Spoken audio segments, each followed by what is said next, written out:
Call of Duty Modern Warfare is undeniably one of the most famous video game trilogies to ever exist. Not only was it one of the highest selling games of all time, but I guarantee you, ask anyone who vaguely looks like me or is vaguely my age, they're going to tell you that they played it way too much. And while most of the time Modern Warfare is associated with its multiplayer, that is undeniably one of the most influential multiplayers to ever exist, what I think doesn't get enough recognition is the game's story. And that is exactly what I want to talk about today. We're going to go through the campaigns of Call of Duty Modern Warfare, Call of Duty Modern Warfare 2, and Call of Duty Modern Warfare 3 to see how they hold up. I'm sure there are several of you watching who have never played these games but have heard of figures like Makarov, General Shepard, Ghost, Soap, and Price. And there is a reason that those characters have stood the test of time. Call of Duty is often equated with large action set pieces and mindless violence. And while I wouldn't argue with you on some later entries in the franchise, back in Modern Warfare, there was something special. Not only in its high adrenaline moments and very controversial levels, some of which made national television, but in many instances, I think their characters and set pieces are highly underrated,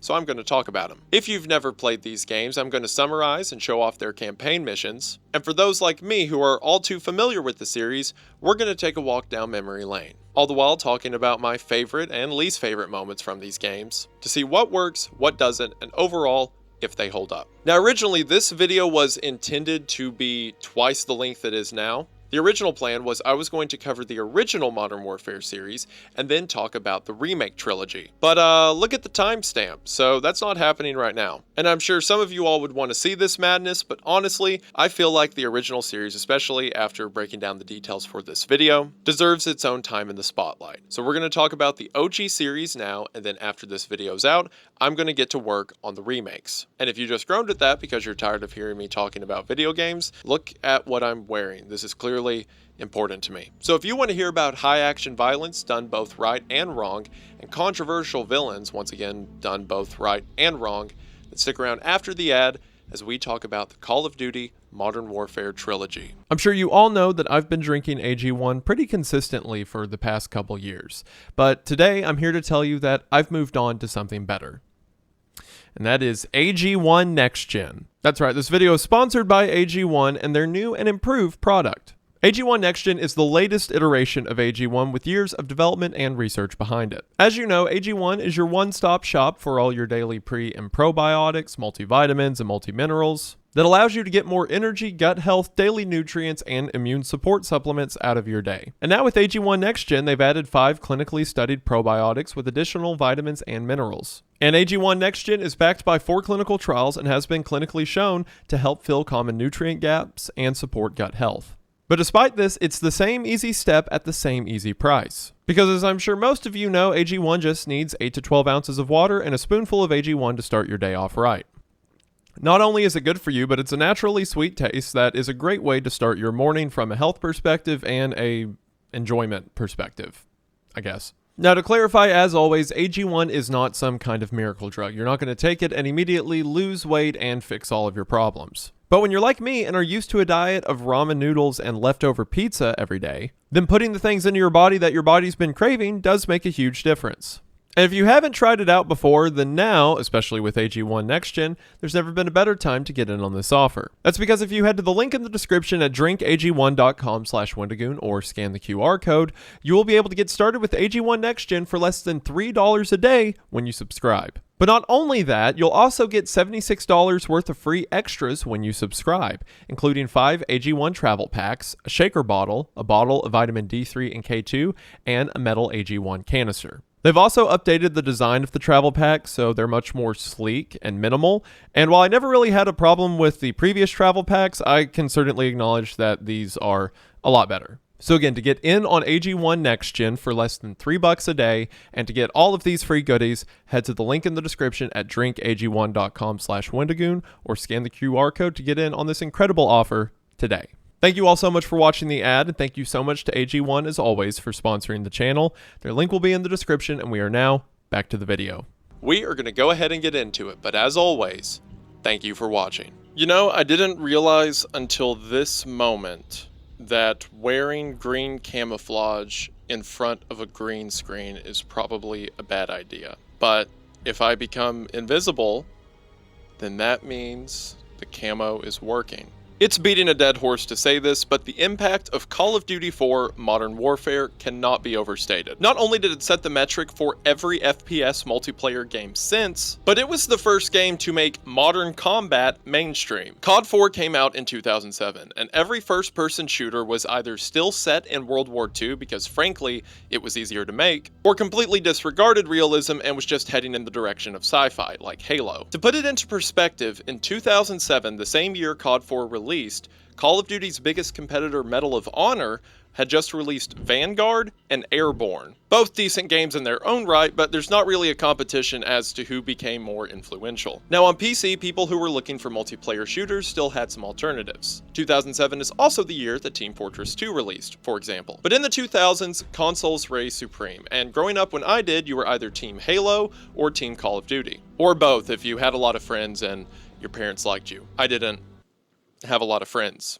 if you couldn't tell. I say all of that to say, to understand the impact this game had, you have to place yourself into the mindset of someone who has never seen anything like this before. You come home from school, turn on your Xbox 360 or PlayStation 3 if you're lame, and are greeted by our first mission. Before every mission, we hear a briefing that describes to us what our objective within that mission is. And in this first one, we get an idea of the world the games take place in. We hear that Russia is in the midst of a civil war, the two sides being those still loyal to the Russian government or the loyalist, and those who are trying to revive Russia to its Soviet Union cores, or to a greater strength the country once had, that side being dubbed the ultranationalists. In this briefing, we're told whoever wins this conflict will not only take control of Russia, but Russia's nuclear arsenal of about 15,000 nukes. Or as someone named Price, pretend like you don't know who that is, refers to it as, just another day at the office. We're also told that someone named Al-Asad is looking to take control of Saudi Arabia,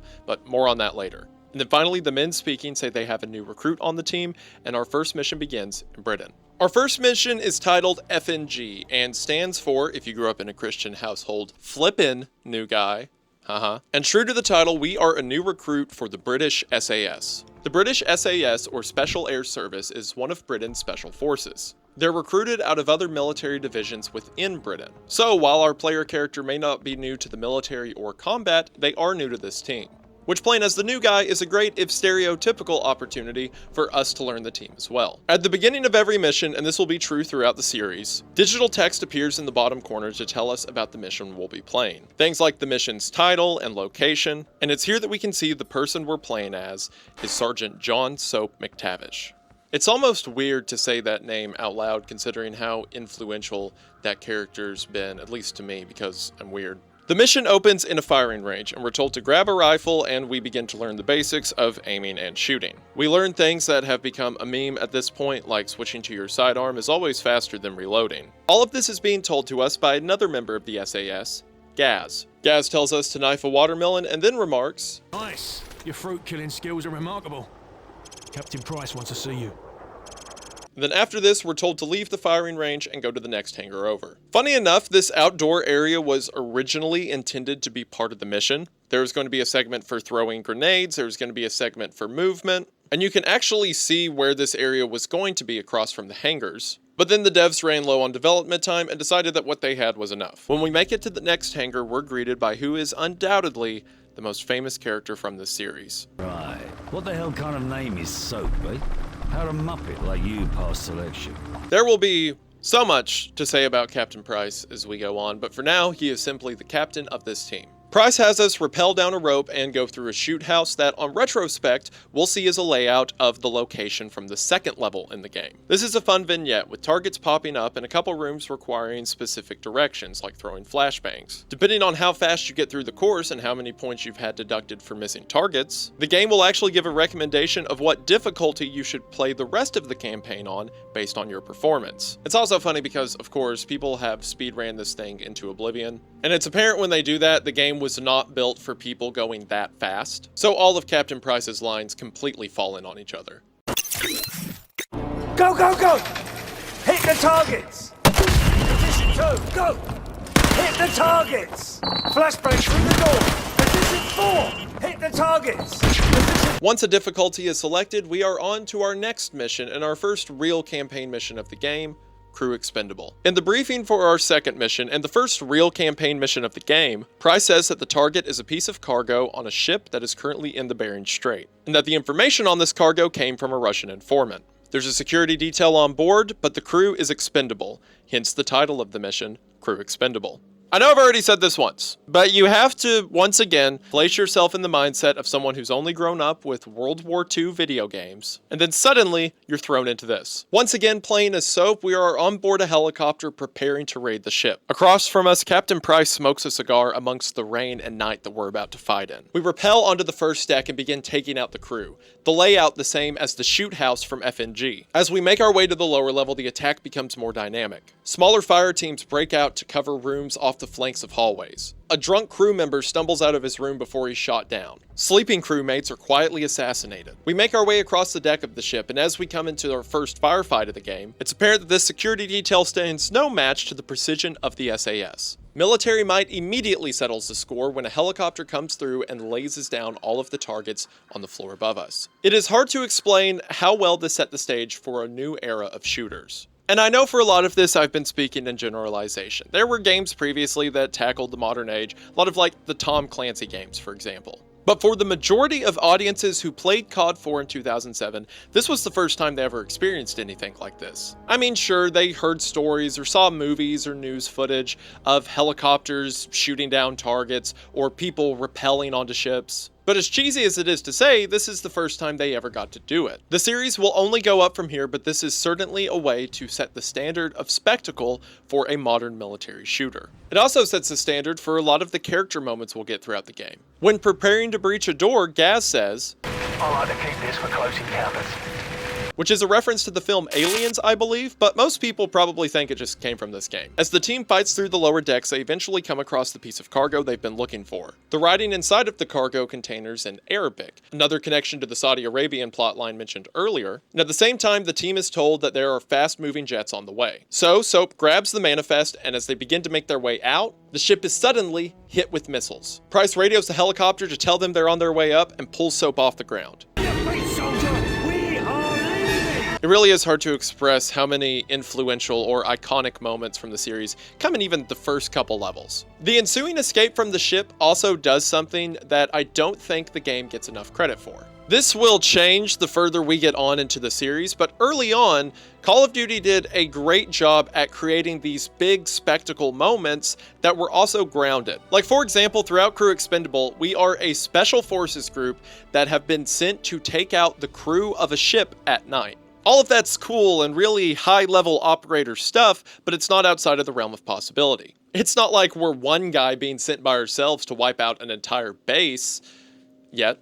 But in Crew Expendable, we get to do really cool stuff that also seems feasible. And this escape is very similar to that. We run out of the ship as the catwalk begins to crumble beneath us. The ship itself is filling with water. As we turn corners, our camera actually tilts with the ship itself. And as we come out onto the deck, a helicopter is waiting with the cargo door open. But the ship is still sinking, so Soap has to jump for it, barely catching onto the helicopter. Right before he slips off, Price grabs him, and we fly away as we watch the ship sink into the waves behind us. Again, very action movie, very over the top, but it's a group of guys running out of a ship that's going underwater. Not impossible. It's dramatic, sure, but it's dramatic within a theater of warfare, rather than a theater of high fiction. There will be more examples of that as we go on, but for now we move into our next mission. Well, mission's a strong word for it. It's more of a cutscene that's really intense. See, a big benefit that game developers and especially story writers had for video games up until 2007 was most of the time your stories take place in World War II. Meaning, for the most part, your stories don't have to be that politically complicated.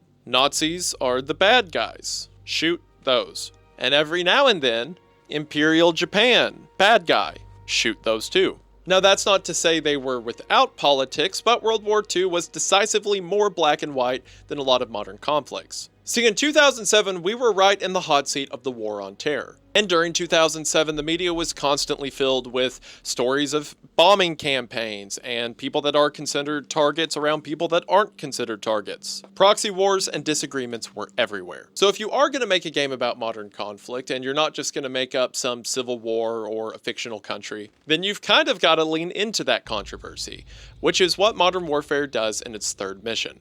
the coup. Rather than a standard pre-mission briefing, we begin with satellite footage of a car moving through Saudi Arabia. We'll see the significance of that car in just a moment. I also have to give the devs credit. They did not make up a country. They were like, yep, this is Saudi Arabia, and Saudi Arabia is where this conflict takes place. One kind of funny note is, if I remember right, all or most of the events of Call of Duty 4 take place in 2011. And you know, the game came out in 2007, so they have like the slight little buffer of being like, no, we're not saying that this is like conditions in Saudi Arabia right now. We're just saying, 4 years from now, who knows? And this is still insane to think about 18 years removed. But in this mission, we witness from a first-person perspective the public execution of the Saudi Arabian president. We set in the perspective of Al-Fulani, the president of Saudi Arabia. And we watch as Al-Fulani is dragged out of his home and thrown into the back of a car. It seems that the person in charge is sitting in the shotgun seat up front, a man named Viktor Zakayev. Zakayev? This was so easy until I tried to do it for a video. Zakayev. Sure. As the president is being driven through town, we see that the country is in the midst of a coup. Those loyal to the old government are being executed in the street, and the new leader, Al-Asad, is heard over speakers enforcing this new order and encouraging a revolt of the West. And as all this is happening, the credits for the game begin to roll on screen. Eventually, the president arrives at a public square, and we find that it's from this public square Al-Asad has been giving the speeches that we've heard throughout the drive. The president is tied to a post as cameras stream this footage to the world. Al-Asad then walks over to an old, one-armed man who points a gun at Assad before handing the gun to him. We will come to find that this one-armed man is named Imran Zakayev, the father of Viktor, who we already saw in the car, and the leader of the ultra-nationalist movement who is currently in the midst of a civil war in Russia. More on him later. Al-Asad takes the gun, walks over to the president, and executes him while the world watches. If Crew Expendable set the stage for the action and gameplay that we'd see from the series, then the coup certainly set the tone politically. Again, if you didn't grow up with the games, then a lot of the impact of this is probably lost, because this is pretty typical of any modern setting shooter, right? But again, when it came out, this was a pretty big deal. Sure, they would make up an antagonist, but they would use real-world settings and real-world scenarios to get that antagonist across. And compared to where the series would go from here, this is a drop in the 5-gallon size bucket of controversy the series had in store. But if the previous level had caught your attention, then this one certainly grabbed it. And it prepares the stage for a game series set in a world on the brink of war. And with that, we move into our next mission, Blackout. I have got to take this helmet off. It was really cool and all, but these helmets are kind of heavy, and I don't want to do this for the next 10 hours. I really hope this isn't 10 hours, but we'll see. Well, now this feels too minimal. I feel like a nerd. as if the helmet is what was stopping that. That is much better. You know those plate carriers weigh like a ton, right? And now I've got a baseball hat, like Gaz. It's like I did that on purpose. In the briefing for Blackout, Price says that the United States is moving in on Al-Asad, and that while the United States is doing that, the SAS is going to go save their informant that gave them the information about the ship in Crew Expendable. That informant is a Russian named Nikolai. Nikolai has been undercover within the Ultranationalists and has been feeding information to the SAS. Nikolai has been found out and is being held prisoner by the Ultranationalists who plan to kill him. He is being held in an area where the Ultranationalists are actively fighting the Russian loyalists. Or, as Captain Price says, Nikolai's in hell right now. We're gonna walk him out. We then load into another nighttime mission. It's also worth mentioning now how well Call of Duty takes advantage of the weapons of the time. See, a lot of people like myself who grew up with these games were just used to World War II weaponry before this, using a Garand or a Thompson over and over again. Not that those aren't cool or anything, but there are so many other options within Modern Warfare. For example, the designation on the M4 you start this mission with is SOPMod, which SOPMod is a military program to kit out rifles for different mission sets. And in the game we can see that our rifle has a suppressor, a red dot, an IR laser, which I will mention some of the choices within the game as to what attachments they let you have are kind of strange. Like, for example, with the red dots, they use like a basic airsoft open emitter red dot design. when they probably would have been better served just putting like an aim point in the game. And even some of the choices around attachments are weird. Like for example, they have an EOTech or a holographic sight in the game. And whereas normally when you hold an EOTech, which, you know, airsoft or whatever, when you hold an EOTech, you're normally resting back here and you can see the full picture of the optic and everything just fine. But in this game, whenever you aim down one, the entire screen becomes the back of the optic, which is basically the equivalent of holding the rifle like this.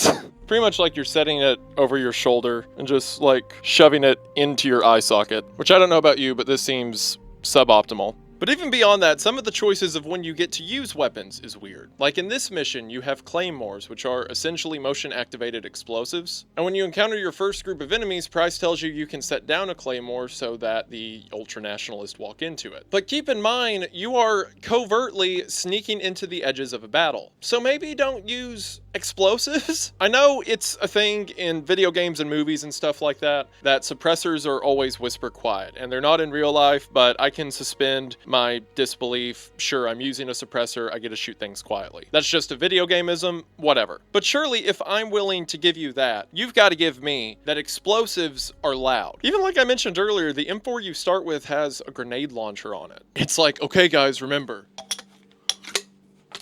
we have the element of surprise on our side. Anyway, the team eventually meets up with a Russian loyalist named Kamarov. Kamarov wants the SAS to support his loyalist in the battle, but the SAS, or Captain Price, say they're there for Nikolai. Price also says that Kamarov owes him, implying that the two have a sordid history. So the team helps Kamarov eliminate ultranationalists on the outskirts of the battle, as we provide support with a suppressed M21. It's also in moments like these that the remaster really shines through, because other than, of course, graphically, things like the sound design of this game, I understand it was in 2007, but a suppressed 308 that sounds like this leaves a lot to be desired. After helping Kamarov a few times, he tries to get the SAS to continue to help when Price gives Gaz the go-ahead to shut Kamarov up. At which point Kamarov tells us that Nikolai is being held in a building on the outskirts of town. We fight our way over to the building and get the first night vision segment of the series. Which, if you couldn't tell from, this, as well as, my channel logo, I think that night vision's pretty cool. And like many other people, this was my first introduction to it. When we get to the house that's holding Nikolai, Price cuts the power, and Soap and Gaz make their way in. Again, similar to the stuff I talked about in Crew Expendable, sure, the things we see in the house are dramatic, but they're within a realm of possibility. We see ultranationalists scared, tapping the wall because they can't see what's right in front of them. A few are confused and testing the light switch. Some cower in corners, and throughout all of this, we move through taking them out like a ghost. While night vision doesn't work to that degree, at least the old PVS-7s from 2007 probably didn't, it is certainly a force multiplier and lets you see people a lot quicker than they can see you. This combined with the IR laser on the gun gives us an invisible lightsaber that points directly at our target. It's one of the superpowers of modern warfare, along with things like air support that the series takes great advantage of. Eventually we find the room where Nikolai is being held, and after we kill an ultranationalist holding a flashlight, the flashlight falls and reveals Nikolai lying on the ground. He says he can still fight, and as the team exfils through a helicopter right outside, Nikolai asks if the American attack on Al-Asad has began, and when Price says it has, Nikolai says it's a huge mistake because they'll never take Al-Asad alive. This mission not only lets us see more cool dynamics out of the SAS and give us character intros like Nikolai that are pretty memorable, but also shows us more tools and proficiency out of operators like Captain Price and the SAS. But then in our next mission, we move into something that I think the first and second Modern Warfare games don't get enough credit for. And that is the way they play the contrast between two kinds of warfare. We got elements of that in previous Call of Duty campaigns. We would bounce between an American campaign and a Russian campaign or a British campaign. But most of the time, with some exceptions, it was two instances of a line of soldiers pushing into another line of soldiers. But in Modern Warfare, battle lines aren't that clear. So while sure, in the Call of Duty Modern Warfare campaigns, we jump back and forth between two different scenarios. And similar to previous Call of Duty titles, they give us two different perspectives and narratives set within the same war. But here in COD 4, we see two different approaches to warfare altogether. We have the British SAS, a special forces unit that is deployed like a scalpel. They are proficient and precise and given equipment to get the job done quickly and quietly. Well, in our next mission, we see the other side of that spectrum. the American war machine. When Charlie Don't Surf opens, we're in a helicopter among a fleet of helicopters making their way into Saudi Arabia. Through this level, we see the massive scope of warfare. We see tanks, we see soldiers rappelling from helicopters, we see people setting up road blockades, chaotic gunfights crossing over one another. All from the perspective of a United States Marine named Sergeant Jackson. If the SAS are a scalpel, then the Marines in this game are a hammer. They've completely shut down the city and are going house to house looking for Al-Asad, and along the way getting into gunfights with his supporters, the OPFOR. Which I do have to say, that is a gripe that I still have with this game, and I think it continues into Modern Warfare 2, and that is that this unorganized force is called the OPFOR. Which I don't mean unorganized as an insult to say like, haha, they're not good at organization. I mean in the literal definition, like they probably don't have like captains and lieutenants and a general and whatever, as they're simply the triggermen for Al-Asad. The reason I don't like that they're called the OPFOR is because OPFOR is a term within military exercises that means opposing forces. So say you're training in a war game where there's hostiles you have to take out or are looking for you. Well, those hostiles would be called the OPFOR because they are the opposing forces you're going up against. So when naming the enemies for this game, they called them opposing forces. Like, I don't know, what are we going to cause the people who oppose with force? And then someone in the office was like, I got an idea. Like, I don't know, you made up a name for Al-Asad, just make up a name for them too. This really doesn't matter, but it matters to me. Our team within the Marines is being led by Lieutenant Vasquez. And as Vasquez and his men are clearing houses, Al-Asad's speech plays on TVs around town. So the Marines believe that Al-Asad is held up in the TV station on the outskirts of town and begin to fight their way over to him. One thing Call of Duty has done since their first games is every allied soldier you point your crosshairs at will have a name. Even if it's someone with no dialogue who's completely disposable, a private or specialist or sergeant identification will pop up, which is a nice touch and goes to make engagements feel more legitimate. That being said, whereas when you're playing in the SAS and everyone in the team has a name and most of them have like mission specific dialogue, in the Marine campaign they really are just cannon fodder. Anytime one of them gets killed, another one with a slightly different name will just run up and take their spot from behind lines. One of those touches that looks good initially but kind of loses its luster if you stare for too long. That being said, all the NPCs look good, the gunfights feel good, even if realistically you're moving through a predetermined path and you're really the only one who can advance the level. All of the noise surrounding you does a good job at making you feel like a piece in a much larger war front. I will also add here that once again I played through all of these games on veteran in preparation for this video because I hate myself. And hello. Hi. I'm not wearing pants. I know. They don't know that though. I'm making a video about Call of Duty. Are you disappointed? Yeah. Okay. just you coming home from work, me pantsless in camo, talking to myself. Nate's listening to all of this. He'll be editing. I have to tell Nate what degeneracy. Nate, when we went home for Christmas, one of his friends gave him a purple gun and a bag of salt and vinegar Lay's. It's been sitting over here, and I told him 2 months ago, you need to get rid of this because it's going to get bugs.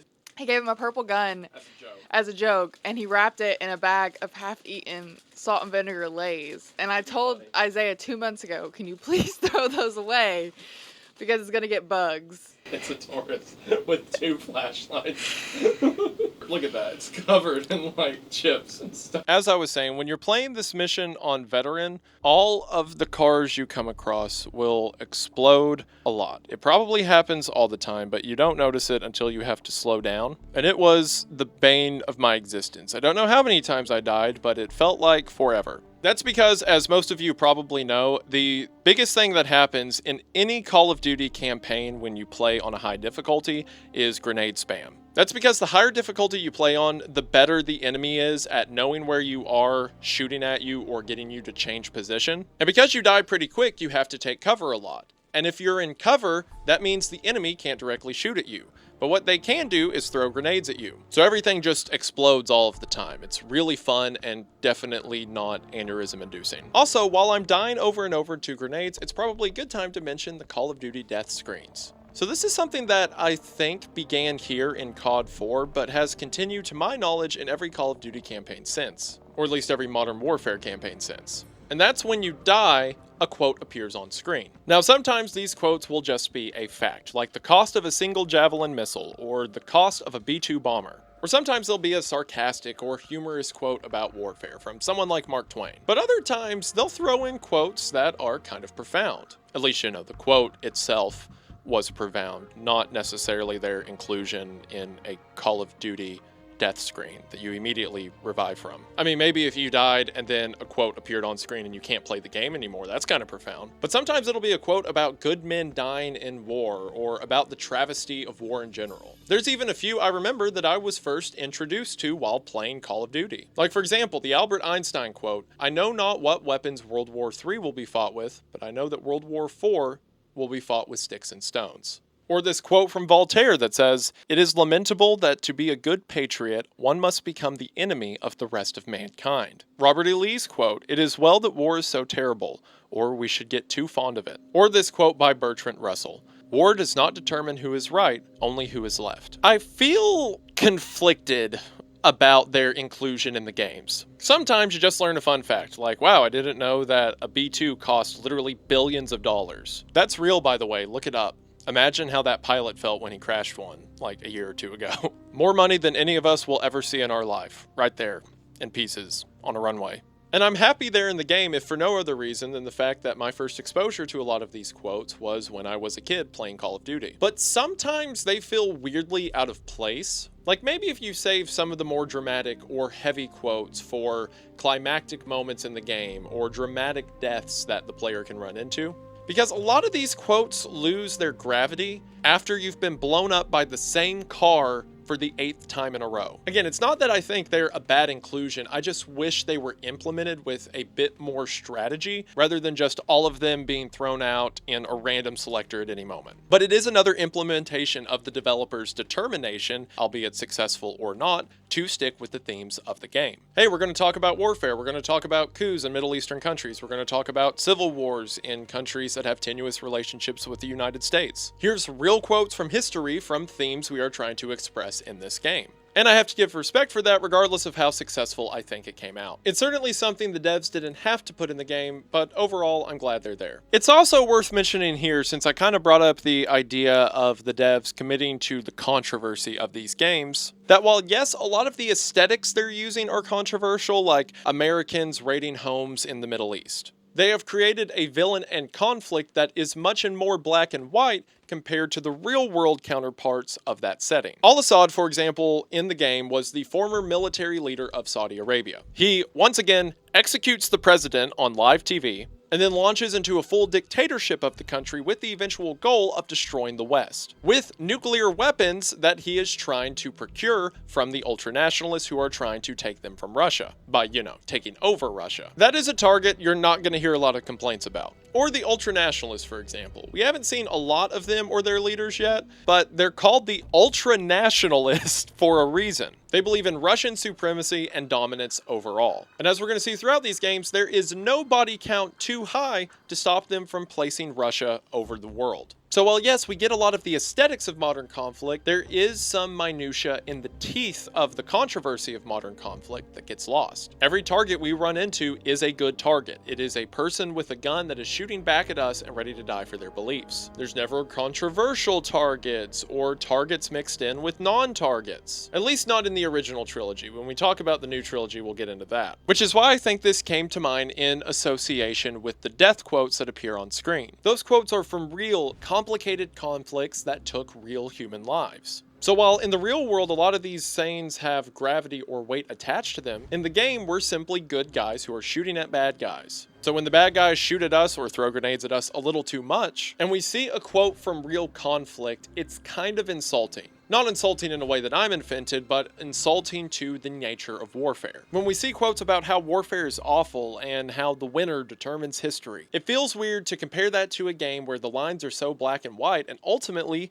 the gameplay's fun. Something that the quotes keep emphasizing should not be the case. It's almost like the quotes themselves were a sort of parental safety tool. Almost like if your kid's having too much fun shooting bad guys in Call of Duty, whenever they die, they're going to take a moment to think about how awful warfare is. is. It seems like the game keeps making these concessions between discouraging warfare or propping it up. I don't know, probably more thought that went into the original implementation of it, but figured I'd mention. Anyway, the Marines eventually make their way to the television station. Not to undermine everything I just said about, warfare being awful or whatever, but the gunfight in the TV station is pretty fun. We fight between cubicles and break rooms. This really annoying thing happens if you get too close to an NPC, at least on higher difficulties, where they'll just scream and run at you and then hit you with the gun and you die instantly. Yeah, that's annoying. I hated that a lot. Once we get to the front atrium, we'll meet the most memorable character from the Marine campaign, Sergeant Griggs. You can tell Griggs is cool because he doesn't wear a shirt under his plate carrier, and he plays cool music, and he has an M249, which is a cool gun. And he's the only named survivor when all of the Marines die tragically later, but we'll get to that. Eventually, the Marines make their way into the recording room of the TV station, only to find that the broadcast of Al-Asad has been pre-recorded. As the Marines say that Al-Asad is long gone and they need to find him, the mission ends. Similar to how Crew Expendable and Blackout gave us a really good look at the SAS side of things, Charlie Don't Surf gives us a great introduction to the Marine side of things. Large forces of troops hitting with all the firepower they've got, and the assault on the TV station makes a great vignette for their opening mission, but not as good as their next mission, the Bog. In the briefing for the Bog, we're told that during the assault towards Al-Asad, a tank with the designation War Pig has been disabled and the crew are now under fire. So Vasquez and his team of Marines go to rescue the tank crew. I like this mission because despite the grand theater that the game is taking place in, our mission here is to simply rescue a tank crew. It uses the spectacle of war to tell stories of individual soldiers, and I like that. Also, something about the beginning of this mission feels really good. How you're thrown right into Sergeant Jackson's perspective as everyone is already running towards the gunfire. While clearing the building, if you throw down your night vision, you can see not only your own IR laser, but the IR lasers of every other Marine. As mentioned earlier, IR lasers, or infrared lasers, exist on the invisible spectrum and can only be seen through night vision. So it would make sense that all the other Marines that are also using night vision would have them, so it's just a nice little attention to detail. We come to one section where tanks are attacking us from an overpass, and we have to pick up a dead soldier's javelin launcher to take them out. Javelin missiles are another really cool implementation of Modern Warfare that, again, a lot of people probably weren't familiar with until they played this game. Javelin missiles lock on to a specific target or location before the missile gets lunged out of the tube, shoots straight up into the air, and then comes down on their target like a mortar, or javelin, haha. Again, another one of those modern superpowers the game makes use of. When we get to the War Pig, they are under heavy fire. So the Marines help clear out the enemies, take out an anti-aircraft gun, allowing 2 Cobra helicopters to come in and provide air support. Again, another moment demonstrating the power of the war machine. After this, everyone regroups at the tank and Vasquez lays out their defensive positions. I like the small note that he drew out the defensive positions on the tank itself, and the Marines hunker down while they wait for the tank to get moving again, and the mission ends. It's after this we cut back to the SAS right after they rescued Nikolai. As the helicopter is flying away, they're hit with a missile. The helicopter goes down and we see Price pulling Soap out of the wreckage. The only survivors of the crash were Price, Soap, Gaz, and Nikolai. So the 4 of them have to make their way to their exfil point on foot. As mentioned with Blackout, the team is still in Western Russia, deep in ultranationalist territory. So we get our first stealth segment of the game and it feels pretty good. Dodging convoys of trucks, synchronized takedowns. The ultranationalists seem desperate to find us, and at one point we find them harassing a farmer in the middle of the night to see if he has any information. Price says to shoot them before they kill the old man, and sure enough, if you do nothing here, they will straight up kill the old dude. It's during these gunfights we also run into our first dog encounters of the game, which if you don't shoot the attack dogs before they get to you, they'll send you into an animation where they jump on top of you, and if you don't do the quick time event fast enough to break their neck, the dog will straight up rip out your throat and instant kill you. That's also a really fun way to die on Veteran. Ask me how I know. Speaking of dying in this mission on Veteran, there's this one part in the level near the end of it where a helicopter is attacking you, and anytime you come into the spotlight of it, it shoots at you. And on Veteran, it kills you really quick. And there's this one part where you have to run from like a house to a barn that has a missile in it, a Stinger missile, to take down the helicopter. And I was writing notes for these levels when I was playing the game at like 3 in the morning, and I don't know how many times I died to that helicopter, but I wrote down in my notes, stupid chopper, good missile. So I probably died to it a lot. Again, in this mission, it's always fun to see the SAS operate, how despite being a small team behind enemy lines, they have a precision that allows them to stay together. Again, dramatic, but not impossible. I will say one pet peeve of mine, not just in Call of Duty or this game, but in video games in general, is when a game has optional stealth segments mixed in with mandatory loud gunfight segments. Like, for example, in this level, there's a couple of moments where you can be silent and move by unseen, or you can go loud to make a more dramatic gunfight. So then if you're like me and you're trying to play it stealthy and you get to one of the parts where you have to go loud, it can be hard to tell if I did something wrong or if this is just mandatory. Not the end of the world, but like I said, a pet peeve. It's mentioned throughout the level that an AC-130 will be arriving to support. And at the end of the mission, it arrives, and support it does, as it completely obliterates everything in the team's path. It's here that the mission ends, and in the next mission, Death from Above, we play as that AC-130. Death from Above is one of the most iconic levels in Call of Duty ever. That thing I was talking about earlier, how a lot of people had seen weapons or tactics from Modern Conflict but had never got to use them in a game before. Well, the AC-130 level is the thesis of that. Most people who played the game had probably seen footage or pictures of thermal cameras from a gunship looking down at a battlefield. Considering the power of the cannons and turrets on an AC-130, there's something strange about how much destruction is brought from through a TV monitor. And this mission puts you in the role of that camera operator. And you know, going back and playing through a lot of these missions in 2025, they certainly lose a lot of their luster. The graphics aren't as good. A lot of the things that were new in COD 4, I've seen a couple dozen times in other games I've played since. But even now, going back and playing this level from Call of Duty 4, feels really cool. The view from the AC-130 as the plane orbits the battlefield, switching between different guns and thermal imaging. Something all of the Modern Warfare games do really well is their radio chatter, like how authentic communication between people on the ground to Overwatch to command elements. It all feels really genuine, and that's on full display here, because we are in the AC-130 hearing Price and his team explain what they need on the ground, and then reporting all of that back to high command. And also just for the setting, the mission feels really authentic. Because it's in an area mixed in with civilians, we have to wait for positive ID on targets. We can't fire on buildings until we see gunfire coming from them, then we're allowed to level it.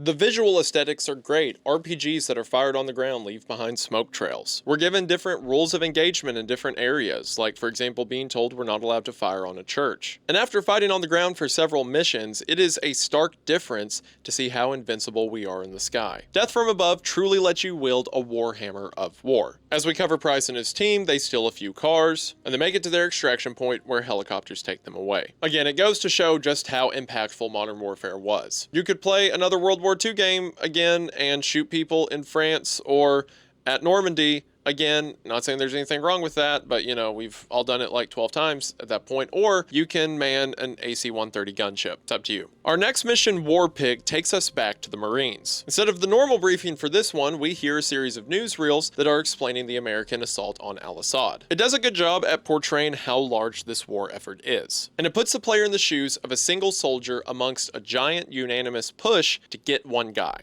And when we load in, we are at the site of the War Pig from the Bog, only now up and running and ready to fight. Other than the overall setting that's happening around Jackson and Vasquez, this mission is pretty paint by numbers. It's us pushing through Al-Asad's men, or the Op-4, again, an annoying name, as we provide cover for the tank to move up, and then vice versa. It is a nice touch that the tank crew we saved in the Bog is now the ones that allow us to have so much firepower in this level. But I will say what's not nice, and again, I think this is a veteran thing, not like I'm a veteran, I mean the difficulty I chose was veteran. But a bunch of the Op-4 NPCs have rocket launchers or RPGs in order to blow up the tank, because again, one of the objectives in this mission is to protect the tank. And while I think, if memory serves, that works just fine on other difficulties, on veteran, they're much more interested in you than they are the tank. So playing this mission, you will explode a lot, constantly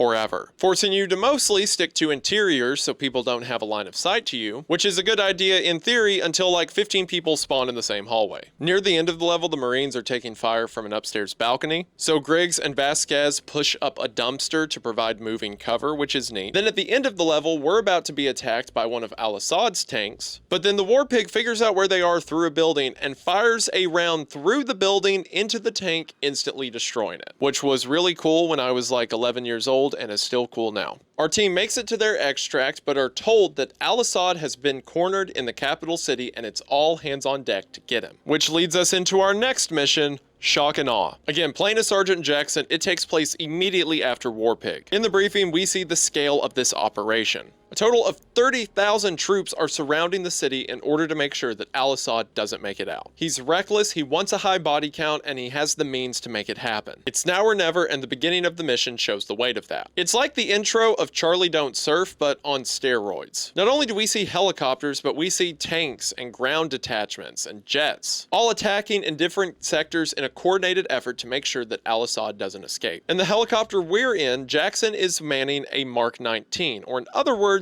a fully automatic belt-fed grenade launcher. This mission showcases the war machine at full force and nigh unstoppable. After a couple skirmishes, our team is sent to rescue a ground team who's been held up on the outskirts of the city. After we make our way over to them in order for them to extract, we're told that the Navy SEALs have made it into Al-Asad's palace, and that Al-Asad is not there, but in his place is a nuke. One of the nuclear weapons that was hinted about in the beginning of the game, weapons that the ultra-nationalists were getting access to, made its way into the hands of Al-Asad, undoubtedly by Imrim Zakayev. So the objective changes immediately. There is no longer the guy here that we're trying to take out, but there is a nuke that has the capability to destroy the city and everyone in it. So all American forces begin to evac, but as we're on our way out, the Cobra pilot that's been giving us assistance up until this point gets shot down. Through the radio, we hear that one of the two pilots is still alive, but under heavy gunfire. Vasquez asks to go get them out, and the following exchange takes place. Copy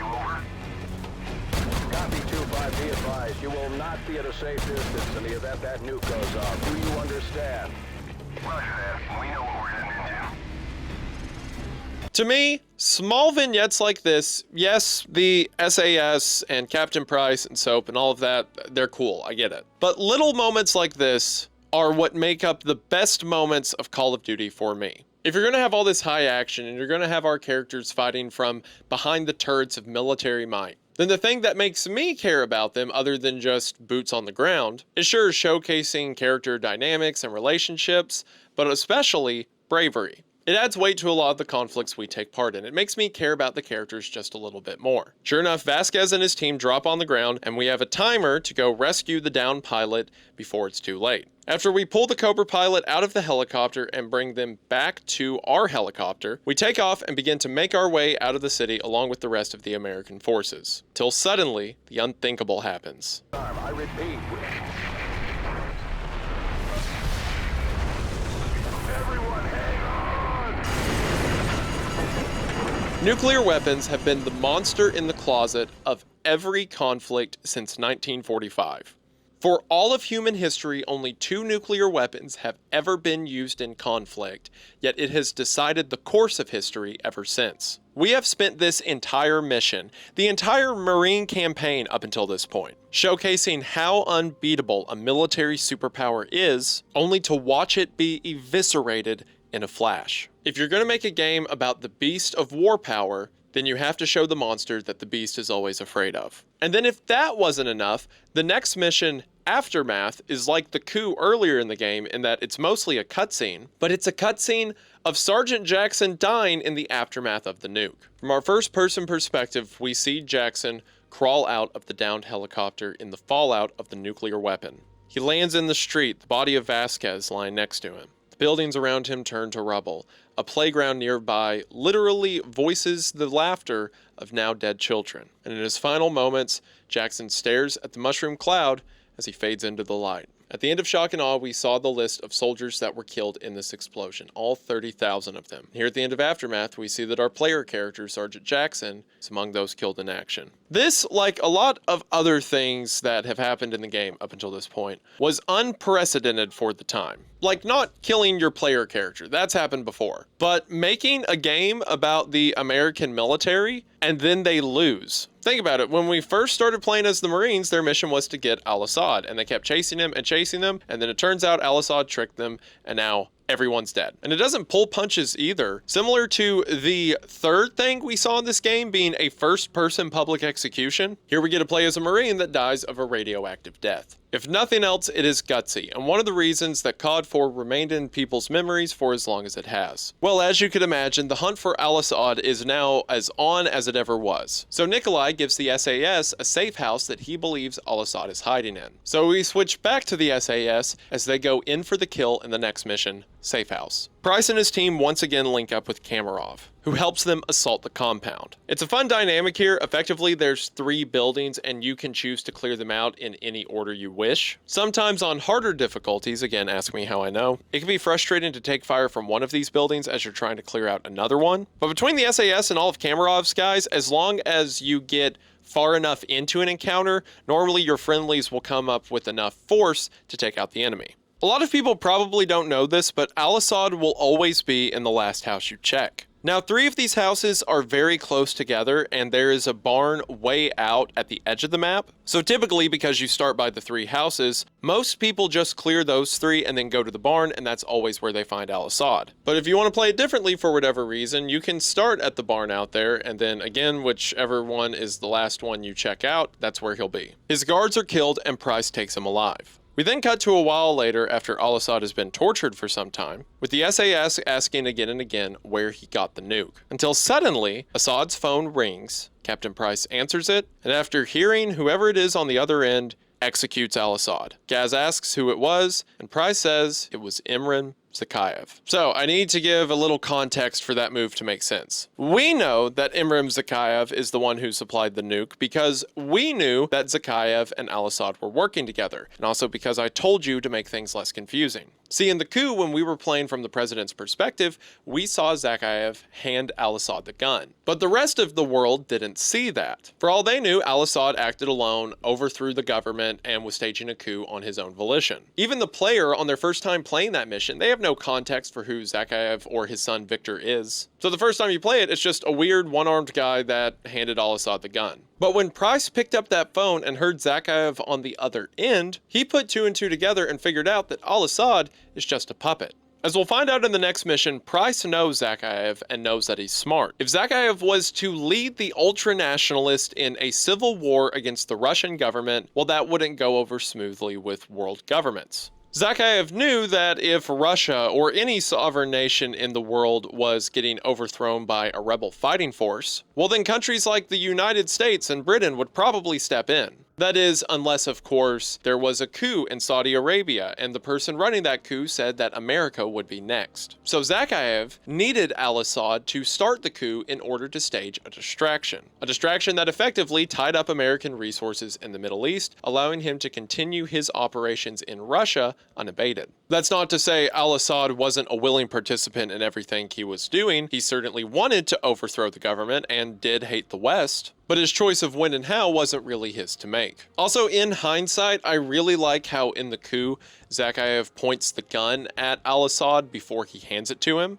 as Al-Asad quite literally had the weapons of his revolution handed to him by Zakhaev, including a nuke, not realizing that he was a carrot on a stick, and the first on the chopping block of the Western advance. As a matter of fact, when we see that brief interrogation scene before Price kills him, Al-Asad mumbles to himself in Spanish and German, "It wasn't me." And to some degree that's true. He was a piece in a game that he didn't have a choice to play in. So that means the guy that instigated the coup in Saudi Arabia in the first place and also nuked 30,000 American soldiers in Saudi Arabia is still out there. So who is Zakhaev and how does Captain Price know him? Well, our next mission, All Gillied Up, answers just that. In the briefing, Captain Price says 15 years ago, when he was still a lieutenant, the British government sent him and Captain Macmillan on an assassination. The first assassination ordered by the British government since World War II. The target was Imran Zakhaev. Actually, after I've said that a bunch, I feel like they call him Zakhaev, but I feel like other characters call him Zakhaev. Have I been making that up? Is it Zakhaev? Am I stupid? 15 years ago, Zakhaev was an arms dealer. While he had a following, it was long before the ultra-nationalists became what they are in the modern age. At the time, Zakhaev was sourcing nuclear materials from the Chernobyl nuclear disaster site and selling them to the highest bidder in order to manufacture nuclear weapons. So, seeing this as a problem, the British government sent Price and Macmillan into Pripyat to kill him. For one, it's really cool after we see the effects and the devastation of a nuclear weapon to then throw us into the aftermath of a famous real-world nuclear incident. And from there, we get into the mission, which, honestly, what is there to say about All Gillied Up that hasn't already been said? It is one of the most famous stealth segments from any game, or really campaign missions from any game ever, for a reason. Again, we're playing as Captain Price 15 years ago, and at the beginning of the mission, we don't even see Macmillan until he begins to move. Both of them are covertly making their way into the abandoned city in order to perform an assassination. The entire mission is certainly on rails in the sense that individual enemies or engagements are predetermined or supposed to be carried out a certain way, but I don't care, it's so fun. Waiting for one or two guards to get off on their own before Macmillan and you take them out simultaneously. Choosing to take out deployments of guards or just sneak by them. Counter-sniping other snipers who are on the lookout for you. There's even this one segment that in hindsight is really cheesy but was the coolest thing ever when I was a kid, where you're walking across a field and an entire patrol starts to come through the same field. So Macmillan and Price hold still, and the patrol literally steps over them. Every moment of this mission is fun. There's only one moment that, bothers me. So the whole, you're wearing ghillie suits, you're in a field, you lay down, they step over you. I can suspend my disbelief, whatever. But there's this other part where there's a huge convoy and trucks pulling up in a field. And for whatever reason, Macmillan decides to just crawl through it. And you go from crawling underneath cars people are getting out of to rolling out of the car and just sprinting through the middle of everyone, and I guess no one hears or sees you, which again, cool and all, but okay. We're getting really close to the whole spectacle to impossible ratio. Or I guess not a ratio, it's a triangle diagram or whatever. You get what I mean. At one point, Macmillan says the quote, "Look at this place. 50,000 people used to live in the city. Now it's a ghost town. Never seen anything like it."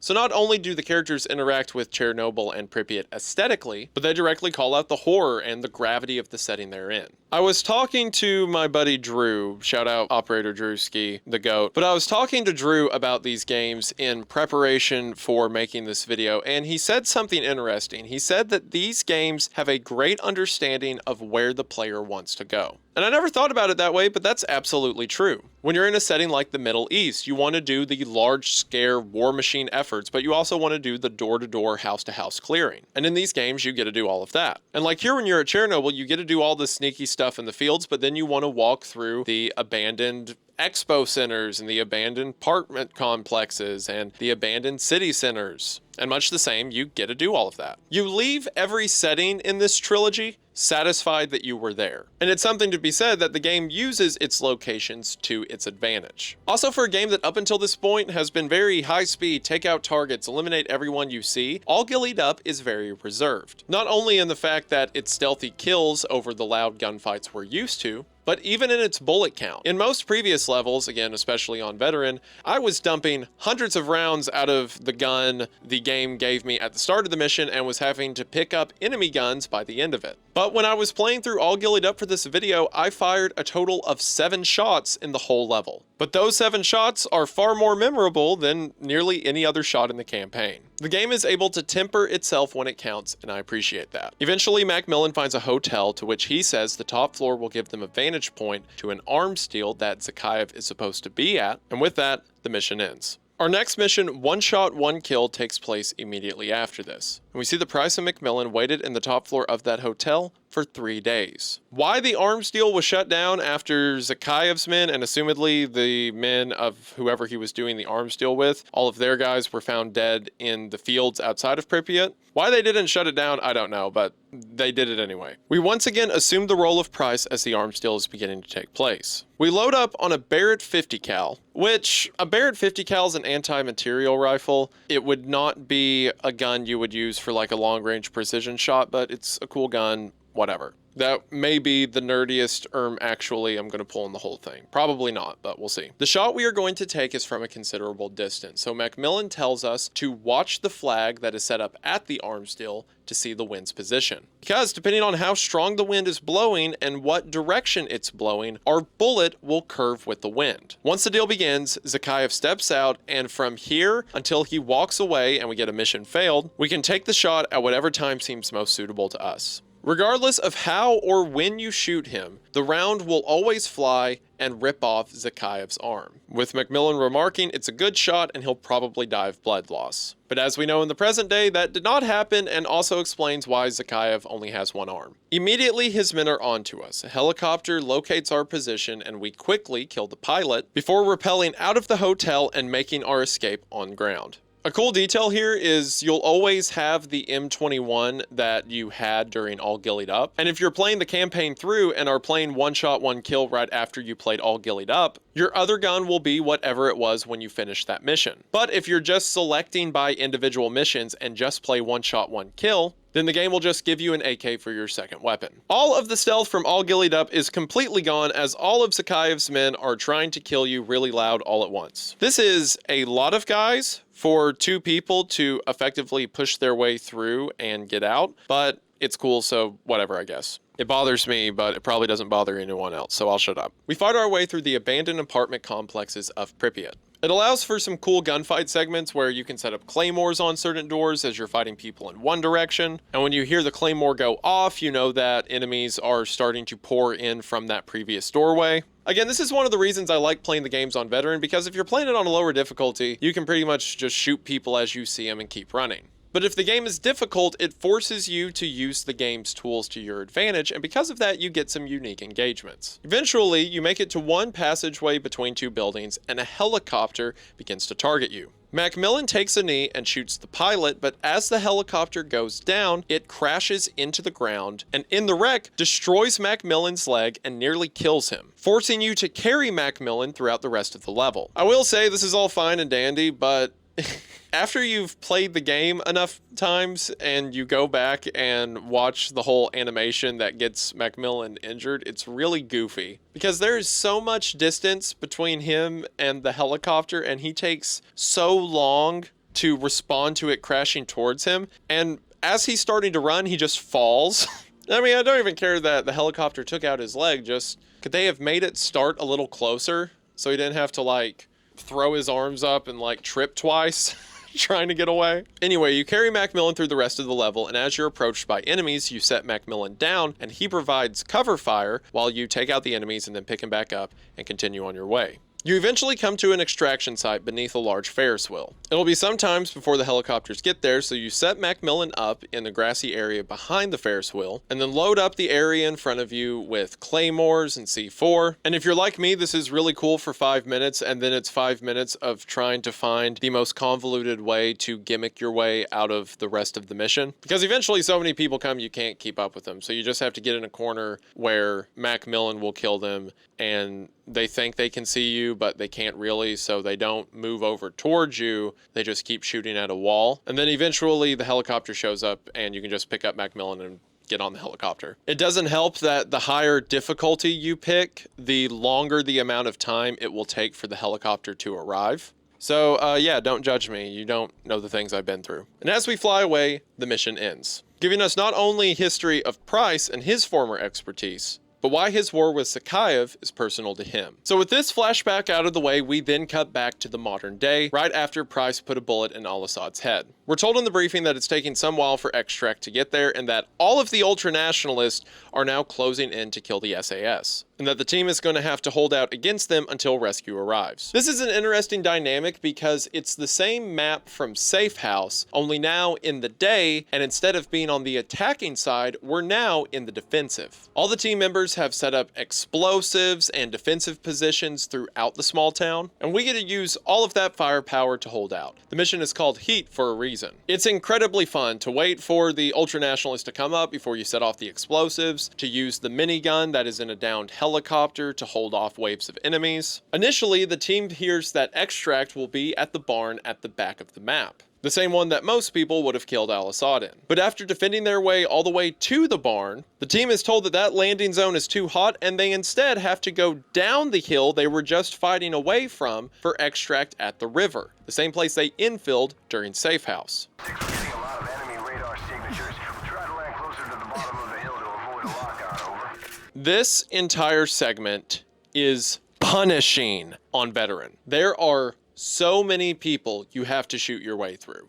And they're using smoke grenades, and they're coming over the hillside, and they're coming up from the village. I would have to look at the timestamp on the recording, but I think I was trying to get back down that hill for at least an hour. And like I always do, I just found a way to kind of cheese it by like laying in a drainage ditch and shooting a couple people at a time and like crawling in increments until I got to checkpoints, and then just pressure testing different strategies again until I got to another checkpoint, and I just did that over and over. Eventually I found that the strategy that worked for me is pushing your way when you're at the barn on the drainage ditch on the left side of the field, and then you cut hard right to make it over to a church, and then you cut hard left to get to the stairs that lead down the hill, and then you can just sprint from there. When you do get to the bottom of the hill, it is the Marines who have arrived to rescue you, and Sergeant Griggs is among the team. So the SAS load up onto the helicopter, and the Marines get the team out of there, which takes us into our next mission, Sins of the Father. So the SAS now know that the target, and the target they should have been chasing from the beginning, is Imram Zakhaev. And we're told that the mission to get him is now a joint op between the SAS and the US Marines. Now, not to be a stickler, and actually again, but I'm gonna do it. There is no way for like a covert assassination, whatever operation like this, it would be a joint effort between a British Special Forces branch and like an entire Marine regiment. I understand that they did this because in the American campaign, we had been with the Marines and we already know Griggs. And I like Griggs. I'm not complaining that he's here. I'm just saying logistically, the United States would attach a special forces unit rather than like an infantry unit. Again, no one cares but me, but I care, and it's my video. So it seems that no one knows where Zakhaev is, but they do know where his son Victor is. If you remember, Victor was the person sitting in the car during the coup earlier in the game. And here we learn that Victor has been leading a lot of the ultranationalist forces on the ground. So the team's plan is if they can take Victor alive, they can find out where his dad is. The team learns that Victor is going to be passing through a specific region early in the morning, so late the night before, they team up with Kamarov and the Loyalists, take out the guards at a checkpoint Victor will be passing through, don their uniforms, and wait for him to arrive. It's a clever setup because all of the Americans and British that would immediately give themselves away are wearing guard uniforms far away from where Victor and the ultranationalists will be. And Kamarov and his men, who can pass as Russian ultranationalists because they are Russian, stay on the ground to find which car Victor is riding in. When Victor and his men arrive at the checkpoint, Kamarov calls out the car that he's in, and Price gives the order to kill everyone else. As soon as the shootout begins, Victor rams his car directly into the tower that Griggs and Soap are staying in. They fall out, and through blurry vision, Soap watches Victor get away. I can't believe he's still wearing that stupid tracksuit. So a foot chase begins. Again, we can't kill Victor, we need him alive, and the game won't let us shoot him in the leg for some reason. So as Victor runs through lines of his own men, we have to fight through them in order to catch up. It's a cool chase sequence. Frequently, you'll turn a corner and see Victor turning a corner just ahead of you. And the entire time, there's a helicopter above us calling out locations he's running towards. Eventually, Victor runs into an old apartment complex. And as the team makes their way through the first floors, he traps himself on the roof. Cornered at the edge of the building, Soap moves in to make the arrest. Victor, realizing he can't escape and he's not going to be taken prisoner, takes the other option out and shoots himself in the head. Gaz remarks that their only connection to Zakhaev is now gone, but Price correctly responds that Zakhaev will not let this go unanswered. With that, the mission ends. Again, it's a nice touch to see the good guys lose. Not that it's unprecedented, but it's just nice to have like these huge fighting forces similar to the Nuke we saw earlier, who do everything right to accomplish a mission and it still doesn't work out. At the beginning of the next mission, Ultimatum, in our briefing we hear a speech from Zakhaev. Now, other than, again, just the name ultranationalist and the fact that they want to take over Russia, we haven't heard a ton of Zakhaev's motive, but during this briefing we get glimpses of that. He says that the leaders of Russia have prostituted their people to the West, and that their people are suffering because of it, and that now, in what Zakhaev believes to be his fight for a better Russia, his son's blood has been spilt as a consequence. Zakhaev has taken over a Russian missile base with nuclear weapons, and says that if all British and American forces do not immediately immediately leave the country, there will be hell to pay. So our team has got to stop him fast. Our team deploys to the woods on the outskirts of this base to get in and stop him. On their landing, Griggs became separated from the group and has been captured. So at the very beginning of Ultimatum, we have to go save Griggs. As we clear the building to get to Griggs, we can hear him reciting his name and rank, meaning that in spite of their interrogation, he of course hasn't told them anything. After we save him, there's this funny exchange between him and Price. About damn time. I was starting to think you guys were gonna leave me behind. That was my first thought, but your ass had all the C4. You alright? Yeah, I'm good to go. Again, it's nice in the middle of all of these global conflicts and high-stakes gunfights to have these little moments of brevity. The team makes their way to the outskirts of the base, and we hear that another team that is infilled elsewhere kills power to the base for 20 seconds so that the team can make their way in without setting off any alarms. There's this one move that's really bizarre to me. So they get up to the fence to make their way in, and Gaz pulls out this like spray can and sprays the fence, and it, I guess, like freeze dries the chain link or something, and he's able to just pull it off. And it's like, is that a thing? It's like a Mission Impossible tool. I don't think that exists. Maybe that exists in like some experimental lab somewhere, but I don't think that's real. There's like breach pins or stuff you could use to burn it off, but like this magic freeze dry can, I don't know, it's never set right with me. We make our way through a few what I call shooting galleries, places where enemies pop up from several different locations at once, so you just have to pick them off one at a time before you move a bit, or enemies spawn and you do the same. If you're me, you eventually get tired of it and just start spamming C4 at trucks to try to blow everyone up before they can get out. Eventually, your team meets up with another team that is infilled elsewhere on the property, and as they're talking, 2 missiles get launched into the air. Zakhaev stayed true to his word and has now sent 2 nuclear weapons towards the United States and Britain. So now the clock is ticking and the team has to get into the base to deliver abort codes. Otherwise, Zakhaev is about to find a death count in the millions. As a matter of fact, this mission ends, and when the next mission, All In, begins, in the briefing we see that if the missile that is fired towards the US reaches the US, it will kill an estimated 41 million people. And during All In, we begin our full assault of the missile base. This is similar to some instances earlier like Shock and Awe and Charlie Don't Surf, where we see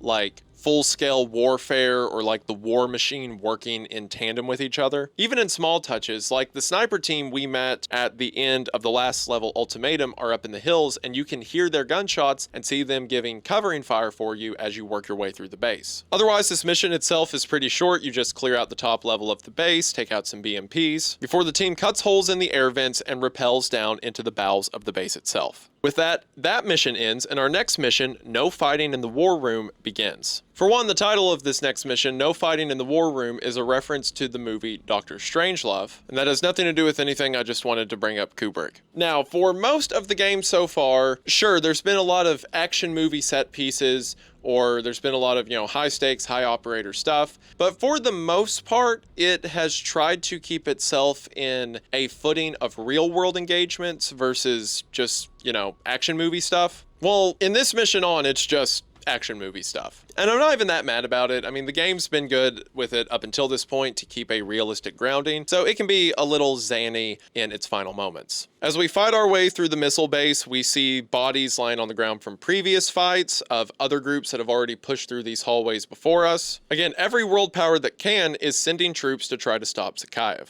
There's these cool moments where doors shut behind us right as other missiles are beginning to launch and the flames engulf the hallways. There's this one moment where Price is trying to get a blast door open and it's very slow, so Gaz gives a sarcastic remark. Guys, can't you make it open faster? Negative, sir. You can try pulling it if it makes you feel better. Cheeky bastard. Even down to a heroic breach into the war room as Soap enters the abort codes right before the missiles make contact with the mainland. So they did it. The day is saved. The missiles are no longer going to kill tens of millions of people. But Zakhaev is seen on the security cameras getting away. And if they can, they're not going to let him leave these mountains alive. So the team makes their way to the hangars and commandeer trucks to stage an escape and hopefully catch Zakhaev. Which leads us to our final mission of the game, Game Over. In our briefing, we hear Griggs and Price and Gaz casually discussing how they drink beer. Too hot, man. But room temperature? Please, a beer should be ice cold. A lager, maybe, or a glass of water like you drink, but a pint of stout. I'm gonna have to school y'all both when we get back stateside. Yeah, well, either way, we're stopping in London first. aren't on buying. Well, at least the world didn't then. Hit it. For one, I don't know when they would have had time for this conversation, you know, considering they're currently on trucks trying to track him down. Maybe before the mission even began, like before Ultimatum began. But this conversation is certainly a 2 weeks to retirement convo, if you know what I mean. The mission begins and the trucks we're in are racing down a mountainside and make their way onto the highway, where we're intercepted by several other trucks of ultra-nationalists who were also escaping the base. And then all the stuff I said for the previous level about it being an action movie set piece is like tenfold here. We are on a truck weaving through civilian cars on a public roadway, shooting at other trucks. A helicopter's trying to take us out, so we have to dodge that while we're shooting at, again, the other people who are also shooting at us from other moving vehicles. Eventually, we come to a bridge where the helicopter cuts us off and fires a missile, causing the team to be thrown from their vehicles onto the roadway. When Soap comes to, the bridge is in shambles, and behind the destroyed pavement, our team is making their last stand. Waves of ultranationalists are pouring out on the roadway before us.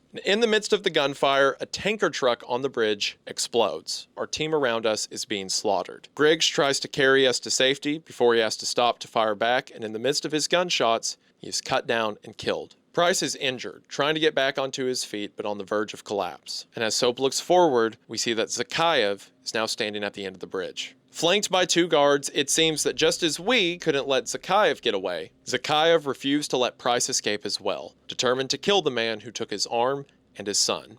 Zakhaev approaches an injured Gaz, who glances up at him before Zakhaev, looking down, puts a bullet in Gaz's head. Zakhaev then sets his sights on us, but just as he does, the helicopter behind him is hit with a missile. Some force has shown up to get our team out of there. And as Zakhaev turns his attention away, Price, with his last breath, slides Soap his 1911. And with the last of Soap's strength, he uses the pistol to kill Zakhaev's 2 men, and then finally, Zakhaev himself. Zakhaev was a man determined to lead Russia to a new age of glory, but his determination for revenge seemed to be his downfall. Soap, injured but his mission complete, resigns himself on the bridge to finally let death take him. But he then realizes that the force that is shown up to support them is Kamarov.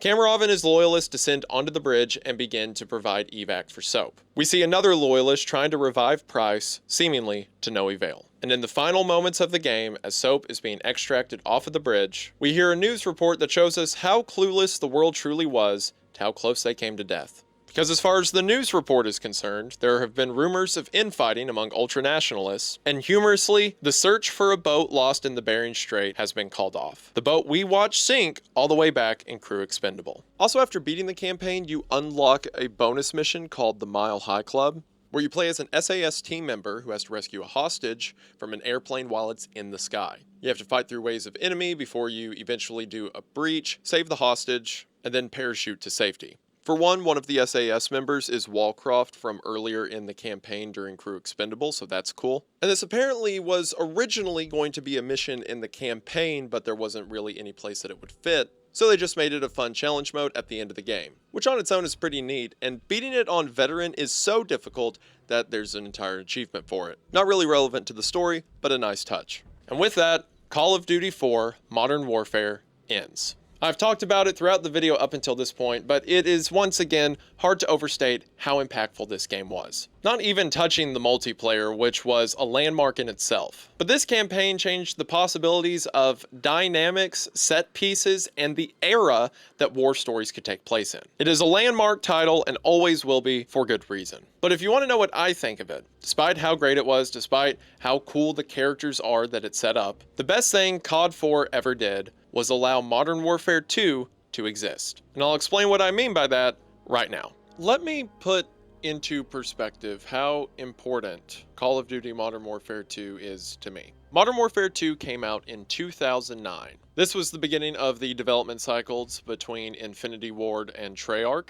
So Infinity Ward would have a year and release an entry in the Modern Warfare series, then Treyarch would have a year and release an entry in the Black Ops series, and the two would alternate every other year. In 2009, I was 10 years old, and at that time, my parents did not let me play M-rated video games. I was a child, to them, M means mature, across the board, done deal. Well, every now and then I would go over to a friend's house and we would play Modern Warfare 2. My friend did not have Xbox Live, so we would just split screen on Afghan and 1v1 for hours on end. Well, a few months later, that friend did get Xbox Live. So I would go to his house and watch him play the coolest thing I have ever seen. There were kill streaks, there were perks, you could level up your weapons and attachments, you could unlock new weapons. Every kid I knew that was a little bit older than me was playing the game, and on top of that I had played the first few missions of the campaign mode at my friend's house, and was hooked on not only that, but the Spec Ops mode that I wasn't good enough to make any progress in, but it still looked neat. So I begged my parents to let me get the game, but they were still adamant that no, it's rated M, you're not getting it till you're older. So, and I wish I still had this to prove it, but you're just gonna have to trust me on this. I used my dad's computer to go onto the Modern Warfare 2 wiki page, and I printed out pictures of every single gun, perk, attachment, literally every item in the game, or at least the multiplayer side of the game. And I stapled all of it together, and for a solid month or two, I carried around this Bible I had created, and I would talk constantly about what I would do if they let me play the game. Not like in real life, like the classes I would set up and the attachments I would put on guns if they let me play the game. So eventually I wore them down, and I still remember it plain as day. My dad had me come into his office and was like, if you get this game, I only want you playing with your friends who we trust, and I don't want you playing the story, because I guess he assumed, you know, the bad stuff or the swearing or whatever would be in the story. I don't want you playing the story or anything else, I just want you playing with your friends. I think at one point I remember literally getting on my knees to ask him to let me get the game. And my parents let me get Modern Warfare 2, and it was probably the happiest I've ever been. I mean, I've also gotten married. One of those is second place to the other, but it's not by much.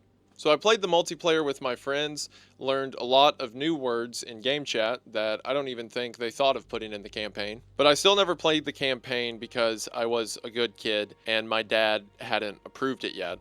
I think I might have talked him into it by trying to convince him that it was actually like really patriotic and like pro-American because it has American soldiers in it and it's like it'll be good for me or something. And if I recall right, it was for my 11th birthday, he said I could play the campaign. So with zero exaggeration, there never was and never will be a video game storyline that was as hyped for me as the Call of Duty Modern Warfare 2 campaign. So all of that anticipation leading up to my 11th birthday to set down to play the game, was it worth it? Yes. I say all of that to make clear I am going to be a completely biased party through this section of the video. This story was not only the most highly anticipated, coolest thing I ever did as a child, but I also contorted it into a weird rite of passage. I think from an objective sense, it is still the best in the series, but even if it wasn't, I probably couldn't tell the difference. So with that weirdly personal confession out of the way, what happens in the Modern Warfare 2 campaign? Well, when you start the campaign for the first time, you see a slideshow that shows moments of the previous game as a sort of refresher for what we're stepping into. The first mission is called SSDD, which stands for Same Shit, Different Day. In the briefing, we get some world building and narration from someone named General Shepard. Pretend like you don't know who that is yet, we'll get to that trauma later. We learn that Modern Warfare 2 takes place 5 years after the events of Modern Warfare 1. And while we'll see what happened to people like Soap later, for now we see what happened to Russia after the events of the first game.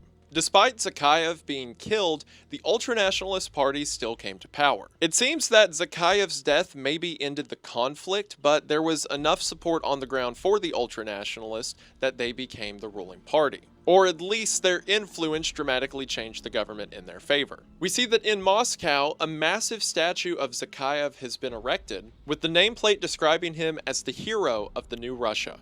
This is underlined by General Shepard saying history is decided by the victor. So since the ultranationalists won, Zakhaev's history has now been rewritten, and he's remembered as a hero for the people rather than an enemy to everyone else. Also, Shepard's monologue does a great job at setting the stage for this game. The objective.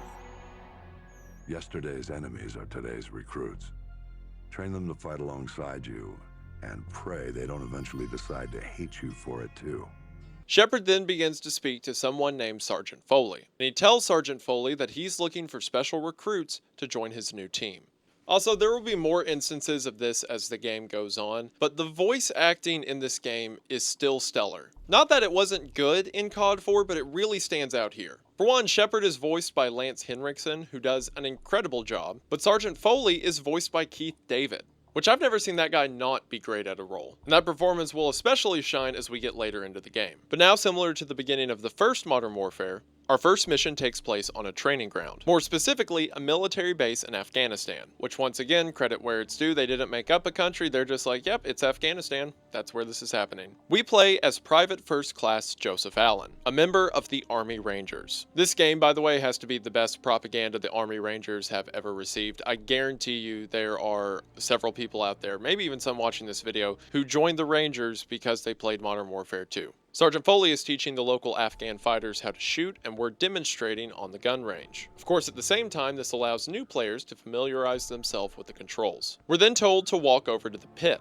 effectively a shoot house that will work as this game's time trial. Another thing that will become more apparent as we get into the game, but the NPCs within Modern Warfare 2 have had a lot of attention added to them, and that can be seen from just walking around the military base. Some soldiers are in fatigues playing basketball. Others are eating or working on vehicles. There's a very natural breath of life to the space, and all of the movements, no matter how minimal, seem very well thought out and accounted for. Something that will become very evident during combat portions later in the game. When we get over to the pit, we meet someone named Corporal Dunn. Along with Foley, he'll be another mainstay of the Rangers campaign throughout this game. Dunn points out that Shepard's watching, and if we look up to the left, we can see General Shepard himself overseeing our performance. As said in the briefing, Shepard is looking for new recruits for his special team. Dunn adds a layer of sarcasm to this, referring to it as the Prima Donna Squad. While it may be stereotypical, I like the dynamic between Dunn and Foley throughout the game. Foley is a straightforward, no-nonsense sergeant, and Dunn is often a sarcastic relief. And it's interesting to see where they go as the game progresses. We run the pit, which is effectively the shoot house from FNG back in the first Modern Warfare, only quite scaled up. Not only is the area larger, but some of the targets move, they show up in more varied positions. There's civilian targets mixed in that we get time added if we accidentally shoot. And similar to FNG, depending on how we do in the pit, the game gives us a difficulty recommendation. And of course, just like before, people have speedran this thing into oblivion.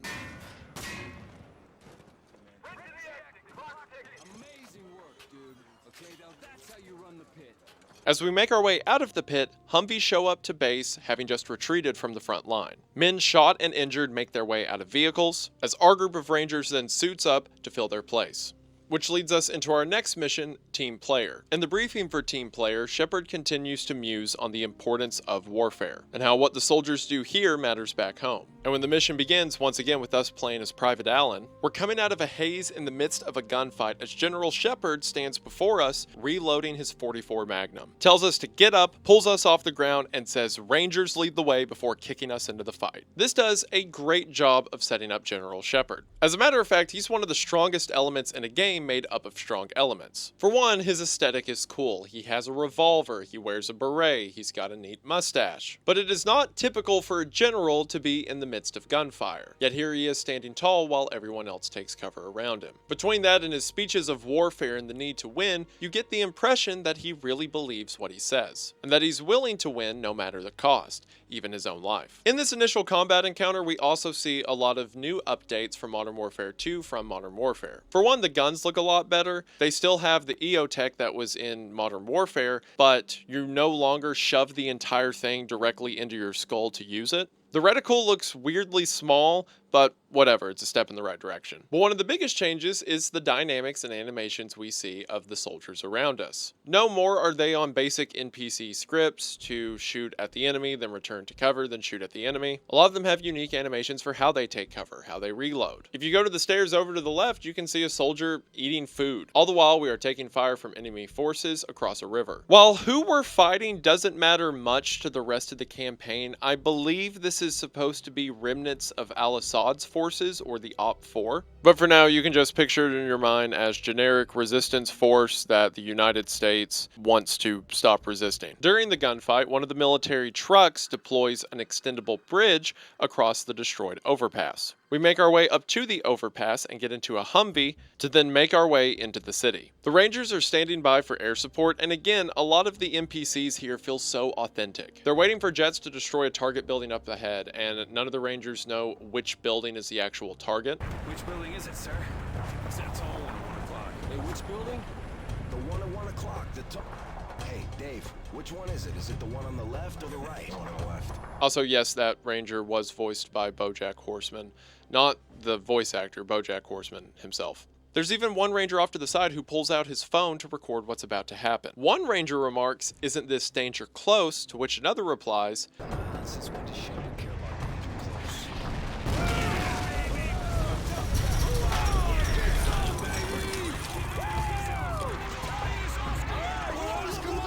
Danger close is a term in the military when an explosion or attack is going to be dangerously close to friendly forces. So the line, "Since when does Shepard care about danger close?" implies that he has a history for not only putting his own life at risk to get a mission accomplished, but the lives of others at risk. Eventually, the jets arrive and take out the building, and the Humvees with Rangers make their way in. This is similar to things I talked about in the first Modern Warfare, where we see the scope of warfare, we see the war machine in action. But notably here, it is much more reserved and, in my opinion, authentic. Sure, we just saw a jet level a building, and now we're in trucks with miniguns, but we can't use them just yet. As the Humvees go through town, Rangers begin to clear out alleyways. They remark that it's quiet, and the quietness makes them uneasy. Civilians are seen running into their homes, quickly trying to get away from the action they anticipate is about to happen. A group of men wait on a balcony staring down at us, and while Dunn remarks they're probably scouting them out right now, Foley says that they can't fire unless they see guns. This is a bit of the nuance that I feel the first game kind of missed. Sure, we may have big weapons and arsenals and soldiers, but that doesn't mean we get to use them all the time. The rules of engagement aren't always black and white. Even if it's just for a short moment, I appreciate it, because immediately after that, this changes. Enemy fighters with rocket launchers run onto rooftops and begin to shoot down on us. So the guns go hot, and we have a hurried gunfight through the streets of the town as more and more fighters show up from the buildings and try to take out the Humvees. Eventually, a rocket hits its mark and the Humvee is turned over. Private Allen, as well as Dunn and Foley, are thrown out. They make their way into a building and then have to fight room to room, before making their way to an elementary school that seems to be the operating base for the OP4. Again, there's little touches here that just make it feel more authentic. Foley doesn't say that he is clearing the room on the right or moving left. He says that he's cutting through the history class. Again, so much of the game world feels lived in to good effect. After leaving the school, we fight down some alleys and eventually link up with another detachment of Rangers. When we get to their rear line, we see that Shepard is coordinating the movement of injured troops and says that they should use his helicopter to get the wounded out. A lot of subtle character notes are given to Shepard this early on. He cares about what he's fighting for, he believes in his soldiers, and when they're injured, he's willing to use his own helicopter to do whatever it takes to get them taken care of. But he believes in what he does to the point that he's willing to risk himself or those around him in order to get it done. Shepard says that Private Allen has now been recruited to his new team, and as Allen leaves the battlefield with Shepard, the mission ends. Now from here on, the Rangers campaign will change dramatically because of story events that are about to progress very quickly. And while it's for the better, I wouldn't change a thing about the Ranger campaign moving forward. I do wish there was at least one more level of the Rangers in Afghanistan or in some foreign or standard conflict for the Army Rangers. Not that we didn't get enough here, I just liked it. But SSD and Team Player do a great job at establishing the American characters we'll see throughout the game. For now, we get to see what Shepard's special team is in our next mission, Cliffhanger. In the briefing for Cliffhanger, we hear that Private Allen has been recruited to go deep undercover. We'll learn more on that later, but for now we hear about this task force that General Shepard has assembled. A task force known as 141. 141 seems to be based out of the United States, given that Shepard is an American general, but he recruits operatives from all over the world. The goal of Task Force 141 is to accomplish complicated missions within short time windows and without attaching a country's flag. To give an idea of the kind of things 141 does, Shepard says that the team is currently recovering a downed satellite deep in enemy lines, or in other words, far into the Russian mountains. I suppose I should kind of mention what it seems Russia's current state is in the game, because none of this is explicitly said, and you kind of catch glimpses of it through the way people talk about factions within the game. It seems that while Zakhaev and the ultranationalist influence have certainly had an effect on the Russian government, they are not as gung-ho about the destruction of the United States as Zakhaev was. That being said, hostilities between Russia and the United States, as well as other UN nations, are pretty high. It feels very Cold War era, with everyone rounding their troops in case something is to pop off. So when an American satellite goes down in Russia, 141 is sent to get the data from that satellite before the Russians can do anything with it. Fitting for the mission's title, Cliffhanger shows 141 infiltrating on a mountainside at a military base far within Russia's borders. We play as a 141 member codenamed Roach, which that's another cool detail about 141, given the fact that it is a clandestine operation of soldiers of different ranks and names from around the world. Everyone is assigned a single codename, except for the person we're infiltrating the base with, Captain McTavish. But if you'll remember, John McTavish is the real name of Soap from Modern Warfare. So this is Soap from COD 4, now in Modern Warfare 2. It's been 5 years. He got a promotion from sergeant to captain. I don't think you can do that, but whatever. Okay, so the internet's telling me, unless British ranks are highly different, that no, a sergeant cannot become a captain, but if the sergeant attends officer candidate school and then becomes a commissioned officer, then they can work their way up to captain, but that's effectively re-entering the military under a whole new system than the enlisted ranks. I'm being a nerd again, I'm sorry. Given everything that Soap did in the first Modern Warfare, it makes sense that Shepard would want to recruit him to 141. But still, Price is nowhere to be found, so assumedly, he died on the bridge at the end of COD 4. Again, pretend like you don't know where this is going. I promise this is new to someone watching. Even though he now goes by Captain McTavish, I'm going to ignore that and keep calling him Soap. This is a great reintroduction to the character, with Soap and Roach ice climbing up the side of a mountain. At one point, performing a daring jump to which Roach almost falls off, before Soap saves him in the nick of time. A throwback to Price saving Soap in Crew Expendable at the beginning of the first Modern Warfare. So Roach and Soap have to break into the Russian base and get the ACS module from the downed satellite unseen. And this entire thing is a ton of fun. There's a blizzard rolling in, so you can be completely unseen from just 10-20 feet away. Soap provides overwatch, so you and him have timed takedowns. All of the guards walking around feel really natural too. If you find one inside of a building, they seem more relaxed or nonchalant. Whereas outside, they're blowing hot air into their hands or keeping their arms pressed against their jacket.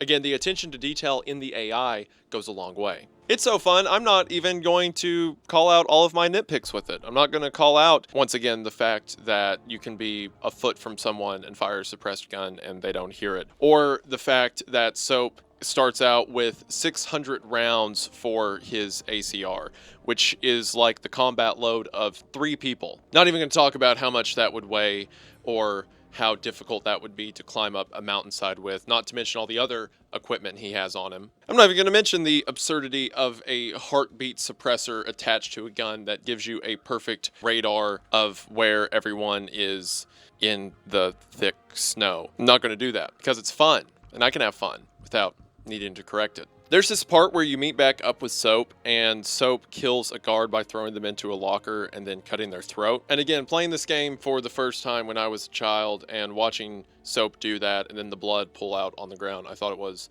the coolest thing ever. Eventually, the two make it to a hangar and Roach finds the ACS module upstairs. But at the same time, the soldiers on the base find the two of you. So earlier in the mission, Roach planted explosives in case they needed to make an escape. Now that they're caught, it's time to use them. So Roach goes loud and the two fight their way out of the base. I will say I do kind of wish this mission had the follow-through of Gillies in the Mist. Like, it was doing something really cool with the stealth angle and then kind of dropped the ball to make a generic cloud gunfight at the end. I think it would have been cooler if you just got away unseen, but whatever. The two fight their way out and eventually come across Russian troops on snowmobiles. After commandeering said snowmobiles, the end of the mission shows Soap and Roach escaping on snowmobile while fighting other snowmobiles to get to a helicopter evac point outside of the base, ending with a massive canyon jump as the music swells.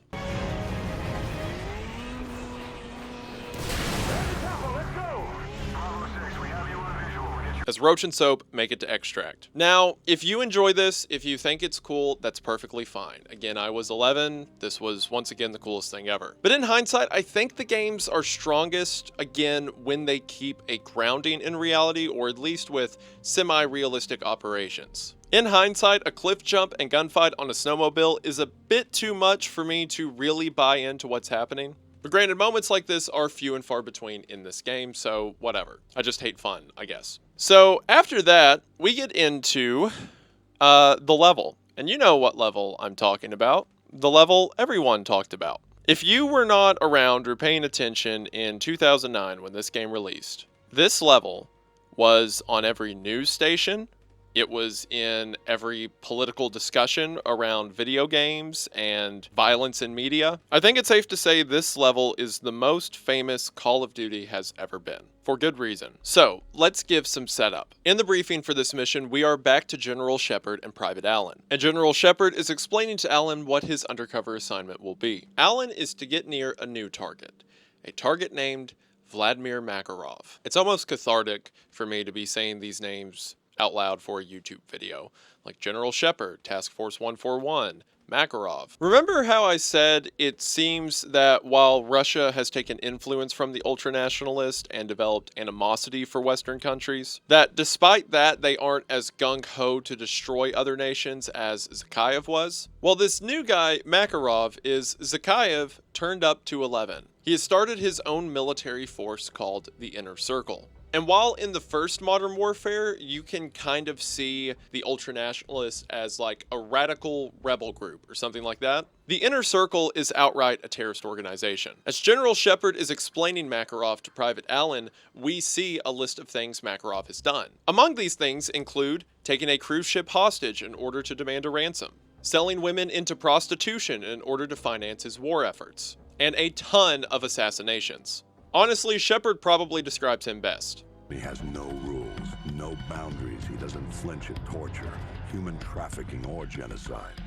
He's not loyal to a flag or a country or any set of ideals.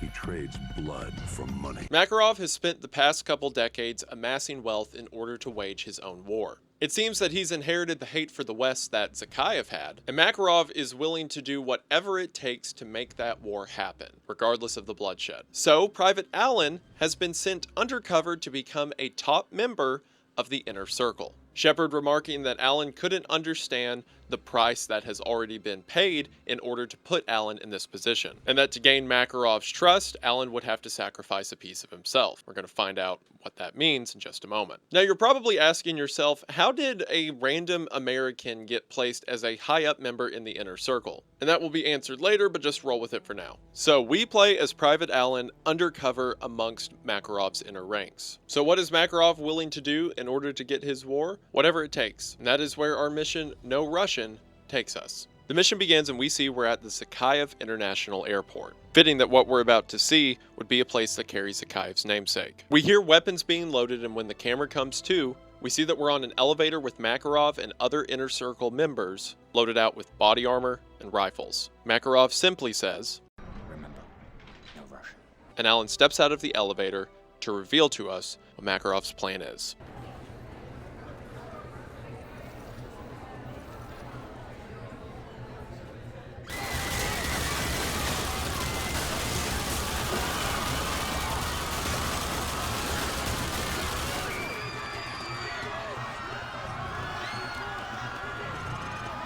Makarov is committing a terrorist attack at a Russian airport while speaking English and, as mentioned earlier, being sure to not speak Russian, so that the attack will be blamed on the United States. I mentioned earlier how we get musings of Shepard being willing to do whatever it takes or use as many lives as is needed to get his goal across. But Makarov isn't just willing to put Russians at risk, he's willing to slaughter Russian civilians if it means getting his day. This level is so controversial, even the devs knew it was controversial before it came out. When the level starts, you have the option to just skip it entirely. Sure, you may lose a lot of context for the story, but in 2009 and even now, this is a lot to watch. There's 3 different ways you can go about it. Like I mentioned, you can skip the level entirely. You can walk through the level and never shoot any civilians, although at the end when the police respond it gets kind of sketchy. Or you can shoot just as many civilians as Makarov is. The aesthetics of this mission are brutal. Not only are people screaming and trying to get away as they're cut down, but the NPC improvement we've seen through the rest of the game applies here. Some people crawl away and begin to cower in corners holding their hands up. Others are seen trying to drag the wounded out of the way, their friends and family. There is some resistance as the occasional security security guard will step out to fight, but they're of course no match to the firepower of Makarov and his men. There is a brutal amount of attention to detail in this level. In areas where people evacuated, there's luggage broken open and strewn across the ground. As we pass by the terminal, every flight in and out of the airport is updated to delayed. If you walk over to the restroom and listen closely, you can even hear a baby crying. Undoubtedly crying for a mother who's never coming back. As with everything else I've mentioned up until this point, I think if you're going to show something, show it. Terrorist attacks are a horrifying reality that I'm sure everyone watching this video is sadly familiar with. So if you're going to use it as a plot point in your game, then you don't need to sugarcoat it. It's almost disrespectful to real-world tragedies if you go too light on the depictions of them. So regardless if you like its inclusion, you have to admit it's pretty gutsy. Also, on a lighter note, I cannot describe to you what 11-year-old me's reaction was playing this level for the first time. Like, I've just been playing as like an army ranger, and then like, oh, these cool guys infiltrating a Russian military base. And then when I get to that level and we're in the elevator and you step out in the middle of like a crowd at an airport and pull up a gun, I was like, what? And then that was followed by 5 minutes of... After making their way through the airport, Victor remarks that he's been waiting a long time for this. By the way, Victor and Andre are the two notable members of the inner circle that we see in the airport terrorist attack, who will matter later. Makarov responds to Victor, haven't we all, and then says this is for Zakhaev, further cementing Makarov's dedication to Zakhaev from the first game. And in the next game, we'll see what their literal connection was. Makarov and his men fight through the police responding to the incident, eventually making it to an ambulance that will work as their cover for escape. As they're stepping into the ambulance, this happens. That was no message. This is a message. This was Makarov's plan all along. This is why he allowed Alan to get close. He needed an American body to be at the scene of the crime. This, along with them speaking English on security cameras and from living witnesses, cements the idea that America was responsible for this terrorist attack. Now granted, the media knows who Makarov is, but this at least applies that there was United States backing to his terrorist attack. From the events of the first game, Russia and the United States was already pitted against each other, and with tensions already high, through this attack, Makarov led the match. The only ones who know the truth of this operation, that Alan was just an undercover agent, who, mind you, even if he was an undercover agent, he still didn't stop the massacre. But the only ones who know of this are Task Force 141. So while the rest of the world waits to see what response Russia gives, 141 sets about finding Makarov. Shell casings from the terrorist attack points to Makarov's arms dealer, a gun dealer in Brazil named Alexander Rojas. Also, these games like to use arms deals as like their middle grounds, right? This is the second one, because Zakhaev was originally an arms dealer back in All Gillied Up. I guess the writers just like that dynamic. So 141 is sent to Rio de Janeiro to track down Rojas, hoping that he can give them the connection to Makarov's location. This leads us into our mission, Takedown. The opening of it's really cool, where we're in a vehicle following a group of guys who are supposed to be talking to Rojas's right-hand man. And when they eventually find him, a gunfight breaks out, and we have to hide under the dash while our driver gets smoked. Once again, we're playing as Roach, and Soap and Roach begin to chase this guy down on foot. It seems enough people complained, or the devs just thought about the chase with Victor from the first Modern Warfare enough, because now we can just shoot him in the leg. We get this quick scene that emphasizes the kind of things 141 can do that a traditional country's military cannot. Since they plan to interrogate him for Rojas's location, given the jumper cables, it seems they're going to do that by some not-so-Geneva means. Soap tells us to go into the village with Meat and Royce, two other 141 members, to find Rojas, while he stays here and interrogates Rojas' second in command with another new member of 141, Ghost. When I first played these games, I thought Ghost was the coolest guy ever. And I mean, everyone did. He became the face of the series for a while, along with figures like Captain Price. So going back and replaying these games, I was shocked how little he actually appears or does. Like, in my mind, he was one of the main guys making moves along with Soap. But really, other than the way he exits, which is iconic, the only reason he has as much clout as he does is the mask. It is wild how much the decision to give him a ski mask with a skull painted on it changed him in the minds of little me and people like me forever. Because otherwise, not to be rude, he's kind of just there. Like, his voice is cool. Sometimes he'll have some fun lines where he's like sarcastic or upset with command. But for the most part, he's not that different from other NPCs besides the mask. And because of the mask, he's special and I'll remember him forever. Anyway, Roach, Meat, and Royce make their way into the favela in order to find Rojas and are immediately confronted by Rojas's men, gun runners throughout the city. This door-to-door fighting is brutal on high difficulties. People will pop out on rooftops, people will pop out from doors, they will straight up shoot you from behind closed doors. It can be incredibly frustrating to make your way through. Regardless of how well you do, Meat and Royce will always die in this first segment, leaving Roach to go on his own to find Rojas, who in the meantime, Soap and Ghost interrogation has worked, and Rojas, his second in command, says that he is up at the top of the village. So the rest of this mission has you running through the favela in order to catch Rojas. Similar to the beginning, this is a nightmare. People pop out from rooftops, they'll pop out from basements, they'll pop out from rooms you just cleared. It becomes a game where you have to find ways to inch forward one room at a time until you get a checkpoint. And again, just die like 40 times to pressure test your way to the next checkpoint. It also doesn't help that anytime you take damage, your entire screen becomes red and Roach just throws his gun straight up into the air. Eventually you make your way to the top of the village, and as Rojas is about to get away, Soap tackles him from a balcony window. It's really cool tackle and all. He shatters through the glass. Rojas and him land on top of a car. I will say, it doesn't make that much sense. Like, was Soap waiting in that room? Was he like sitting at the back of the room like any minute now? He's going to walk in front of that window. And rather than opening the window, I'm going to choose to jump through a pane of glass. But whatever, I get it. It looks cool. Ghost calls for air evac, but Command says they can't bring it. So for now, it seems 141's on their own. In the meantime, we go to our next mission, Wolverines. So I'm going to go ahead and get my hot take out of the way. I really like the 141. I like Soap and Price and Ghost. They're very cool and memorable. But in my opinion, the Ranger campaign is the best part of this game. And it's because from Wolverines on, it really accomplishes something in a first-person story campaign that I haven't seen done since, or at least not done as well. In our briefing for this mission, we hear that Overlord, our command center throughout the game, is getting reports of dozens of unidentified aircrafts above American airspace. Overlord checks with a few intelligence centers who say satellites are clear and it seems that there's no one there. That is until Overlord talks to a command center on the ground and we hear this.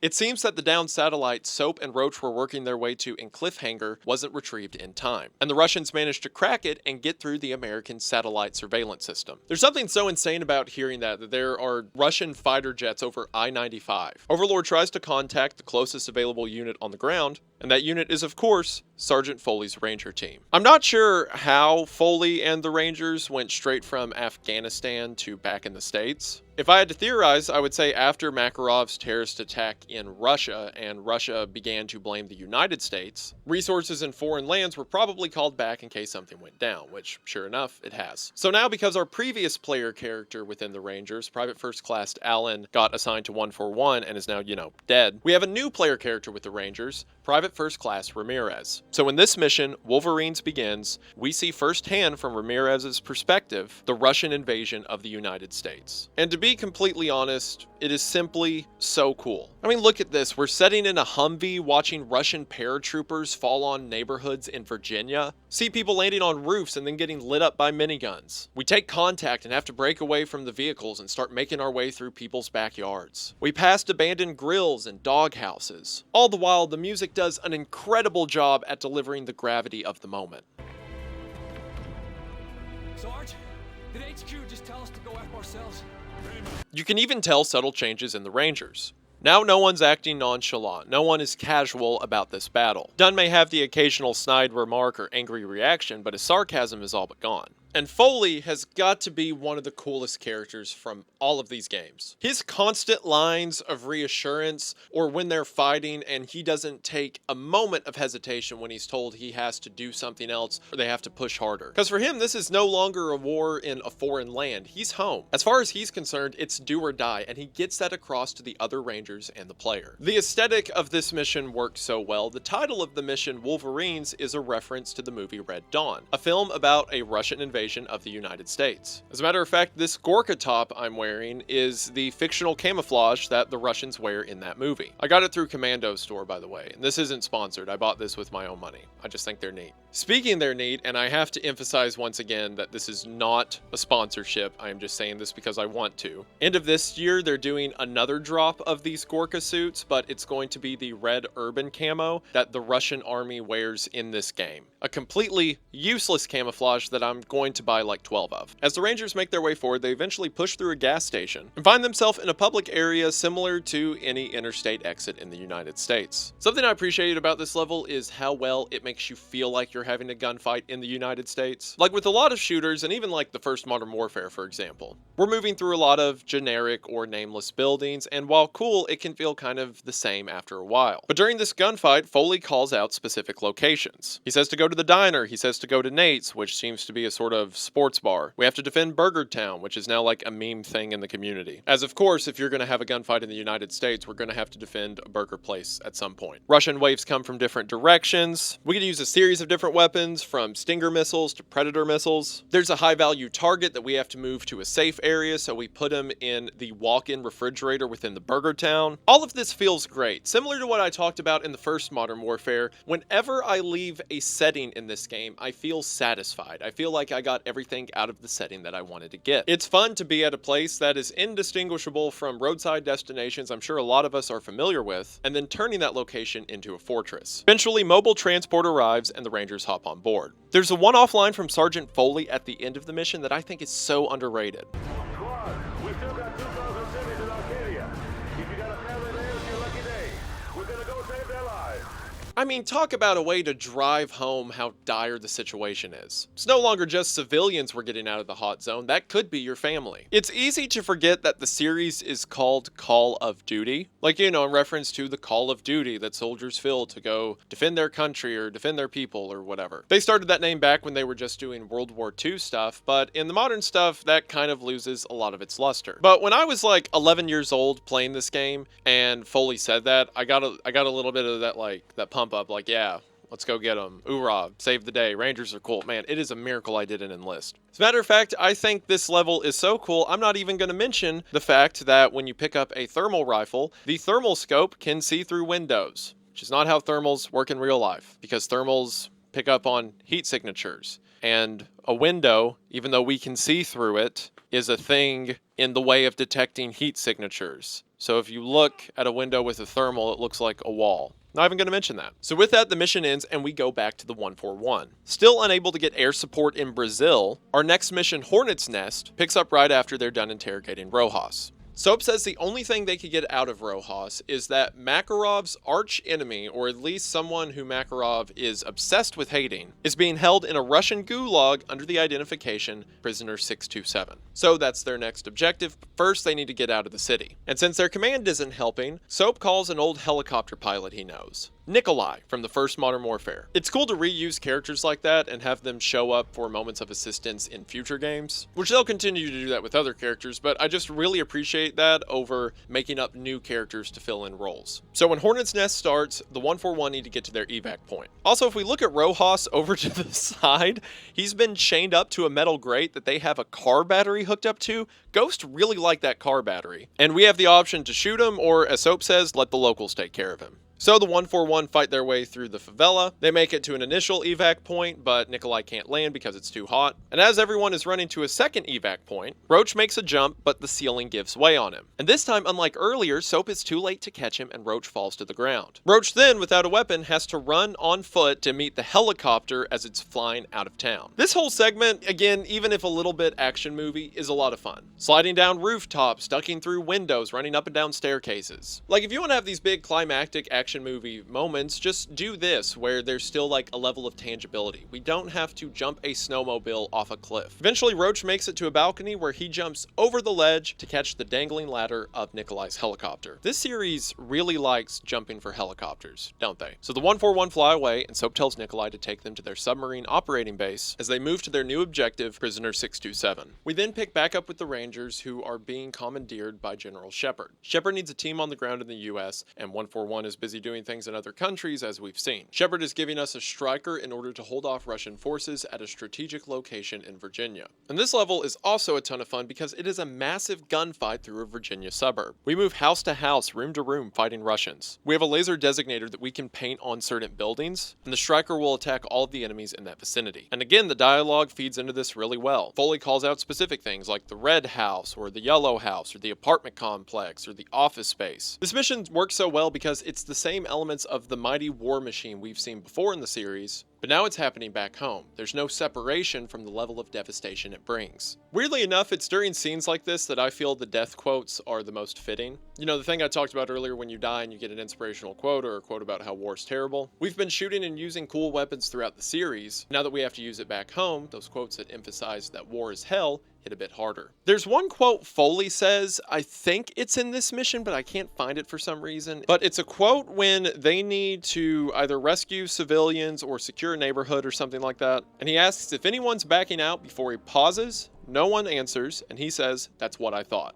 Again, another one of those moments that emphasize it's now or never. There's nowhere to go home to. We either win here or we die. Those are the options. And again, the most remarkable attribute of a soldier is bravery. So to have no one speak up in the face of overwhelming odds, and Foley already knew their answer, is cool. As they're clearing out houses, Shepard gives them a command to divert to a specific address. When Foley asks what the team is looking for, Shepard says they are securing a high-value individual who is held up in a second-floor safe room at that address. So we fight through suburbs, and then manors, and then a golf course, eventually finding the address that has had a commercial airliner crash in front of it. This is not only a haunting spectacle, but shows how total the invasion was. Anything in the air is getting knocked down, and civilians are not safe from the carnage. When we get to the house of this person we're supposed to rescue, the entire front of the house is blown open, and a Russian soldier is going through his fridge, so probably not a good sign. And when we get upstairs, we see the person we're supposed to rescue is already dead, and there's a Russian with strange tattoos lying dead in front of his door. Now, there's a couple things that we can piece together from this. We're never told who this individual was, but it's someone who Shepard wanted rescued. And he's handcuffed to a documents case that we take with us. But the case has already been opened, so whoever killed him probably got what they wanted. Foley notes that there's no sign of forced entry, meaning the door was opened without needing to be broken into. It's unlikely that the guy opened the door himself, considering whoever opened the door killed him, so we can assume that whoever got into this person's safe room knew the code. However, the most interesting part is the dead Russian lying in front of the door. The Rangers just know this as a Russian with weird tattoos, but if we pay attention, this is Victor from No Russian, one of the highest members of the Inner Circle and one of the people who committed the airport terrorist attack with Makarov. So what is he doing dead in front of this safe room in Virginia? Also, there's a trail of bloody footprints that lead into the safe room and then back out. Seemingly whoever killed the target and took the information from the case. I have some theories on this, but we'll talk about it later. For now, Exodus ends there and we switch over to the 141 once again, now committed to their assault to find prisoner 627. It seems that Makarov and his followers are running the Gulag, or at least people within the Russian military who are loyal to Makarov. There's this weird dissonance between what the Russian military is doing and what, like, those loyal to Makarov is doing. Because in this mission, we find that the people we're fighting have taken hostages of Russian civilians, which I don't feel like the military would do. But either way, whoever's running the Gulag has started to take control of oil rigs out at sea in the sea surrounding the Gulag. So they can't get close without first taking down the oil rigs, and because those oil rigs are now stocked with surface-to-air missiles, they can't get close to the Gulag without first taking out the oil rigs. But they can't just blow them up because, as mentioned, the Russians who have taken it over have taken hostages. So if they want prisoner 627, the 141 has to go in, take out the oil rigs on foot. Which leads us to this mission. The only easy day was yesterday. The intro to this mission is so cool. The team deploys through a submarine, being jettisoned out from the larger craft and then working their way underwater. It's so cool to be underwater and see fish pass by and then pass by this gigantic submarine. As it comes into view and gives an enormous presence, it almost evokes a feeling of thalassophobia, like it's a giant beast in the water. But the beast belongs to us, and it's a harrowing reminder of how terrifying it can be if the military, or in this case, the task force, wants to get you. The 141 swim up to take out a couple of guards on the lower decks of the oil rig. There's this awesome shot before Roach goes up to take out the first guy, where you can see all of the 141 members underwater ready to assault the platform. And it's so great. It's like sharks circling their prey. 2 men are pulled into the water and killed, and then their bodies sink down into the ocean. As the team makes their way onto the platform and begins to clear the lower levels. This is so cool. Again, if you want to do cool operator stuff, if you want to have action movie set pieces, base them in something tangible. I mean, having these people deploy through a submarine and then come up from underwater and drag people beneath the waves, it might as well be a real-life superpower, and it's really cool and it feels authentic. It's moments like these that are the best action in the series. The 141 had room-to-room breaching doorways.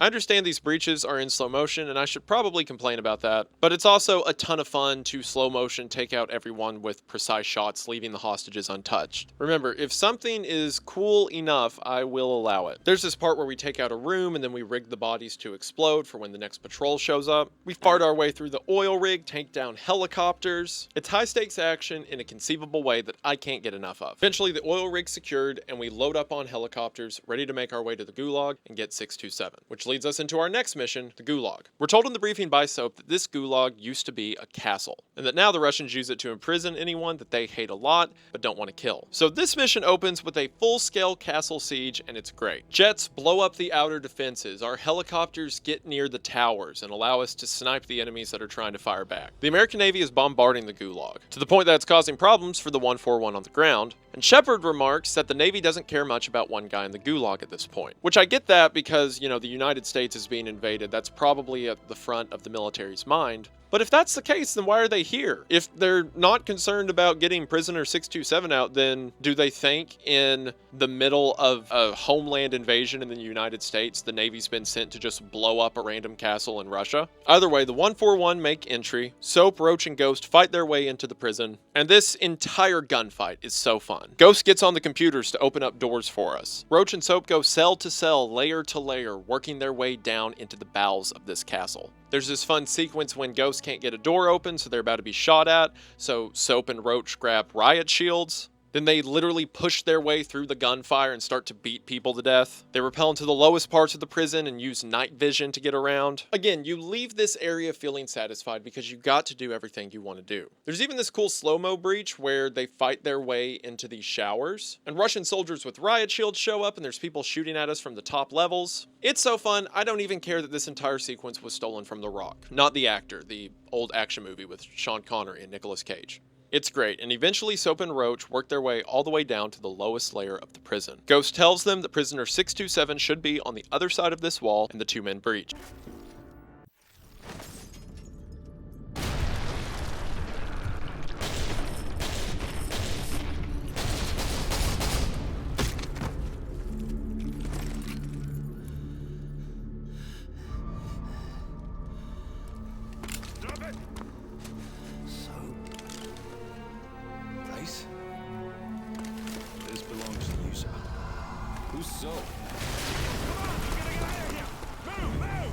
That's right, Captain Price lived. He survived the shootout at the end of the first Modern Warfare. And of course, Makarov, who was so loyal to Zakhaev, absolutely hates Captain Price, so rather than killing him, he has had him thrown into the Gulag for the last several years, to the point where Soap probably assumed him dead. But now Price is back and as mad as ever. At the same time, the Navy begins to bombard the Gulag, so the men have to find an escape quick. All their avenues keep getting cut off. The prison's in so much disarray that you can see a few Russian soldiers stammering about as the walls are coming down. And they don't even try to shoot back, you just leave them and then the rebel kills them. Eventually, the men get to the cafeteria where a hole's been blown in the ceiling. Soap shoots a flare and a helicopter drops a fly rig, and the men hook up and are whisked out of the exploding prison straight up into the sky. This is so cool. Again, it's all dramatic, but it has a foot in reality that makes it feel earned. From the gunfights to the explosions to finding Price. Everything in this mission works so well. It's one of the best action set pieces from the whole series. And now Price is back, and if anyone is determined to kill Makarov,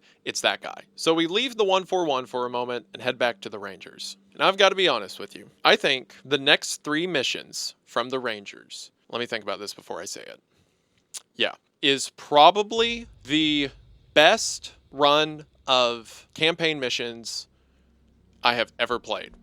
At the very least, it's the most memorable. When I think in my head of like perfect shooter campaigns, these 3 levels come to mind. And it's because it does everything I want it to expertly. The briefing for this mission is simply an emergency broadcast, telling civilians across several Virginia counties to make their way to rescue points. And when we load in as Ramirez, we seem to be in an underground bunker. As we walk through the bunker, things are chaotic. Soldiers are injured and panicked. Others set around laptops and phones, desperately trying to get word to command. We turn corner to see one ranger carrying another injured one down the hallway, till we eventually find Dunn sitting defeated at the bottom of a staircase. Foley walks up to him, throws him a rifle, and says it's time to go. Foley, Dunn, and Ramirez walk up the staircase to reveal that this devastated battleground is in the heart of Washington, D.C., as the mission name and info appears of their own accord. This is just so good. To the swelling music once again getting across the weight of this moment. To the tattered monuments of DC sitting around us. The radio chatter is desperate and confused. We're watching Rangers get blown up left and right. People are trying to counter the invasion and others are trying to get civilians out of there. It is devastating and awful in all the right ways. Foley and his team are tasked with several objectives throughout this mission. As we pass through the gunfights, we see how brutal they've been. Soldiers carrying other soldiers out of the way get gunned down.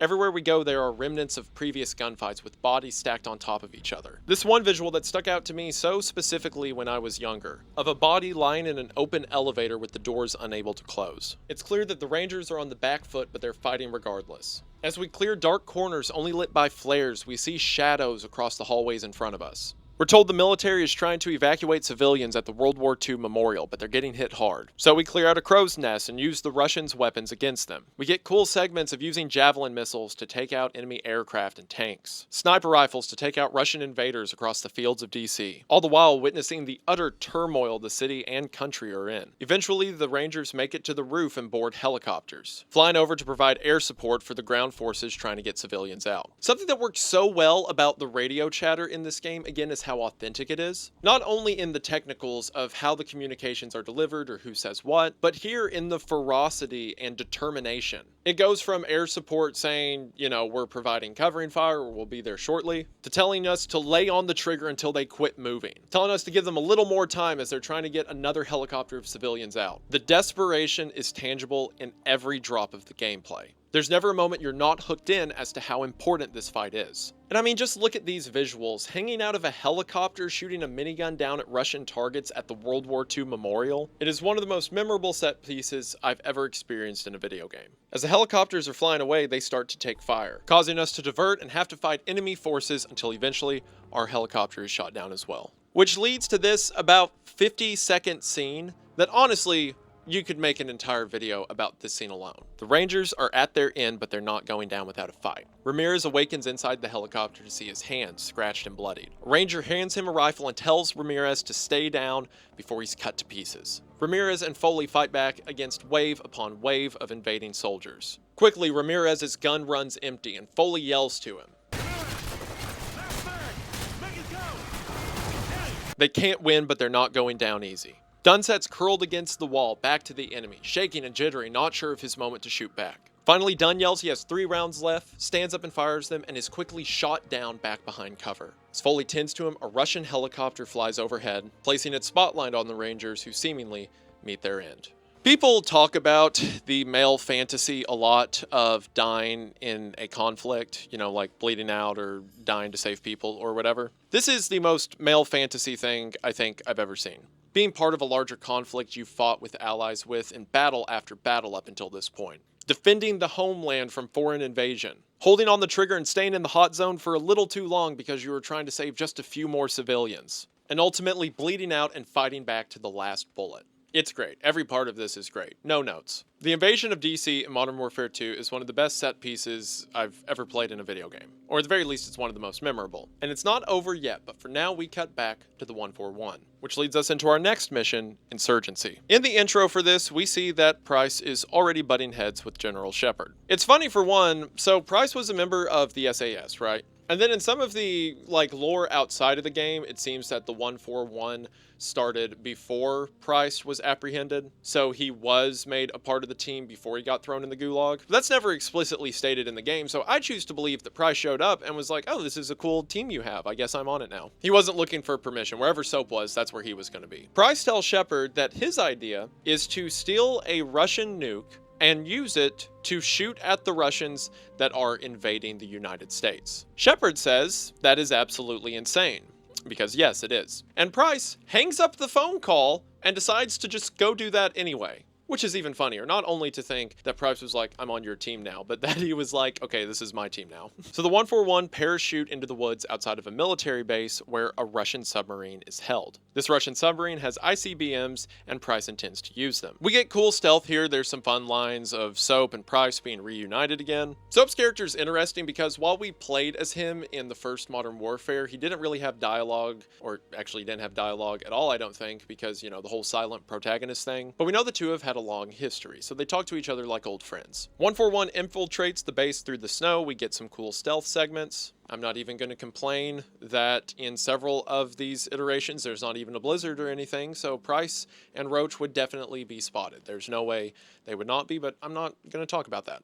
Eventually, 141 links up on the outskirts of the base and use a Predator missile to stage their invasion. We fight our way through the base. There's a lot of cool explosions and gunfights, until Price makes his way into the submarine and hops on board. There's this moment that kind of confuses me. So Price gets on the submarine, and Ghost starts freaking out because the submarine doors are open. Price doesn't say anything for a while, but Ghost starts freaking out that a missile's going to launch. To which eventually Price says, good, and then Price's missile goes into the air, and Ghost begins to yell code black as if this wasn't what they were there to do. So, did Ghost not know what was happening, or did no one besides Price know what was happening? We know what Price is planning because we heard the phone call to General Shepard. So okay, assuming that no one else heard that phone call, maybe Price was keeping his secrets to himself. But if that's the case, then what did he tell everyone else? I guess he just walked into the base and was like, hey, can't get a hold of Shepard, that's weird. Anyway, he said we have to go to this military base in Russia and invade it for reasons. Maybe Price said that the Russians were planning to launch a missile, so the rest of 141 thought they were there to stop that?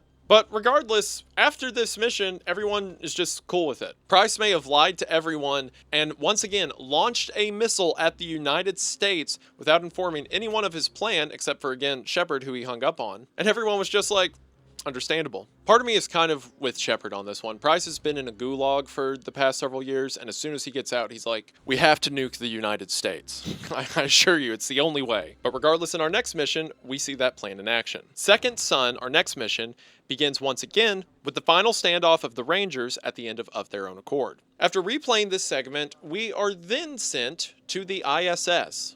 That is right, we temporarily control an astronaut on the International Space Station. Which that raises an interesting point. What if someone on the International Space Station, or just a space station, was up in space, and then they look down and just see, like, the United States get decimated? It's like, okay, do they get to come down? Or are they just like that now? The reason we get this perspective from the ISS is because this astronaut is the first one to see the missile coming over the globe. Which I know it's exaggerated so that we can visibly see it, but that would be a huge missile. If you could see it from space like that. It's like the size of Rhode Island. As the astronaut is watching, sure enough, the missile goes directly over DC and explodes, causing a shockwave that sends our astronaut into outer orbit and certainly to his death. I like this recurring theme Modern Warfare 2 has of acceptable losses, and we see a bunch of different perspectives of that idea. We see Shepard, who's willing to put himself and his own men at stake if it means accomplishing the mission. We see Makarov willing to volunteer people for death and then kill them himself in order to accomplish his goals. We see figures like Sergeant Foley, who will charge headlong into action, risking themselves to get the job done. And we see Price here, who's certainly working for the greater good, but he's willing to accept losses as collateral. After the explosion, we go back to the Rangers at the moment the helicopter searchlight found them. But right before they are killed, this is the exact moment that the missile explodes. It turns out that this missile Price fired was not a nuke, but was instead an EMP, or an electromagnetic pulse, meaning that it immediately disables all of the technology in the area. Most importantly, all of the Russian air support in the sky. So the Rangers live, but they are now being bombarded by falling helicopters and planes.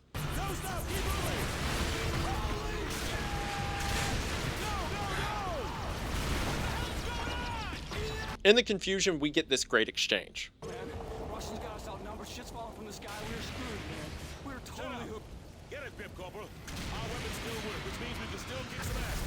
After Foley checks to see the streets clear, it is haunting how quiet the world has become. All of the lights that were once on are now off. Even our electronic sights, like the holographic sight, no longer work. And as the Rangers make their way through the aftermath, the only thing that can be heard is the approaching storm. As the Rangers make their way through the street, their flashlights don't even work. They're walking completely and literally in the dark. There's this awesome exchange when they encounter another Ranger.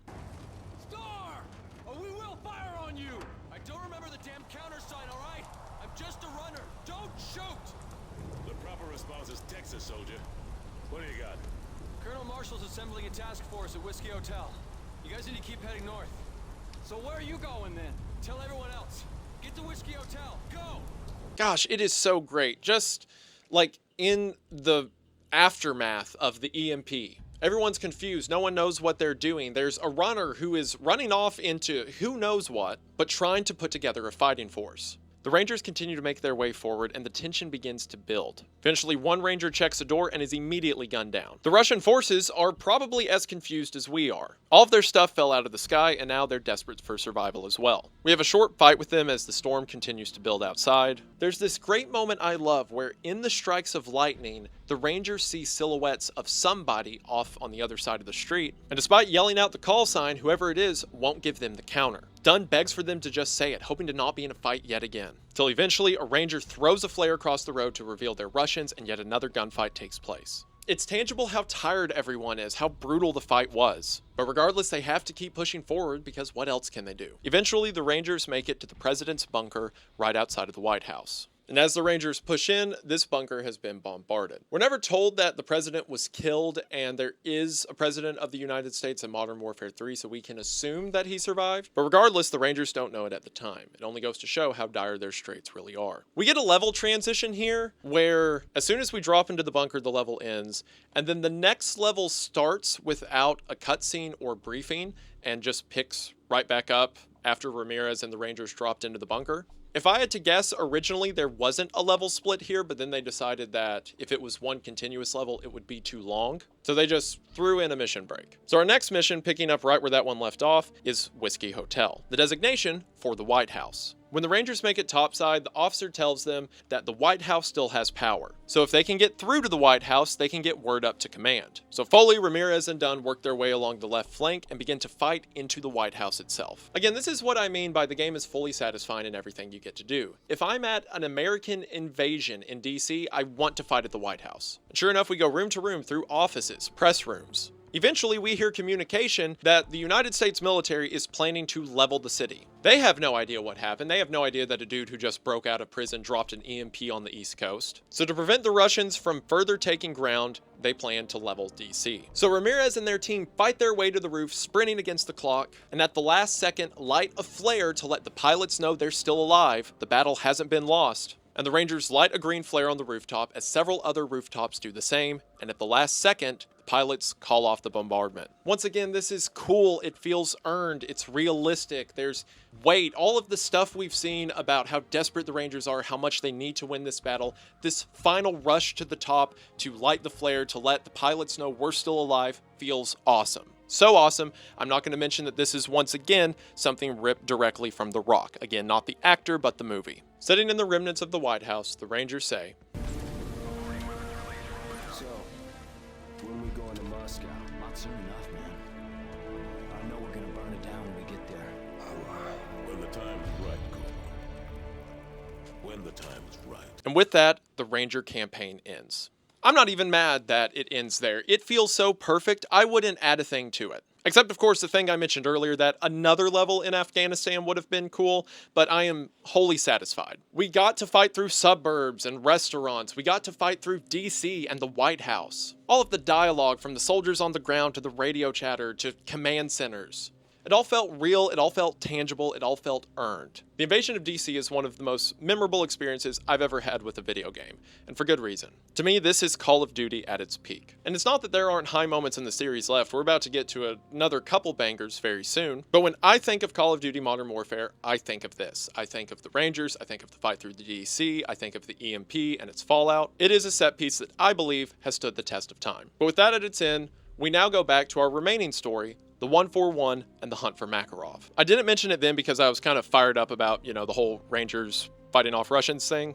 But in the briefing for Second Son, we hear a conversation between Overlord and Shepard. Effectively, everything that Shepard predicted came true. The The Russians were going to fight, they were going to launch an invasion, and the top brass of the United States apologizes for not believing him sooner. So now with the 141, the United States believes Shepard is the best chance they have at getting Makarov and hopefully ending this war. So in our next mission, Loose Ends, we start to see the fruits of that. Shepard says that he has been given a blank check and they're going to use it to kill Makarov. Not only does the 141 have anything they could ever want at their disposal, but Shepard has his own private army, a group called Shadow Company. Effectively, in the midst of everything that's happened, Shepard has become the most highly budgeted military leader in the world. So now, as the title suggests, he's going to use that power to take out Makarov, tie up loose ends. At the beginning of Loose Ends, Shepard says that there are 2 locations Makarov may be at. One is a large safe house Makarov owns somewhere in the mountains of Russia, and the other is a weapons deal his men are taking part in an Afghanistan scrapyard. So 141 splits into 2 groups. Roach and Ghost among one team that go to the estate property in the mountains,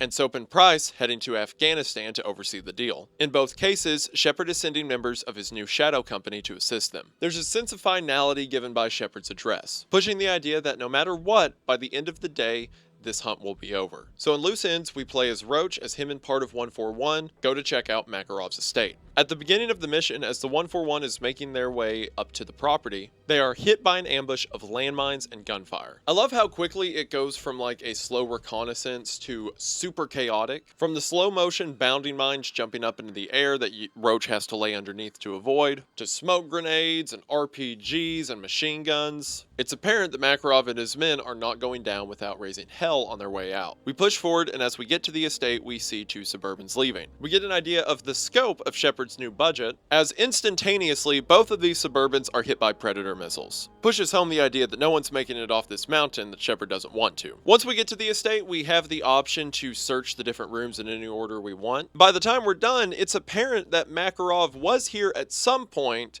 but not anymore. But even if he's not here, that doesn't mean there's not computers with a bunch of useful information. So we begin to transfer all of the files to our own module, all the while setting up a perimeter to hold off the advancing waves of Inner Circle members. This entire section is really fun while you're waiting for the files to transfer.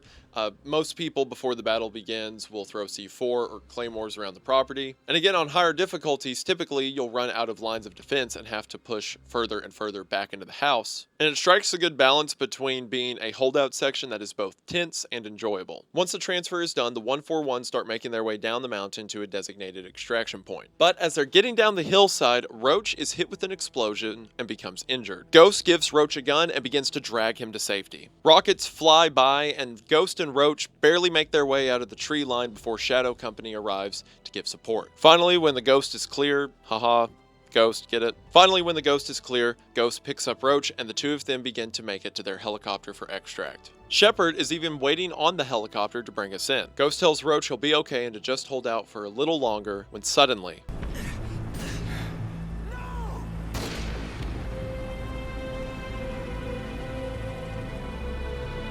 Ghost and Roach are thrown into a pile and then doused with gasoline. All the while on the radio, we can hear Price yell that him and Soap have been betrayed in Afghanistan as well. He yells for anyone listening to not trust Shepard, but it's too late. The operation was rigged from the start. And as Shepard lights the bodies of Ghost and Roach, he walks away a war hero with no evidence to the contrary. This was every young man, at least in my generation, this was every young man's first betrayal. I cannot describe to you how decimated little 11-year-old me was watching Ghost and Roach burn as Shepard watched and walked off. The first time you play this game, if you have no outside influence, it really does come out of nowhere. Shepard has been the most ardent supporter of the American war machine and killing Makarov throughout the whole game. But if you paid attention, a lot of the context clues were already there. You just didn't realize them until you had the context of Shepard being a traitor. In a few missions, we'll see Shepard's motive, but for now we already have the clues as to what happened. Remember how all the way back in No Russian, I said it was odd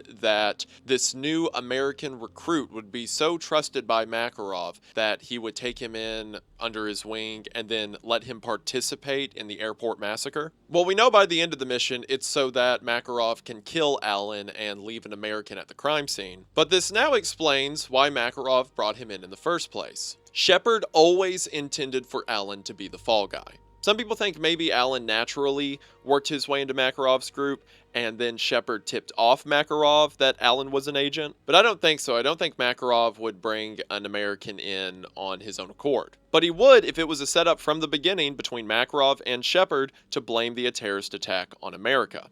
And there's been other evidence of this deal between Shepard and Makarov throughout the game. Remember how back in Exodus, Shepard shows up on the radio to send Foley to this specific address where an HVI is located? And how Makarov's right-hand man is found dead outside of the room? Well, this HVI probably had information about the connection between Shepard and Makarov. Maybe he was even the middleman who got the two in contact. So Shepard was sending the Rangers to rescue the guy, and I'm sure as soon as the guy made it into Shepard's custody, he would disappear. But it seems by Makarov's guy being dead outside that Makarov beat Shepard to the punch. Or perhaps Makarov sent Victor to get this guy because Makarov intended to expose his connection with Shepard. Who knows? But either way, the fact that Makarov and Shepard both wanted him meant that guy probably knew something. And here, Shepard has the 141 go to Makarov's estate, gather all the information from his files, and then hand it over to Shepard. And I'm sure in those files there's details about the plan for Private Allen to be the fall guy for the terrorist attack at the airport. So Shepard can't let that information get out, so he needs to have it himself. And of course he can't let the 141 find out about what was on those computers. So, as the title of the mission implies, he tied up loose ends. Again, we don't know his motives yet, but Shepard has had a conspiracy running from the beginning in order to get his war. I mentioned it all the way back in Team Player. Shepard is willing to put his life and the life of those around him in danger if it means accomplishing his mission. And now that we see the full scope of his operation, there probably isn't a death toll too high to stop him from getting done what he thinks needs to be done.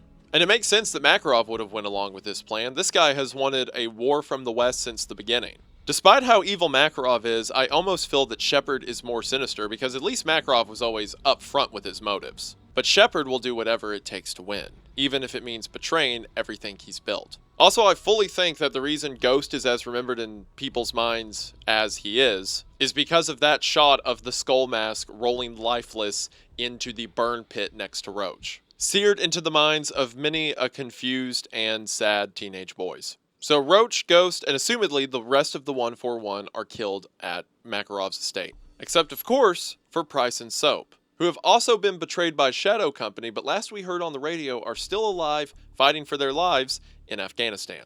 Which leads us into our next mission, the enemy of my enemy. We then switch to playing as Soap in Afghanistan. Make no mistake, Shepard worked with Makarov at one point, and yes, he wants Price and Soap dead, but he also wants Makarov and his men dead too. The only reason he ever made a deal with Makarov was to get his war. Now that the war started, Makarov is still the enemy, and conveniently for Shepard, he's also the only other person who knows about Shepard's deal with him. So effectively, Shepard wants everyone dead that isn't him. In the briefing, we hear that Soap and Price need an evac, so of course, they call up Nikolai. Nikolai says it's going to be a hot landing, but he's going to get the two men out. There's also some other members of 141 there in Afghanistan, but not for long. So we switch to playing as Soap, and this is one of the most interesting dynamics in the campaign, because we see Shepard's Shadow Company and Makarov's Inner Circle having an all-out war. And while typically it's our guys versus whoever we're going up against, in this mission we play as Soap weaving his way through the battle lines of the two warring factions. So in some cases you can hang out for a while and Shepard's men and Makarov's men will kill each other off, and then we can just push through as Soap and mop up whoever's remaining.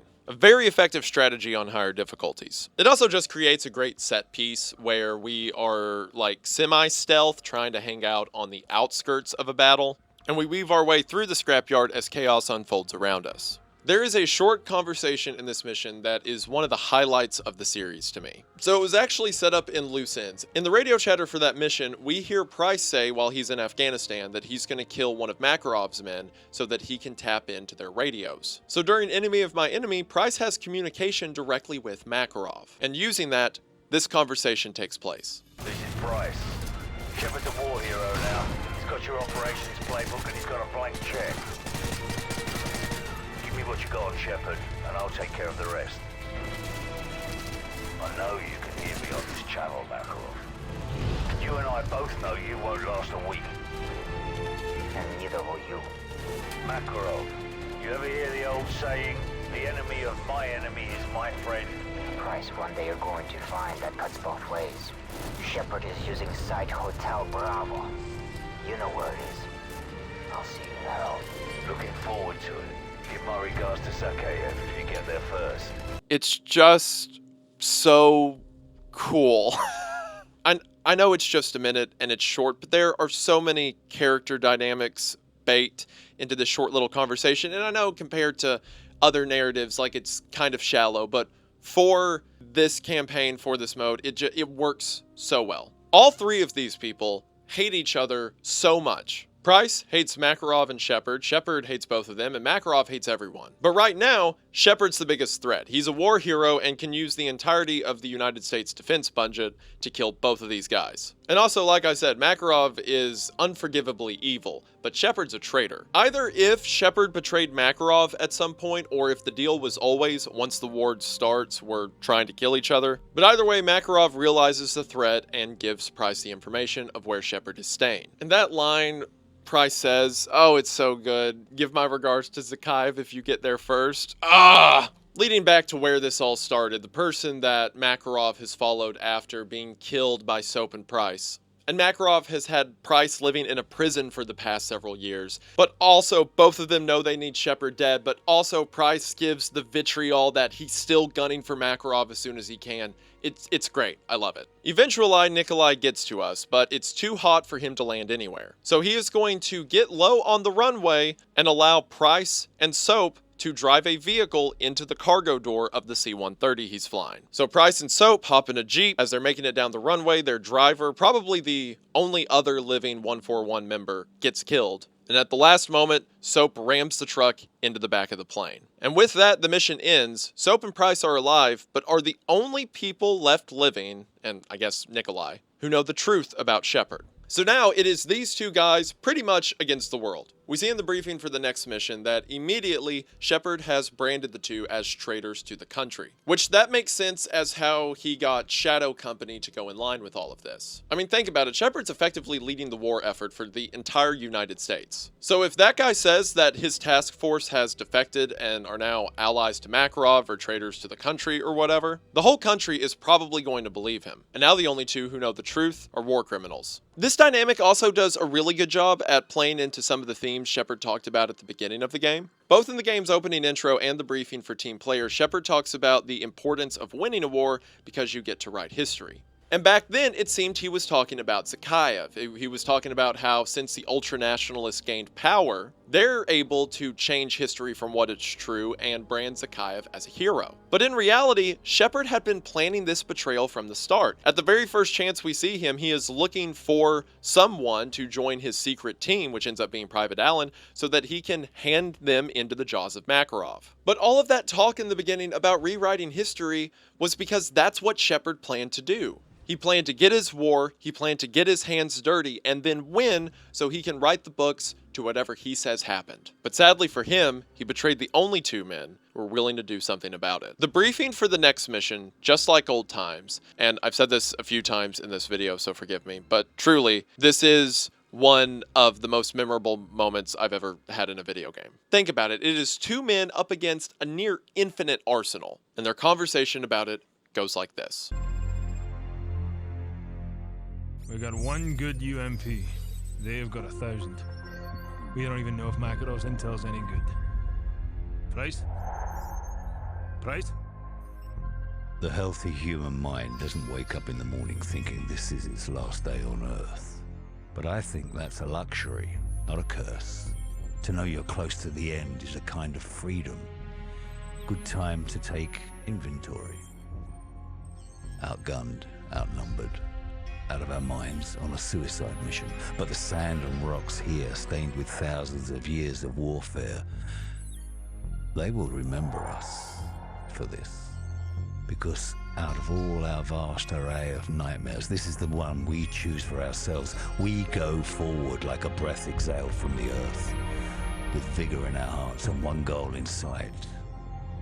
We will kill him.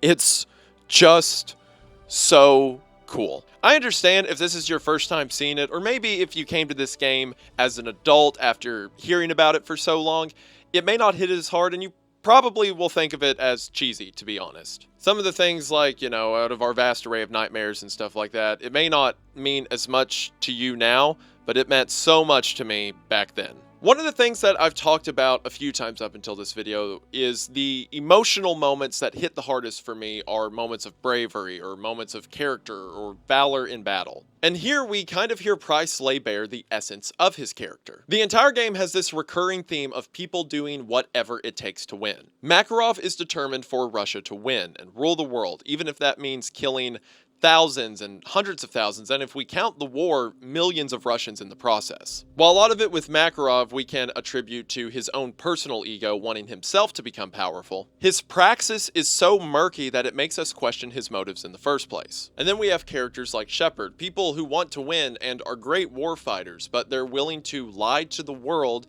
and create a massive pile of bodies if it means getting his war. But on the flip side of that, we have soldiers that follow through on their principles. Even with Foley, we have people who charge into battle yet keep their determination intact. Even in moments when other members of the Rangers fall into passion, watching DC be destroyed and watching Dunn talk about burning down Moscow, Foley keeps his composure. He remains a soldier and he remains determined to accomplish the goal, even if this has become personal to him.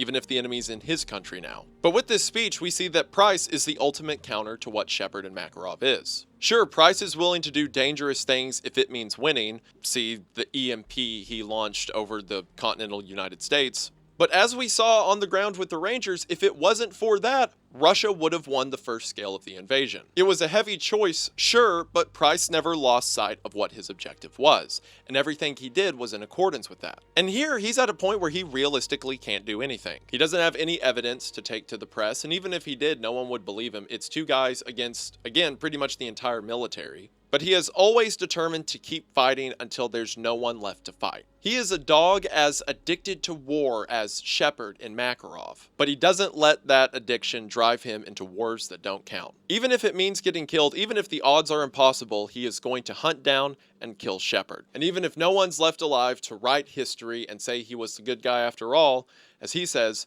the Stones will remember him. I meant what I said earlier, that as far as the gameplay goes, or game moments, I think the invasion of DC from the Rangers is the strongest point of the series. But I do think that Price is probably the most memorable character, or at least my favorite character from the series. Because to contrast all the game, all of the shadow wars and conspiracies and betrayals we see are countered by him simply being him. Battle lines may get messy and flags may change, but there will always be someone willing to finish the battle. And that's exactly where we go for this mission. In the beginning, we see that Price and Soap are outside of Hotel Bravo. Again, the location of Shepard that Makarov gave Price in the last mission. Nikolai asks Price where they want to be picked up, and Price says that this is a one-way trip. So he wishes the men luck, and the two set out to fight a war on their own. Typically, I would be annoyed by the concept of two men on their own going off against an entire base, especially a super high-tech, well-funded base like Shepard has. Which, keep in mind, Shadow Company is also made up of the best soldiers Shepard could pick across the American military. But, and I know this is incredibly nerdy,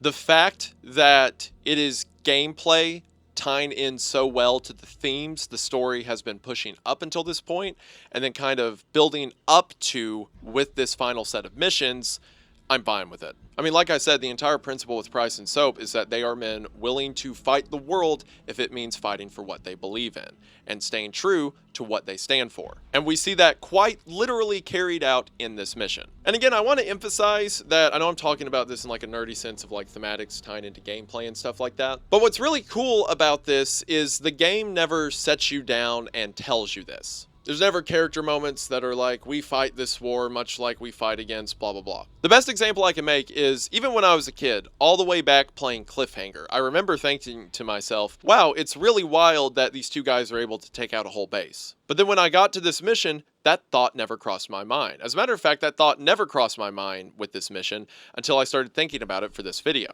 If a story is told well, people don't have to sit down and think about all of the character lines and themes and story arcs. Sometimes if the story is doing a good enough job at what it's doing, scenes can just feel good. You don't have to attach as many words to it as I am now. Again, I'm a nerd. You can just get into a moment and it feels right. You may not be able to spell out exactly how it feels right, but it does. So Price and Soap begin to make their way into the location, taking out Shadow Company members as they go. The stealth in this opening scene is really cool, with Price and Soap rappelling down a cliffside and then stabbing 2 guards outside, making their way into the rest of the base and realizing they probably won't stand in an even gunfight. So a lot of it is them sneaking around soldiers' patrols, waiting on people to turn their heads. The entire time giving a sense of what the two are going up against, yet they're going up against it regardless. I also appreciate the game is straight up letting you kill Shadow Company members.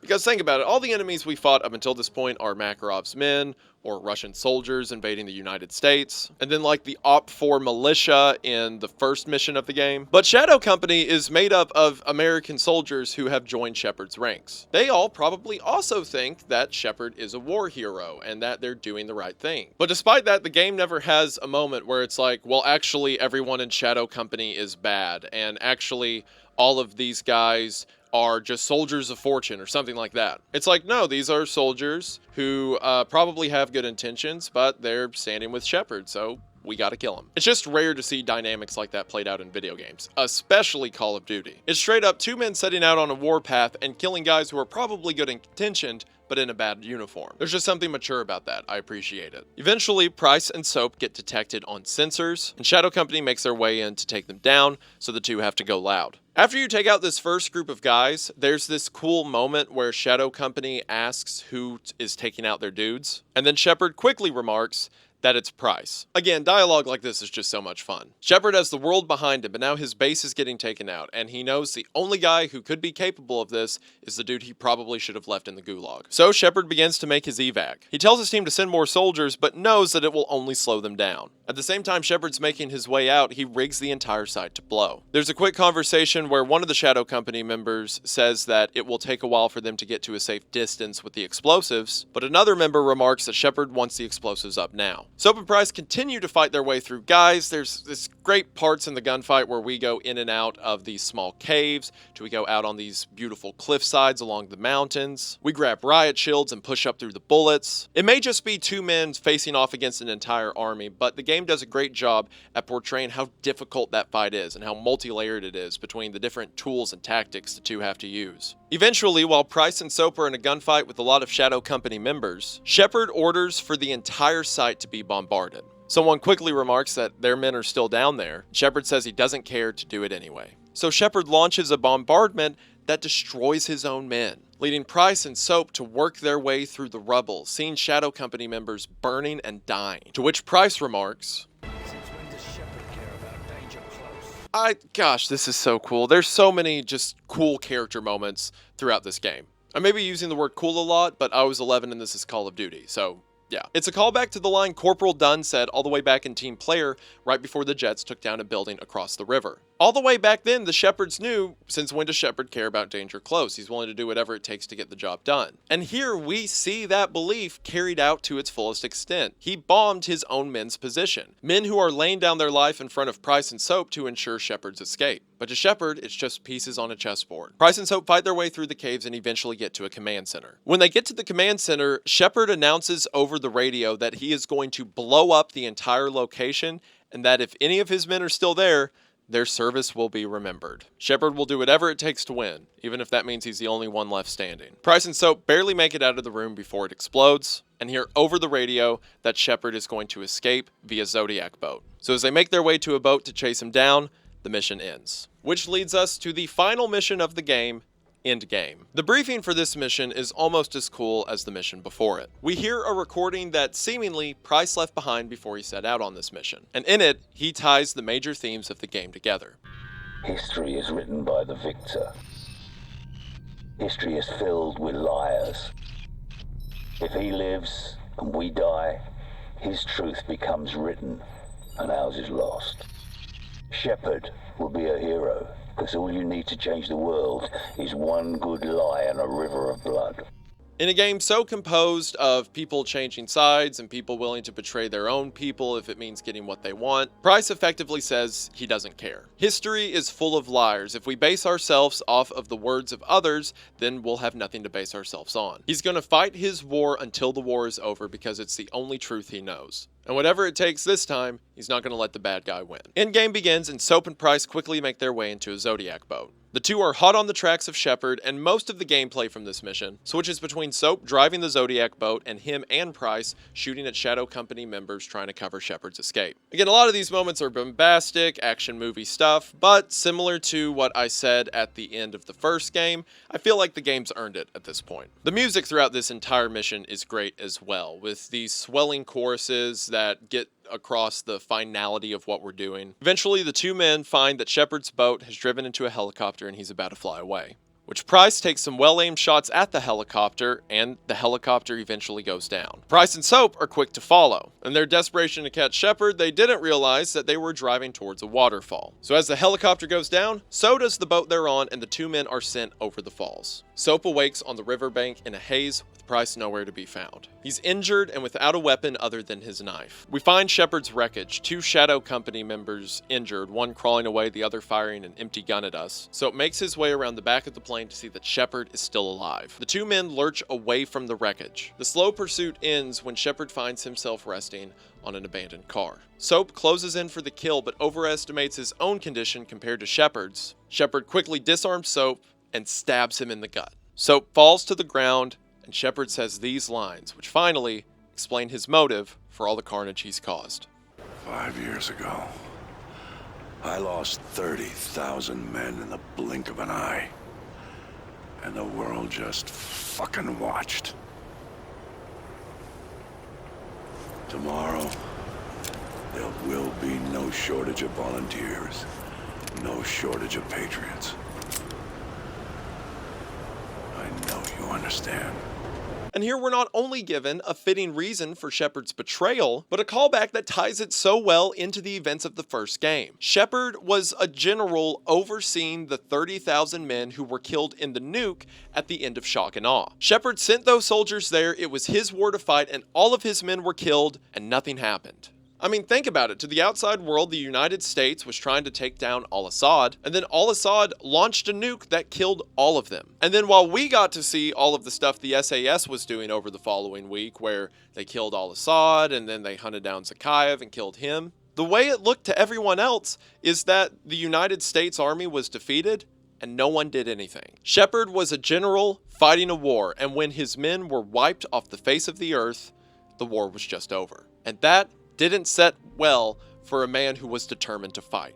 So he finds a man, Makarov, who is as willing to start a war between Russia and the United States as Shepard is, and he slides Makarov an American to make that war happen. This works so well, and I really don't think the game gets enough credit for this. Modern Warfare 2 is unique in that the game has two primary antagonists. Makarov, who drives most of the conflict throughout the game, and then Shepard, who turns out to be a traitor near the end of the game, but has been secretly driving that conflict from the beginning. But not only does it have two antagonists that work well together, they're effectively the same person. Spoilers for Modern Warfare 3, but we find out in Modern Warfare 3 that Makarov not only followed after Zakhaev, but that he was Zakhaev's apprentice, with Zakhaev every step of the way in the first Modern Warfare. So even though the two men never knew each other, Shepard and Makarov were on opposite sides of the battlefield all the way back then. When the US was trying to fight Zakhaev and Al-Asad, who was effectively Zakhaev's puppet, the two men were pitted against each other, and both of them were left disappointed. Zakhaev was killed, and despite the ultra-nationalists gaining ground,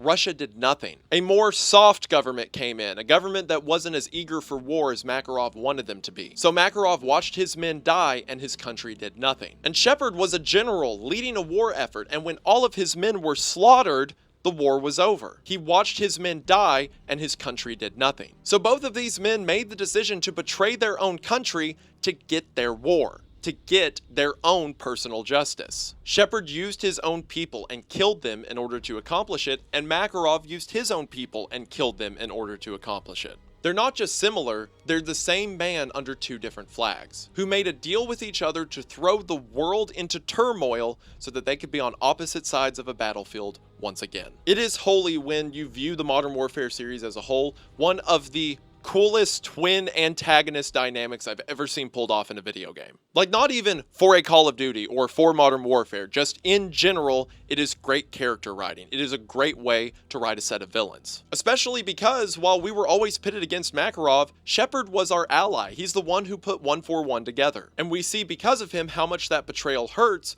when it's on our side. Yes, everything from Modern Warfare 2 is great. The gameplay, the characters, Price, Ghost, Foley, the Rangers. But these two villains have stuck with me since I first played the game and will probably stick with me till I'm dead. They're both willing to rewrite the war in their own image as long as there's a war to write about. But as we've already talked about, Price doesn't care a lot for history books. Right as Shepard fires his gun at Soap, Price shows up and tackles him. The two begin to tussle on the ground as Soap rolls over and sees Shepard's handgun. Soap crawls through the dirt to reach it, but right as he makes it to it, Shepard stops him and puts a boot to his face. Hazed and bloodied, Soap comes out of a fog to see that Shepard is winning the fight. No other options and no other weapons. Soap slowly and agonizingly pulls Shepard's knife out of his own gut. Shepard is on top of Price, wailing on his head, sure to kill him at any moment. But just as he did on a bridge 5 years ago, Soap makes his last shot count.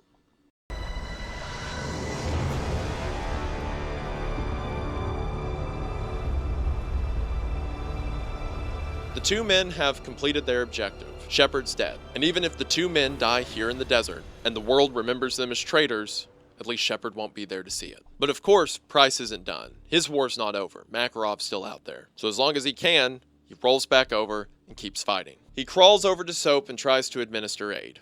The two men now aren't only enemies of the state, but they are enemies of the state without any connections. Seems they have nowhere to go until suddenly, Nikolai shows back up. Even though at the beginning of the last mission, Price told Nikolai this was a one-way trip, Nikolai couldn't leave his friends to die, and seemed to have tracked them down here right before their final moments. Price, in their last moment of desperation, asks Nikolai what they can do. Nikolai, we gotta get Soap out of here. I know a place. And with that, Modern Warfare 2 ends.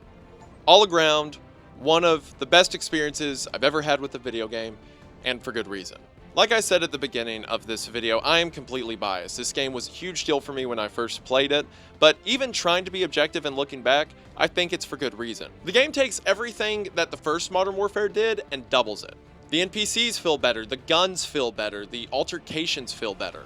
Rather than just playing with the idea of a world on the brink of collapse, we see the collapse unfold. The invasion of DC, once again, is one of my favorite moments in a video game, but it's also so well underscored by the other 141 campaign we're watching. Because we see the hunt for Makarov, we see all of the tactics and war efforts that go into finding him. And then we play as the Rangers and see the invasion of the United States and see what the will of one man has accomplished. And because of that, the 141 and the Rangers campaign go back and forth in this sort of cause and effect cycle. I mean, quite literally, when Price launches the EMP and we see what causes the effect that leads the Rangers to win. And then ultimately the betrayal to find out the guy we've trusted from the beginning has been instrumenting this from the start. And all of that ties into the themes, even from when the game first opened, of history being rewritten and the war as we know it not being remembered to the public the way it truly went. It works on its themes, it works their villains well off of each other, it works to have our protagonist be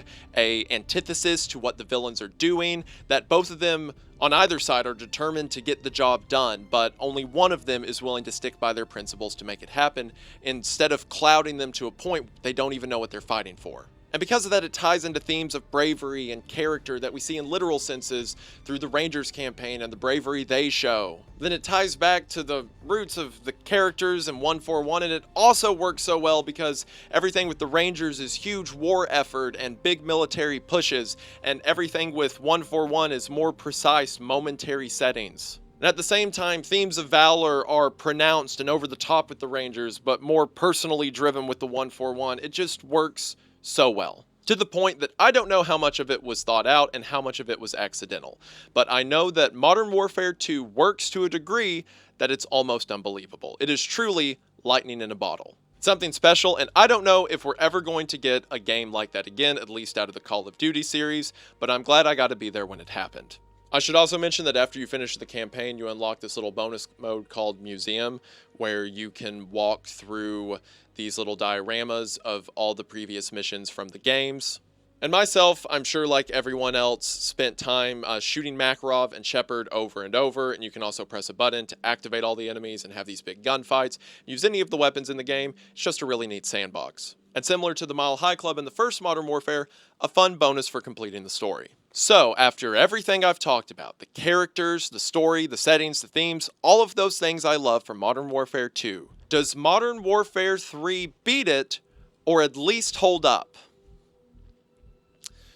Well, now jokes aside, I am a big fan of Modern Warfare 3. Any of my criticisms for it really only form because it's following up Modern Warfare 2. And there certainly should have been a third game. There was a lot of plot lines that were never resolved, like Makarov, or what happens to Price and Soap. It's just that with all of the set pieces we saw in the last game, it's a hard act to follow up. I also have a personal story about Modern Warfare 3 that, if anything, once again shows I have bias for it instead of against it. So after playing Modern Warfare 2 and it being the best thing ever, I went back and played the original Modern Warfare to catch up on the storyline, and I replayed those campaigns I don't know how many times in 2010. Well, when Modern Warfare 3 came out in 2011, as you could imagine, I was stoked. That end cliffhanger where Nikolai took Price and Soap to some unnamed location, I thought about that a ton before Modern Warfare 3 came out. I started watching a lot of YouTube around that time, and I was clicking on every theory video for what Modern Warfare 3 could be. So when Modern Warfare 3 came out in 2011, I was hyped to play the multiplayer, of course, but I was even more hyped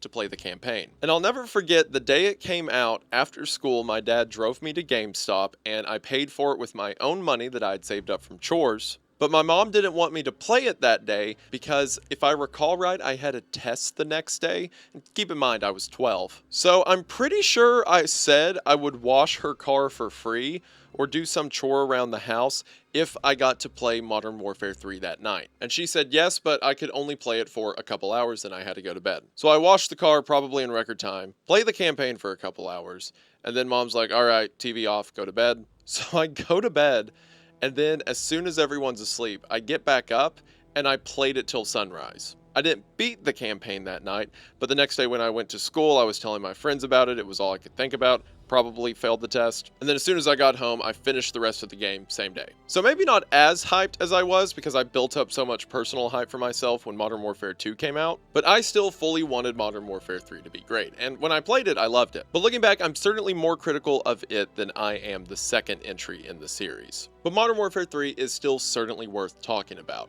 So let's do that. When you first start the campaign, we're greeted to a prologue to see where Price and Soap went. If you'll remember, at the beginning of the Modern Warfare 2 segment, I said that after Call of Duty 4, the first Modern Warfare, that all of the Russian loyalists were forced into hiding in northern India. Well, considering Nikolai was a Russian loyalist, this is the safe place he decides to take Soap and Price after their fight with Shepard. In the prologue, we get the perspective of Soap once again, as he's being wheeled into an infirmary by Nikolai and Price. All the while, we see flashbacks of the previous game, of Soap killing Shepard. Eventually, one of the doctors working with the loyalists tends to Soap's wounds. And when the defib paddle hits Soap's chest, we get our title card. This title card was also in all of the promotion for the game. It would spell out WW3, and then the first W would flip over to Modern Warfare 3, which is fun because the world is effectively in the midst of World War 3. Sure, you killed Shepard at the end of Modern Warfare 2, but Russia is still invading the United States, and any evidence of the secret conspiracy that kicked the war off died with him. I mean, Makarov, Price, and Soap know, but no one's going to listen to those guys, especially because, once again, a world war is what Makarov wanted. So after getting an update on Price and Soap, we then move into our new secondary campaign line for this game. And this campaign follows Delta. Now, if you'll remember all the way back when I was talking about the first Modern Warfare, I said it's kind of unlikely that a group of Marines would be sent on these special operations. And in the second game, following the Army Rangers was fitting because we were just following infantry movements during the war in the United States. And in this game, Delta is going to be doing a lot of special operations or like special force activities. So using Delta is good. They are a very high-level special forces group in the United States. But at the same time, it creates probably my biggest issue with this game. See, previously, we would have a nice contrast between our two campaigns. We would have one that would be the SAS or the 141, the surgical special operations that the teams were sent out on. And then we would contrast that with large infantry movements through the Marines or the Army Rangers. But here, because we're using Delta, and they're going to be doing a lot of other high-speed SF stuff, we kind of lose that connection to the average soldier's role in the war. Instead of having a contrast between covert, specially selected teams that carry out these high-speed missions, compared with large, big-picture infantry war effort stuff, now both of our stories are about special force groups. It's not that they don't do cool things with them, it's that it kind of loses some of the humanity that the previous two games had. It's kind of frustrating because in the briefing at the start of our first mission, we see that the 75th Rangers are on the same location we are. So it's like, why can't we just see what they're doing? Like, what if Foley and Dunn's over there? I miss those guys. Anyway, in this first mission briefing, we see that the war front is now in New York City. Our Delta team has been tasked with eliminating Russian jammers throughout the city that are keeping us from getting comms and air support in. So we take the role of Delta team member Frost, who is among a group of 3 other Delta members named Truck, Grinch, and Sandman. Similar to 141, Delta uses call signs, which is nice because the call signs in Modern Warfare 2 were pretty cool. So after the Battle of DC in Modern Warfare 2, how does Modern Warfare 3 follow up with showing the war in the United States? Get switched on! We gotta move now!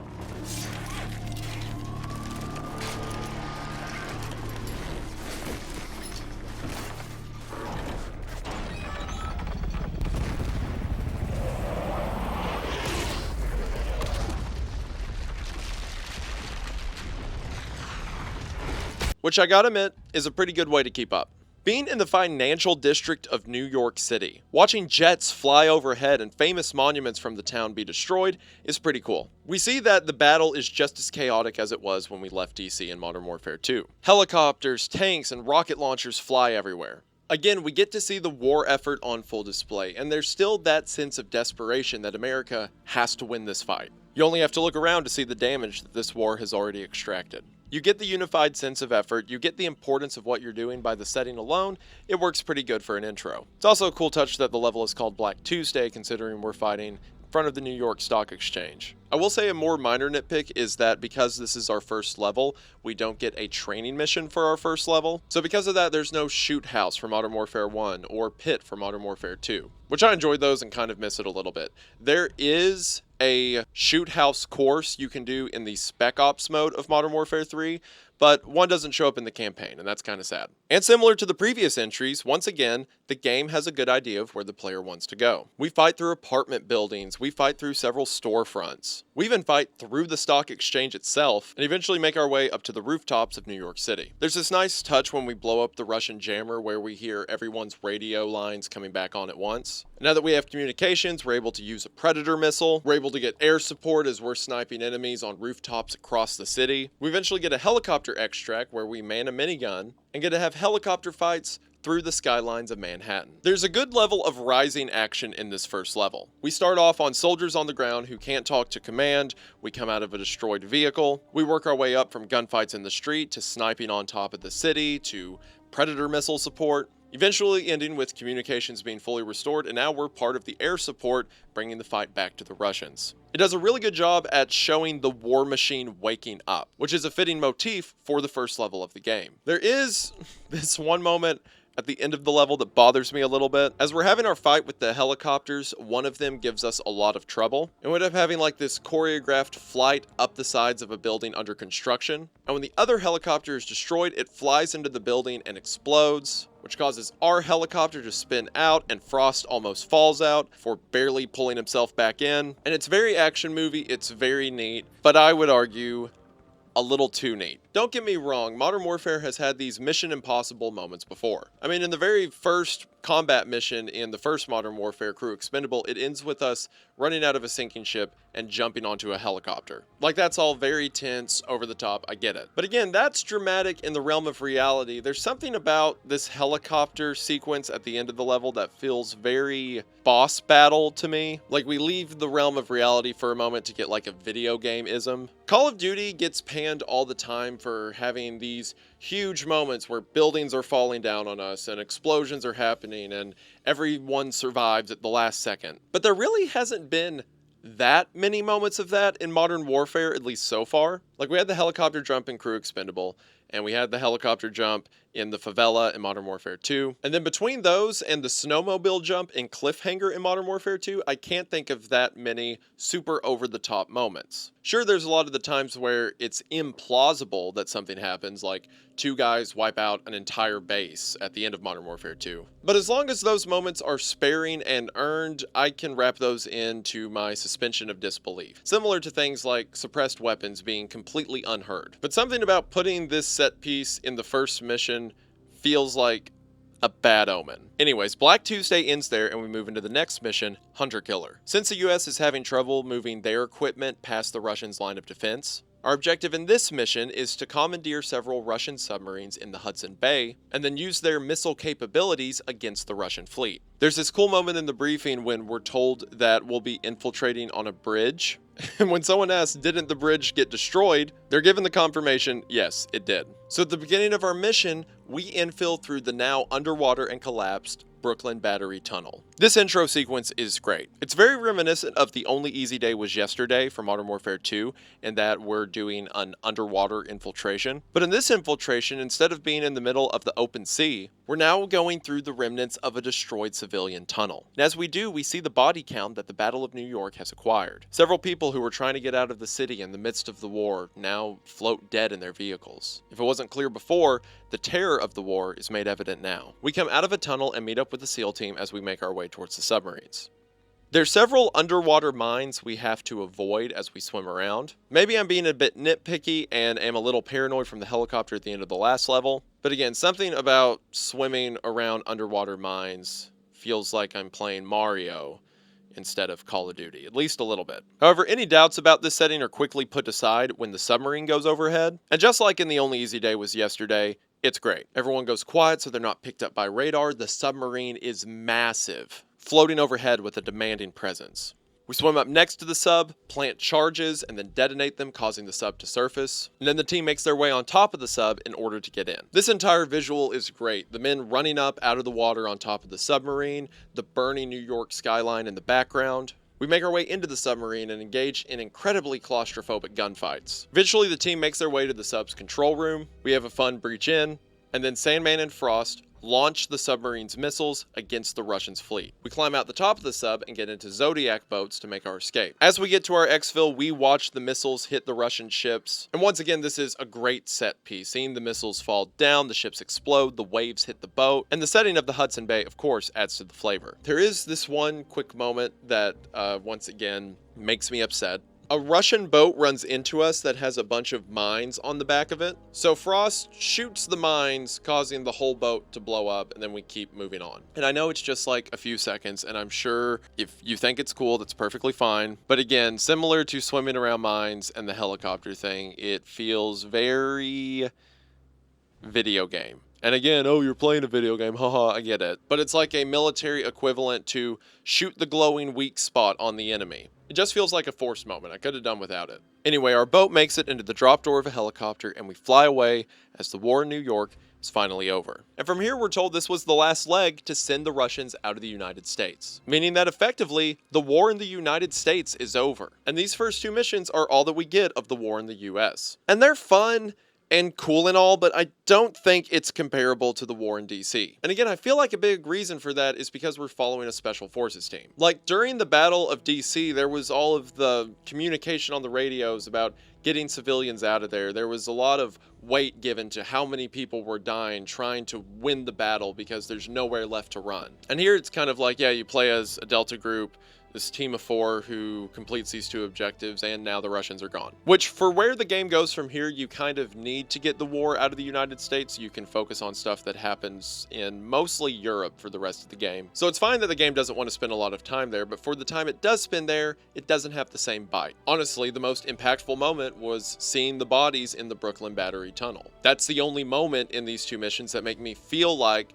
I'm seeing the devastation of a war in a populated area, at least within the United States. There's one standout moment of the war in Europe that we'll get to later. But yeah, in my opinion, it just doesn't hit as hard, even if it has some cool set pieces. For our next mission, we flip back to Price and Soap. What I do like about this in the briefings is because, 141 no longer exists and Price and Soap are the only surviving members. Anytime we flip over to him, the 141 logo says disavowed. It's just a nice touch that stays consistent throughout the game. In the briefing for this mission, called Person Non Grata, we hear a conversation between Price and Nikolai. Price says that Soap's in no condition to fight, and he needs Nikolai's best man, whoever that might be. Nikolai says he knows a guy named Yuri, who's ex-Spetsnaz, and the only person Nikolai knows that hates Makarov more than Price. For one, I don't know if that's possible, but regardless, Yuri becomes our player character through the disavowed 141 or Price and Soap storyline through the rest of the game. Which I understand why they did this. Price and Soap are their own established characters at this point, and it can be more fun to watch them interact rather than playing as one of them. And also, Yuri will get story development later, so I'll talk about him later on. Just for now, know that he is a part of the now 3-man team of Yuri, Price, and Soap, and Nikolai when they need someone to fly a helicopter. As Soap is still injured, Makarov's inner circle members attack the compound. Now that Shepard's gone, Price and Soap are the only two people that Makarov still needs dead. So we play as Yuri, who meets up with Price and Soap as the assault on the compound begins. Makarov's men pour in, we watch them tear through the loyalists who are trying to defend us. At one point, the doctor tending to Soap gets shot, so we have to go over as Yuri and hold pressure on his wounds. Eventually, Soap is stable enough to move, so Price picks him up, and the three of us fight our way out of the compound. It's also just a fun visual knowing how much these two men rely on each other to see Price and Soap limping their way out. Once we get outside to the Indian village, we see the brutality of Makarov's men. They're killing everyone in sight, even just the villagers who have nothing to do with this conflict. We eventually get to a piece of equipment that Nikolai has stashed in town, a UGV, or effectively a remote control gun turret, and Yuri pilots the UGV while Price and Soap make it to the helicopter. This segment's fine. Controlling a robot like this gives us an excuse to withstand a hail of bullets and keep firing back. But then after we're done with that segment, Yuri makes his way out to catch up to them, again sprinting through a ton of Makarov's men, and it culminates in this moment where the hillside he's running on gets blown up, and there is a massive landslide that Yuri's sliding down, and I mean, look at this. All of this debris, this fall over a cliffside into water, it's frankly a little much. Like again, there were moments of this in the previous games, but they were sparingly, and we're on mission 3, and these near-death moments have happened twice. And like, yeah, some action movie set pieces every now and then can be cool, but one of the main reasons I like to play Call of Duty Modern Warfare is to see soldiers with perhaps, I don't know, the Call of Duty experience a warfare that is modern. It's a lot cooler when they're being strategic and taking out people covertly. Character moments can be cool and all, but if you keep doing stuff like this, I keep assuming the characters have more and more plot armor. Anyway, Yuri comes out of the river and Price tells Nikolai to go pick him up. We hear Soap remark, "Who's Yuri?" which is funny and makes sense since he's been pretty much unconscious this whole time. But that means Soap is okay, and now they're willing to continue the fight against Makarov. So what has Makarov been doing in the meantime? Well, we get to see that firsthand in our next mission, Turbulence. We see in the briefing for this mission that Price is covertly contacting his old associates. He tells someone about an Operation Black Viking, which I don't think is ever explained, but I assume Black Viking was the operation to kill Makarov, and the person on the other end asks, "Who is this?" And Price simply responds with a $, which I gotta admit, that's pretty cool. Price just like says his name as a $. That does go hard. The person on the other end says that Price is KIA, to which Price responds, "Don't believe everything you hear," which also paints the point that Price and Soap are in. Not only were they branded traitors, but as far as the world believes, they're dead. Probably because they disappeared after the giant incident that left America's #1 general dead. Price then says that Kingfish is still active, and Kingfish we know to be the designation for Makarov. Throughout all of this, Price continues his thoughts from the end of Modern Warfare 2, saying that war isn't a battle of good versus bad, but more a game of natural selection, saying that the world is a tinderbox, and sometimes it just takes someone to light a match to send the world into disarray. Kind of late to be saying all of that, considering we are in the middle of a world war, but sure, Price, whatever. We also see on the news that the president of Russia is flying to meet with members of the UN to discuss a peace treaty. So for this mission, we play as that escort who is taking the president to the peace meeting. The president of Russia is President Vorshevsky. At the beginning of the mission, we see that he is joined on the plane by his daughter, Alina. In their short conversation, we see that the president is very adamant about seeking peace with the West. He then sits at a conference room table on the plane with members of his cabinet and discusses the importance of seeking peace with the West. Which I gotta be honest, this makes me mad. Not about the writing or the game or anything like that. I'm saying the president makes me mad. So if my Modern Warfare lore is correct, This is the president who came to power after the whole ultra-nationalist thing and whatnot. So we can assume between, like, you know, a statue of Zakhaev being made in Moscow, that this guy had some predetermined hostilities towards the West considering he came to power. Obviously not enough hostilities for Makarov, who took it a step further, but nevertheless. And then let's think about the event that sent the world into World War III. Makarov commits a terrorist attack and uses Alan's body as a way to point the blame towards the United States. All of that makes sense to me if the world was in a state of Cold War and then an American agent seemed to be responsible for a terrorist attack in Russia. That would be a big deal. I mean, granted, we're told in Modern Warfare 2 that when Alan joins 141, he's inducted into the CIA in order to go undercover alongside Makarov. So realistically, if Alan was a CIA agent and was killed at the Zakhaev airport, there shouldn't be any direct links tying him to the CIA or anything to say that he was acting on behalf of the government. Typically, when undercover agents are killed on assignment, there are several stopgaps to keep that from being linked back to the CIA. But sure, Shepard instrumented all of this. Maybe he leaked some way to connect the CIA to the crime. And at the very least, they could find that Alan was a former Army Ranger and passions would be so high. Sure, it started the war. But think about that. A single attack from one guy, one bad actor could be, who was a former Army Ranger, started an entire war where this Russian president decided to invade the continental United States and kill hundreds of thousands, if not millions of civilians. I mean, look at the destruction we saw across Virginia, DC, and New York. And then after a lot of brutal fighting, as soon as Russia gets pushed off of US soil, the president's like, gentlemen, it is time for us to forgive. Like, no, it's not. Like, you can't do that. You can't, like, the moment you start losing, be like, nope, I'm taking the ball, I'm going home. I have actually been on a journey of self-discovery and decided that there's peace in my heart. Like, shut up. Regardless, in the midst of these discussions, gunshots are heard down the hall and the door to the cabinet room is breached. The plane is being hijacked by Makarov's men. Also, I keep calling them the Inner Circle because I'm pretty sure ultra-nationalists were their designation when they were Zakhaev's party. But the Inner Circle also may just refer to, like, the inner people in Makarov's rankings, and all of his guys may be ultra-nationalist. Whatever, same thing. Anyway, the president is moved to safety as we move through the plane to clear it of Makarov's forces. This is very similar to Mile High Club at the end of the first Modern Warfare. Moving through the cabin, taking out targets. There's a fight in the cockpit and the plane periodically loses control. And it leads to this segment as we're making our way through the cabin.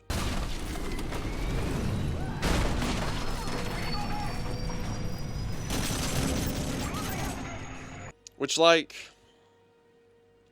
again, it's short. It's just for a moment, but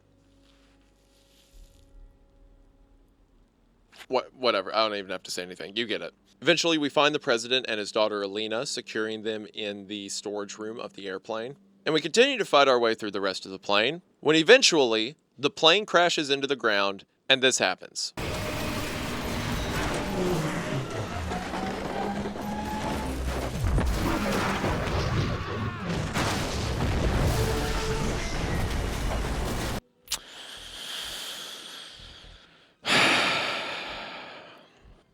I swear at some point this was a game about the military. Which, yes, I get that visually it's exciting. Maybe I'm just being a Scrooge about it. But this is such an over-the-top plane crash that surely everyone would be dead. But regardless, when the dust settles, we're alive and begin to make our way with other presidential guards out of the plane. Alina secured, and we make our way to go find the president. Several of Makarov's forces have arrived on the ground, which I guess they were following the plane, just waiting for it to crash somewhere, which that seems like an insanely risky strategy. Like, if their plan was kidnap the president, how absurd is it to plan to crash the plane that he's in? I mean, maybe you could say they were going to hijack it and then land it and then seize the plane there. And I know, again, I'm nitpicking a lot of this. When I was 12 and played this, it was super cool. And I loved it, and I get all that, but I'm 25 now and dead inside. We fight our way through Makarov's men and eventually find the president. A helicopter lands, and as we open the door to extract him from the site, find that it's not our helicopter, but Makarov's. Makarov steps forward, shoots us, and his men quickly wipe out the rest of the president's guards. And then this exchange takes place. You know who I am? Yes. Then you know what I want. You're insane. Russia will take all of Europe, even if it must stand upon a pile of ashes. I want the launch codes, Mr. President. Never get them. Before Makarov shoots us, ending the mission. So at least to me, Makarov's motives make sense here. The president was going to sign a peace treaty, and Makarov did not want that to happen. He worked hard to get his war, and he would see it through to the end. And if Makarov gets the launch codes, he could do the same thing that Zakhaev did at the end of the first Modern Warfare, and effectively hold the rest of the world hostage. So with his goal in mind, we now cut back to Soap, Price, and Yuri, or the disavowed 141, for our next mission, back on the grid. In the briefing for this mission, Yuri says that Makarov has been moving cargo in Sierra Leone. He's using a company called Fragata to move some unknown cargo up into Europe. They don't know what it is, but if that's where Makarov's men is, then that's where we're heading. We work our way into the outskirts of an African village that has been taken over by local gun runners. There's some cool set pieces here of the three quietly taking out people as they make their way further into the village. We see that the warlords are executing people left and right. There's one part where someone is dosing a civilian with gasoline, and if you don't shoot him in time, that guy straight up gets lit on fire. Eventually, we have to go loud, and the gunfight is very similar to the favela gunfight in Modern Warfare 2. We run through small villages, enemies pop up above us and to our sides. There's some dynamics thrown in, like when a truck shows up with a machine gun, we take out the gunner and then hop on the gun ourselves to take out incoming vehicles. Mortars begin to attack us, so we work our way up to the mortar position and then use that to take out more waves of reinforcements. Eventually we get to the courtyard where Makarov's shipment is being moved. It's also when we get to this segment that dog-type enemies start to show up, similar to the previous two Modern Warfare games. You know, the dogs that run up and attack you and you have to break their neck before they kill you. Only here, it's not dogs, it's hyenas. Which it's like, what? Like, the dogs make sense because militaries or fighting groups will have, like, attack dogs with them, right? That's a thing that happens in the world. But I have never, to my knowledge, heard of trained attack hyenas. Like, that is absolutely absurd. I know we're in Africa, but they have dogs there. Like, you can just have a dog-type enemy. You don't have to give it a Sierra Leone reskin. Anyway, the group makes it to take off a hair too late, and the helicopter gets away with whatever Makarov's cargo was. So the team's failed for now, and we'll have to try something else. However, we then follow where that cargo ends up. In our next mission, Mind the Gap. In the briefing of Mind the Gap, we hear a conversation between Baseplate, effectively an overseer for special operations within Britain, as suspicious cargo from Fragata Industries has made its way into London. So the SAS is tasked with finding this cargo before whatever it is can be used. So we're thrown into the shoes of an SAS member named Sergeant Burns, as the SAS is sent covertly into London to track down whatever these shipments are. A really cool touch here is that our team leader is Wallcroft, an SAS member all the way back at the beginning of the first Modern Warfare, who participated in the Bering Strait raid during Crew Expendable. And that's not only a nice touch, but it makes sense. Price and Soap got tasked with all the stuff to take down Zakhaev, and because of that, they became members of 141. Or at least they actually did. In my headcanon, Price never did, and then after he got out of the Gulag, he just decided that was his team now. But regardless, because Wallcroft wasn't a part of those missions and didn't become a part of 141, then it makes sense that he'd still be a part of the SAS and be leading this mission in London. This initial siege is great. All the people moving the cargo are a part of Fragata, which, spoilers, is Makarov's group. So we move through the warehouses quietly taking people out. It's also always fun to get segments like this where we're doing a high-speed, high-stakes operation, but it's in the middle of a populated city that isn't a war zone. So the whole time there's this underlying note of secrecy. It's bizarre to think about scenarios like this occurring in a downtown area right under everyone's nose. After everyone in the buildings is taken out, the team then goes loud and raids the shipping yard. But after they clear the docks and open up the truck they were looking for, the cargo's gone. Whatever it was, they were once again a bit too late. After this, we're attacked by more of Makarov's men. We fight them through a construction yard, eventually finding that their escape route was through the subway system. Or sorry, we're in London, so the tube. And as Makarov's men are making their escape, the SAS hop into trucks to chase them down the subway. Which I gotta be honest, I don't think that's what would happen. I mean, it's a subway, so they're gonna end up where one of the subway terminals is. So why would you get in vehicles and chase them on the tracks? Wouldn't you just go or have people show up where you know the thing that moves on a straight line is going to be? So we have this whole segment where we're riding in the back of a truck and we're shooting at people shooting at us from the subway cars, and we're dodging other subways that are moving and we're getting alongside it, and it's like a shooting gallery gunfight. And then eventually the SAS shoot the driver of the subway car, and this happens.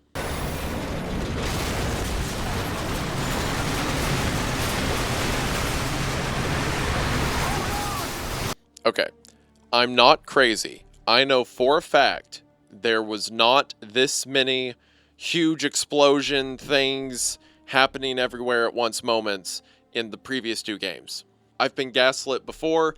People have brought up how over the top Modern Warfare 3 is, and everyone else is like, well, the other two games were like that. No, they weren't. I just got done playing them. No, they weren't. For one, I don't even think shooting someone driving a train car would do that. Like, yeah, it may not be able to stop and crash into something or go off the rails eventually, but it's on a track. There's not like a wheel you have to steer it with. Anyway, the train came to a stop at Westminster Station, and Burns and Walcroft are the only survivors. So they make their way to the station to find that more of Makarov's men are there, and after fighting their way through the station, link up with other arriving SAS members. Which, once again, the SAS could have just arrived at the station and not made the whole crash thing happen, but sure. There's this fun moment when you link up, any of Makarov's surviving men will surrender, or as they're surrendering, you can just shoot them. When you come out of the station, there's a huge crowd gathered around because the police have set up a roadblock. That is because one of the remaining cargo trucks is on their way to this location. This is a really great set piece because, as I mentioned earlier at the beginning of this level,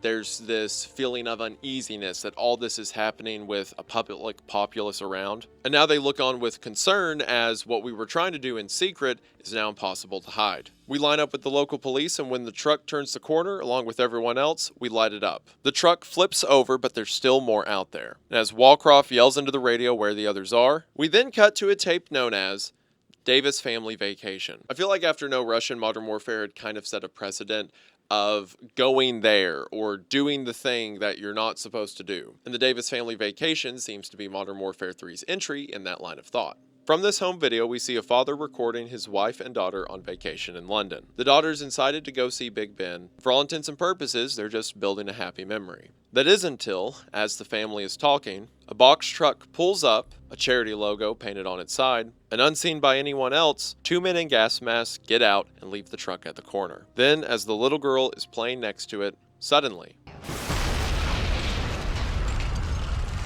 the truck explodes and poisonous gas leaks out throughout London. This was Makarov's plan. The cargo he was moving was gas weapons throughout Europe. Then, as we see here, they were delivered by terrorists in box trucks throughout major cities, and then detonated throughout England, France, Spain, killing millions of people in the process. From the Davis Family Vacation, we see the devastation that attack had. A lot of people have criticized this plot point, not the gas attack itself, but the home video segment, basically saying that it's too brutal or too intense to show literally a little girl get blown up in the attack. But I think it's effective, and similar to No Russian, I think it's a disservice to show things like terrorist attacks and to show them easy. Sure, it's not as drawn out and maybe not as effective as No Russian was, but I certainly don't think it's too far. It's a madman who's determined to plunge the world into war, and he's willing to use acts of terrorism and evil to accomplish it, and this is sadly what that looks like. It's also a personal punch I think the story needed at this point. Again, other than the bodies we see in the tunnel during Hunter Killer, there's been no tangible effect of what this war has done for civilians. It'd feel weird if we continuously talked about wars happening in major cities and how evil Makarov is, but the only thing we show is soldiers fighting on battlefields. But this makes it personal. This makes it set heavy. And a theme we've talked about throughout the series up until this point, it shows us how far Makarov is willing to go to win. In our briefing for the next mission goalpost, we hear from the GIGN, a French special forces group, that in the midst of the chemical weapons attack, they are also being attacked by the Russian military. Overlord says that the gas attack must have been a ploy by the Russian military to stage an invasion. But as we know, it was actually Makarov who did this. Which, for one, Makarov's done a pretty good job at making sure the war keeps going. The Russian president was going to have a peace talk, and then his plane blows up and he disappears. And then as far as the rest of the world knows, Russia bombed several major cities in Europe with chemical weapons in order to launch a military invasion. So yeah, that war is going to keep going into the foreseeable future. The one thing that does confuse me though is what the Russian military is thinking at this point, because I don't think it's ever established that the people participating in this invasion are just Makarov's men. For one, I think there's far too many of them, because from what we see in the following levels, it's like an all-out war front. So did they see these chemical weapon attacks happen and they're like, huh, that's weird. Well, I guess we should invade now. Or perhaps because the president's MIA, Makarov has seized control of the military? But that also feels weird because he's an internationally recognized terrorist. So I don't think if the president disappeared, they would just do what that guy says. But regardless, both sides are still at war and everyone hates each other a lot more at this point. Or maybe Makarov's forces are just the size of the Russian military at this point. I don't know. He does seem to have a near unlimited number of super terrorists. Maybe those super terrorists are a full-scaled society and sovereign nation at this point. I wonder if they have unions, or like get paid time off, or maternity leave. I wonder what their base salary is. Anyway, if you'll remember earlier, the peace talks before the president got kidnapped by Makarov were supposed to be taking place in Hamburg, Germany. So we now switch back to Delta, who's been sent to Hamburg to rescue the American vice president, who was awaiting in Hamburg for the peace talks. So we once again step into the role of Frost and Delta team in our next mission, Goalpost. In Goalpost, we once again assume the role as Frost as him and the other Delta members make their way into Hamburg. This introduction reminds me a lot of Charlie Don't Surf from the first Modern Warfare. The helicopters, the battleships, the land invasions. Delta works their way up with the larger military forces as they invade Germany. The more things change, the more they stay the same. We are once again an American invading up the beaches into Germany. I know Normandy was in France, but whatever. This honestly might be my favorite mission, at least when it comes to the aesthetics. Like I talked about earlier, there was something missing from the Battle of New York the game started out with. As big as the war effort was, because we were just a small fire team, it felt very isolated from the overall engagement. But here we're pushing up with tanks, we're pushing up with helicopters and air support. It gets back to the thing that Call of Duty began with, the feel of being one piece in a much larger machine. There's so many cool touches, especially in the intro of this level too, like how we arrive from the air the same time the rest of our forces arrive from the sea. The bay is at low tide, so the ground is lined with several dead fish as we make our infill. There's this one set piece that's a ton of fun. We meet up with the tank crew whose machine gunner gets sniped. While I don't think this is accurate to real-world engagements, Frost assumes the dead guy's position and we now take over the minigun mounted on top of this tank. We then have this awesome set piece where we're moving up with another line of tanks. We're taking out enemies as they pop up. It's very reminiscent of the tank scene from Team Player back in Modern Warfare 2. Only this time it's a lot longer and the action feels much higher stake, considering the amount of enemies we face and the stakes of the mission we're on. I feel like this tank section successfully does what a lot of other moments in the game try to do,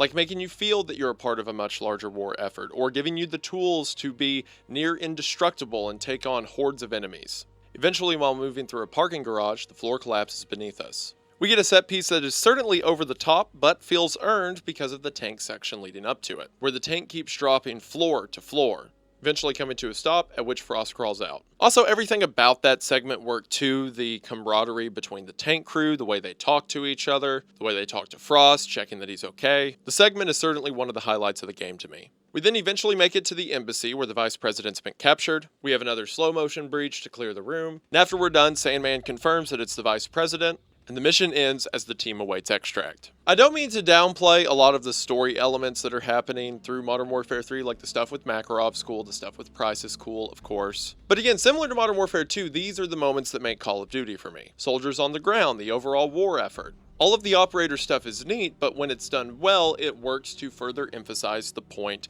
that we see in the big army pictures. Just like how in Modern Warfare 2, all the destruction we see is because of what Makarov's doing in the other storyline. And we get that same situation here, with the war in Germany being entirely a result of Makarov's motives. These set pieces work great and are some of the most memorable moments in the game to me. At the beginning of our next mission, Return to Cinder, we flip back to Price and Soap, and Yuri. In the briefing, Baseplate, the guy running operations for England Special Forces, gets a call from an anonymous person who claims to know something about the chemical attack. When Baseplate asks who it is, Price identifies himself, and then identifies Baseplate as Macmillan, the captain he hunted down Zakhaev with in Chernobyl all those years before. This is a really good callback and a very fun inclusion in the game. I mean, it makes sense. In Chernobyl, we saw that Macmillan's leg got shredded. So while he can't be an operator on the ground anymore and is probably getting a bit old, he can certainly work for England's military command. Makarov tells Macmillan that he knows Makarov is responsible and he wants whatever MI6 has on Makarov. When Macmillan says he can't give Price any information because Price is currently, wanted for treason, Price brings up all Gillied Up and says that Macmillan owns him. So Macmillan tells him they traced wherever these shipments came from to a weapon smuggler in Somalia known as Warabi. So however Makarov is moving his weapons, Warabi would know. With that, that's enough for the disavowed 141 to make their way to Somalia. While Price and Soap are talking in the briefing, they say there's too many men to go in quietly. So instead, it's going to have to be loud. Which I don't know about you, but that feels kind of like backwards reasoning. Like, okay, there's going to be too many guys for us to slip in quietly. So why don't we have all of them shoot at us at once, and then we'll shoot back? So Nikolai and several of his men assist us as we breach the compound. A fun set piece for this mission is that a sandstorm is about to hit the town. So there's this sort of passive timer to everything we're doing that we have to get out while the helicopter can still make its way out. We blow open the front doors and start a gunfight, which again seems like a very risky strategy, but sure. And there is this really fun dynamic in the game where we get to man the gun on Nikolai's chopper. So periodically we can call in an attack, get on the camera, and take out whole waves at once. It's a lot of fun. Along with Nikolai's loyalists, we fight our way up the city until we eventually get to the small palace that Warabi is in. We breach the door and take him alive, and this interrogation is great. Where's Makarov? Tell me and it's yours. Our contact with a man named Volk. We never met Makarov. Where's this Volk? Paris! He oversaw the delivery in Paris! Right then. This is for the boys at Hereford. This segment is great and feels earned. From David's family vacation, we saw a civilian family get decimated by these chemical attacks. And we've heard from Macmillan and others the countless lives this series of attacks has taken. So the whole scene of seeing the guy who supplied the chemical weapons beg for the gas mask and then give up his contact, it all feels very cathartic. As does, Price shooting him in the head. Since Warabi gave us the name of Volk, the next guy up Makarov's food chain, with this information, it's now time for the team to get out of there. But as mentioned earlier, the sandstorm is bound to arrive at any moment. As we fight through the town and make our way to the evac site where Nikolai will pick us up at the top of a construction yard, Nikolai is shot down and his plane nearly crashes into us. The team jumping down a rope just in time to avoid being killed. And it may be a little extreme, maybe a little over the top, but at least there was a rope. In other moments in this game, they would have them just belly flop off the roof and be fine because the ground exploded before they got there or something. I do love the scene that follows when the sandstorm arrives and it's near total darkness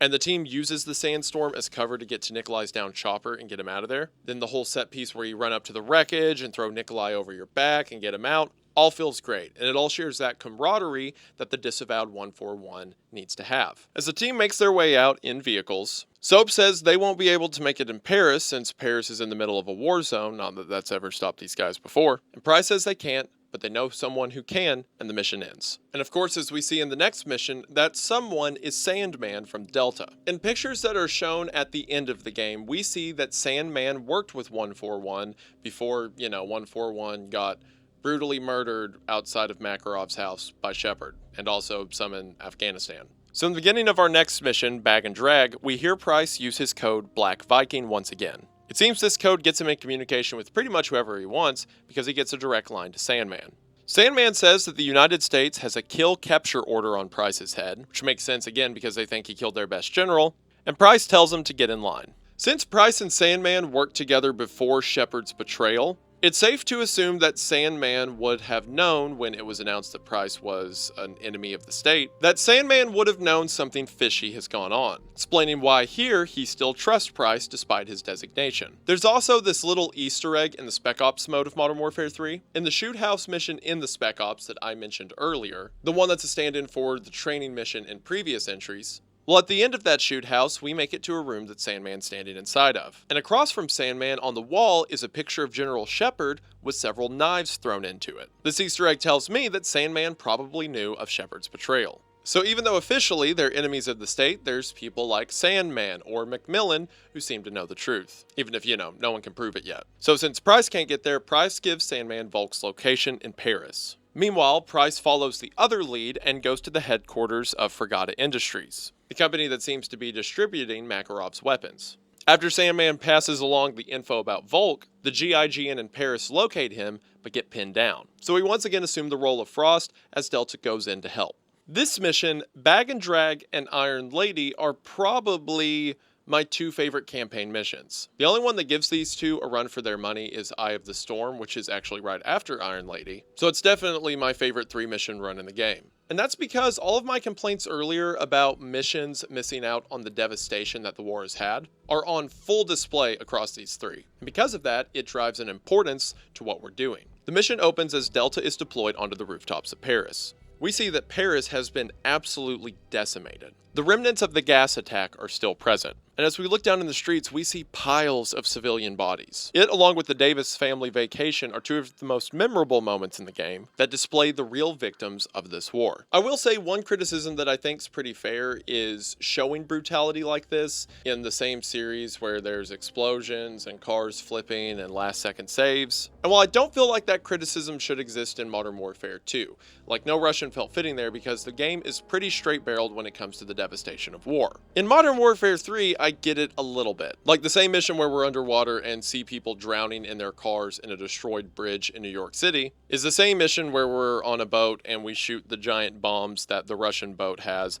effectively the boat's weak point. But to me, these tonal issues are more of a problem of pacing than they are ethics. Solely because it is ultimately a game about war, modern war, if you will. So I appreciate the inclusions they're not trying to shy away from. So for me, the high action moments don't really take away from the game's legitimacy as far as those depictions are concerned. It more so takes away from its legitimacy as a realistic or gritty shooter. I don't think having high stakes moments pulls down on the brutality of war. I think it pulls everything down. But a lot of people enjoy those high stakes moments and it keeps a lot of people coming back. At some point, it is a product that they're selling to an audience. And to not be an entire hypocrite, when I was 11 years old, I thought that the giant explosion scenes and plane jumps were the coolest thing ever. That part in Turbulence I talked about earlier with the zero gravity and the plane crash, loved it. Highlight of the game for me back then. Or I was 12. It was 2011.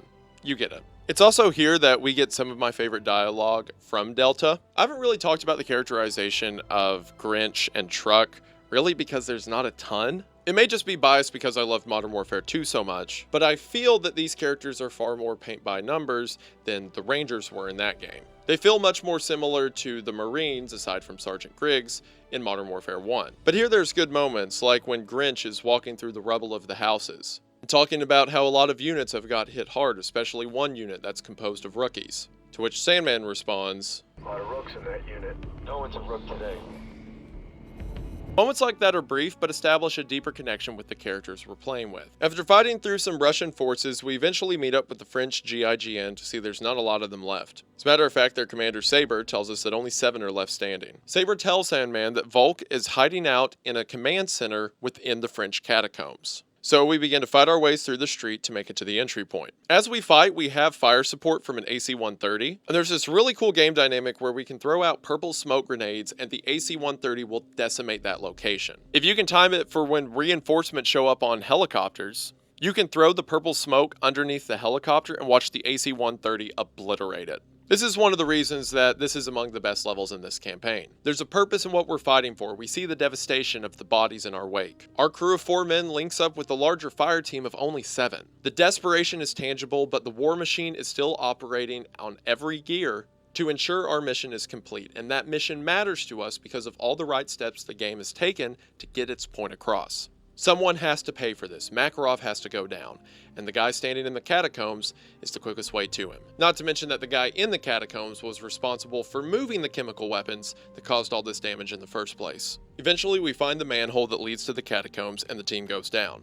Once we get down, Sandman checks the air and says there's no gas down here, so everyone can pull off their masks. As we go into the catacombs, Saber turns on a flashlight, and Sandman says they need to keep their signature low, so they'll only use 1 flashlight. I would argue if you want to keep your signature low, then maybe night vision would be a good option, but I guess I can't have what I want. There's some interesting conversation as they're walking. Saber says that most of the GIGN was taken out by a gas attack at their barracks last night. Sandman says he lost a friend to these attacks as well, both of the men remarking that Volk must pay. We work our way through the most famous parts of the Paris catacombs. You know, the ridiculous amount of bones and skulls stuck in the walls. And once again, Modern Warfare does a great job at sending the player where they want to go. And you may be thinking, well, we're in Paris, I want to go to the Eiffel Tower, and we'll get there. Eventually, we come into contact with the tunnels, and after we're hit with a flash grenade, sure enough, we see Volk making his way out of the catacombs. We chase him up the stairs, fighting waves of enemies along the way. Eventually, we make it back to the surface to see that Volk is escaping in a car. So we hop in a van to follow after him. We kick out the front windshield that shot through, start shooting at people that are firing back at us, which I am once again confused as to who we are shooting at.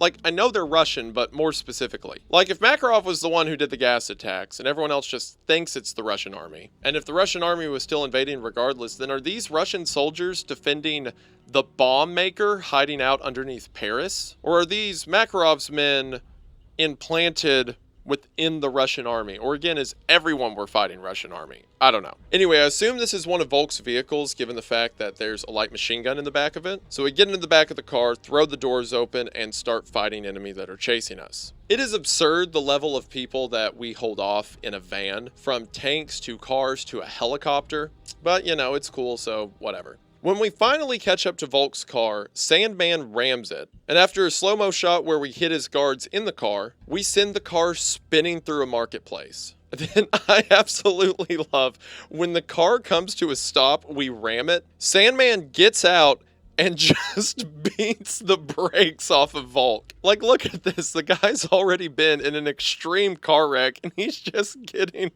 his face punched over and over, and then Sandman pulls him on the hood and starts slamming him into the hood. And if that was enough, he starts choking him and drags him across the pavement. This is awesome. I love it. I mean, this guy Volk designed the bombs that killed millions of civilians and tens of thousands, if not hundreds of thousands of soldiers, some of which were Sandman's friends. So Sandman can't kill him because they need whatever info he has, but he can get pretty close. So the mission ends there, Volk has been secured, and now Delta needs extraction, which leads us into our next mission, Iron Lady. The mission begins with the United States President speaking to Overlord, asking for an update on the situation, to which Overlord says Volk has been captured. And the President says to get Volk and Delta out of there, whatever the cost. Which this one is probably my favorite mission in this campaign. Everything I love about Modern Warfare is on full display. The importance of the mission, we have Volk, we need to get him out alive. The impossible forces our team seems to go up against, as well as the full might of the military being brought down to ensure this mission is completed. When the mission opens, Delta is about to extract through an Osprey that is quickly shot down. Since that route's blown, they need to find another way out, to which we then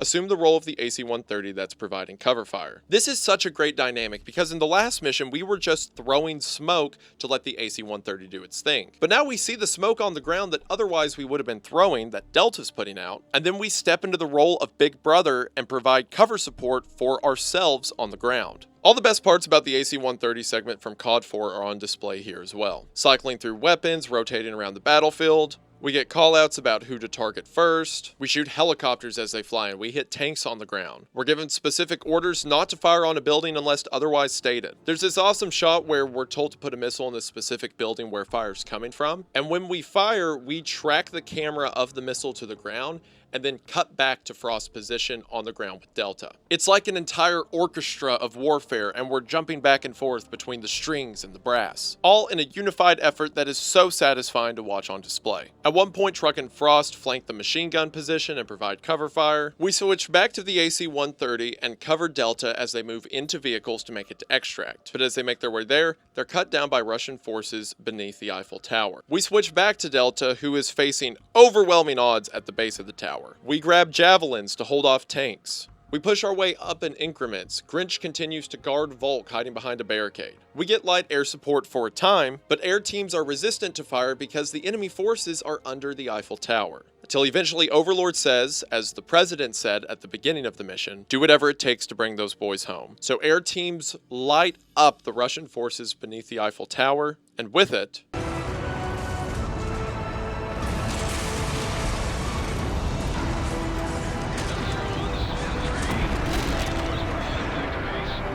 the Eiffel Tower goes down, and as it does, our reinforcements arrive. We load up on a helicopter and fly away as we see Paris in utter destruction, the Eiffel Tower itself lying in the river. This war has extracted a heavy toll from everyone, and although we're not the ones who started it, we're definitely the ones to finish it, no matter the cost. And if that wasn't enough, it then takes us into my runner-up for best mission in the game, Eye of the Storm. At the beginning of Eye of the Storm, Sandman tells Price that Volk talked. He gave up everything, including Fragata, the company moving Makarov's weapons that Price has already been tracking. Sandman says there's a meeting in Prague, which will be attended by Makarov and his top associates. The US is sending operatives to kill or capture Makarov, but they probably won't be there in time. So Sandman is passing this info along to Price so that Price can get it done, since he was already there investigating Fragata in the first place. However, Prague is in the middle of a war zone and they'll need someone to get them in. Price says he already has that covered and the mission begins. If Iron Lady did everything that I want to see out of big military scenes in Call of Duty, then Eye of the Storm does everything I want to see with special operatives. The mission starts with 3 men at a waterway in Prague. As they make their way into the water and then swim to the outskirts of the city, they see that Makarov's men have taken the city by force. As we swim beneath the docks, we see that the ultra-nationalists, or Inner Circle, have been taking prisoners, or in other words, civilians that aren't cool with the occupation, and executing them en masse. We see bodies float in the water. As we move to spaces in the dock, people are shot and their bodies drop down in front of us. We push through the dead, indistinguishable from them,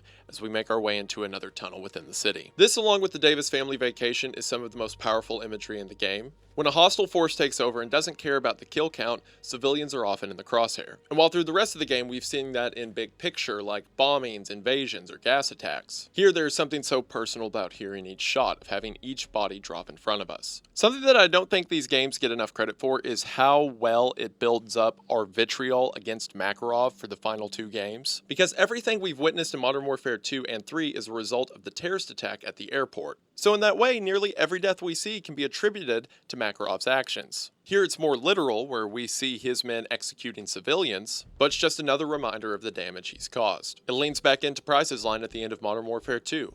All it takes to change the world is one good lie and a river of blood. I think one of the reasons so many people, at least so many guys my age, remember Makarov is because of how good the games are at reminding you of him through these last 2 installments. We make our way further into the tunnels and meet up with the resistance the Price is using to get us in. Sure enough, it's Kamarov from Modern Warfare 1. This is similar to Macmillan being baseplate, such a fun callback. We saw Kamarov at the beginning of that game, and then later he was used to get us to Al-Asad's location. So if Price needs resistance fighters in Europe, it makes sense that he'd call on Kamarov. It's funny how they still have this weird hostility for each other. Kamarov remarks that it's been a high cost to get the men in, and Price tells him to quit chit-chatting.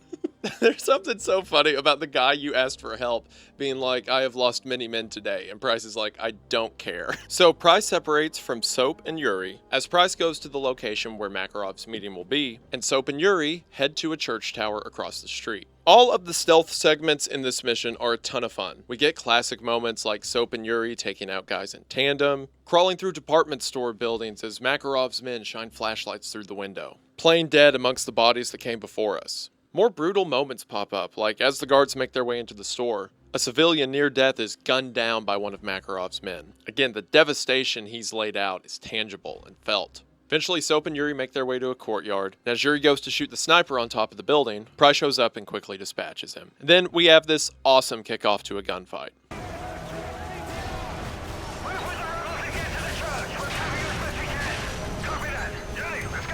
From here, the fight goes loud. The following set piece is one of the coolest throughout the whole trilogy. We fight through courtyards and apartment buildings. We see the locals who are holding off against Makarov fighting down to the last man. We move through hallways watching the locals fire from windows and get cut down, only for another to show up and take his place. We send men rallying each other to charge outside, only to be gunned down in the street. The devastation around us is one of the best examples in the entire series of how awful this war has been. Families cower as they fight their way to the last man. All of these set pieces feel so good. They feel earned. And it's honestly one of my most remembered parts throughout all the games. Eventually, Soap and Yuri make it to the church tower. Inside, it's became a site for refugees. Children cling on to their mother, men with guns stand pointed at the door. It drives home how much Makarov needs to go down, something Soap and Yuri haven't forgotten. They step through the families and make their way to the top of the tower to wait for the meeting, and the mission ends. The briefing for the next mission, Blood Brothers, takes place in the tower as Soap and Yuri await for Makarov to arrive. Soap asks what vehicle Makarov will be in, and Yuri says that Makarov always rotates for security.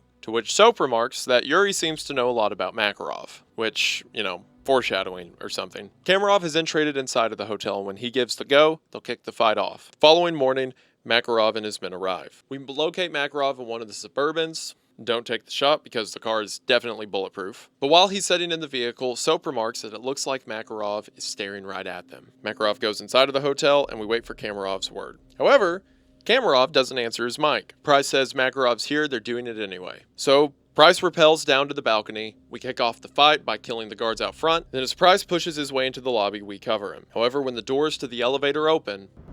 What the hell? Price, who is that? Kamarov. I'm sorry, Price. Captain Price. Ад ждет тебя. Price, get out of there! Kamarov is dead. It seems that him, along with the rest of us, fell right into Makarov's trap. It's also such a brutal visual. Kamarov, who Price begrudgingly got along with, is strapped with explosives in the elevator. But of course, that's not the scene from this level that everyone remembers. Yuri, my friend. You never should have come here. What the hell are you talking about? Get out now!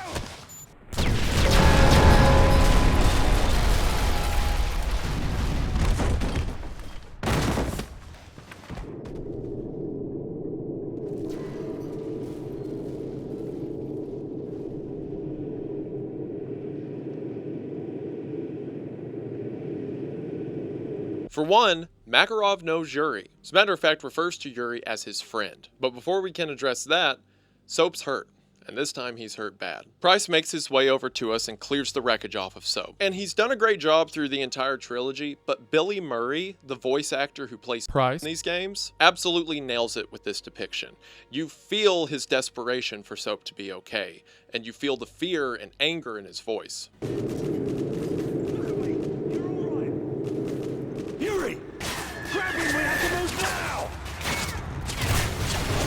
Soap's been with him since the cargo ship raid back in the first Modern Warfare. They've been brothers every step of the way. Soap doesn't get that much individual characterization throughout the games aside from a wise remark here and there. Or at least as opposed to Price, who gets entire monologues about his belief of war and purpose. But it's clear if someone like Price reveres someone like Soap, and of course the insurmountable odds Soap continues to go up against. Price and Soap have always been two soldiers cut from the same cloth. As we progress through the games, we passively feel the bond between the two men get stronger and stronger. Price was his captain, and he certainly looked up to him with reverence. But with everything these two have been through, with the friends that they've lost along the way, the kinship between them can't be overstated. When Soap pulled Price out of that gulag, he found the man who'd been with him from the beginning. And they continued to fight this war together even as the world turned against them, branded them traitors. And as two men who have fought together every step of the way, it's only fitting that Price should walk Soap to the end. They eventually get to a bar where Kamarov's men are holding out, and Price throws Soap on a table to try to stop his bleeding. The entire way, Soap has been losing buckets of blood. It's clear to everyone but Price that he's on his last legs. So Price calls out for a medic that never comes. He eventually calls him son. Soap does the last thing he can to help Price's war. True to himself, Soap was a soldier to the end.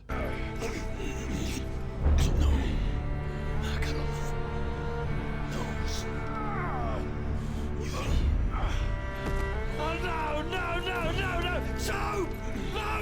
No! Soap! You have to go now! Get off me!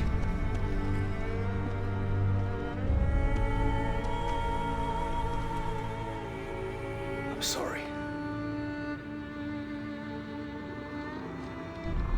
Yeah, this scene hits hard, and yes, when 12-year-old me played it, he cried a lot. At this point, Soap had not only become a mainstay of the Call of Duty franchise and of video games around this era, or of a lot of people's childhoods. But especially in Modern Warfare 2, he had the mohawk, he always had the cool one-liners. He was a lot of people's favorite part of the game, and now he dies on a table in Prague. Despite all my complaints with the game, I feel that Modern Warfare 3 is worth playing for this moment alone. Price and Soap have been facing impossible odds since the beginning, and you can only win for so long.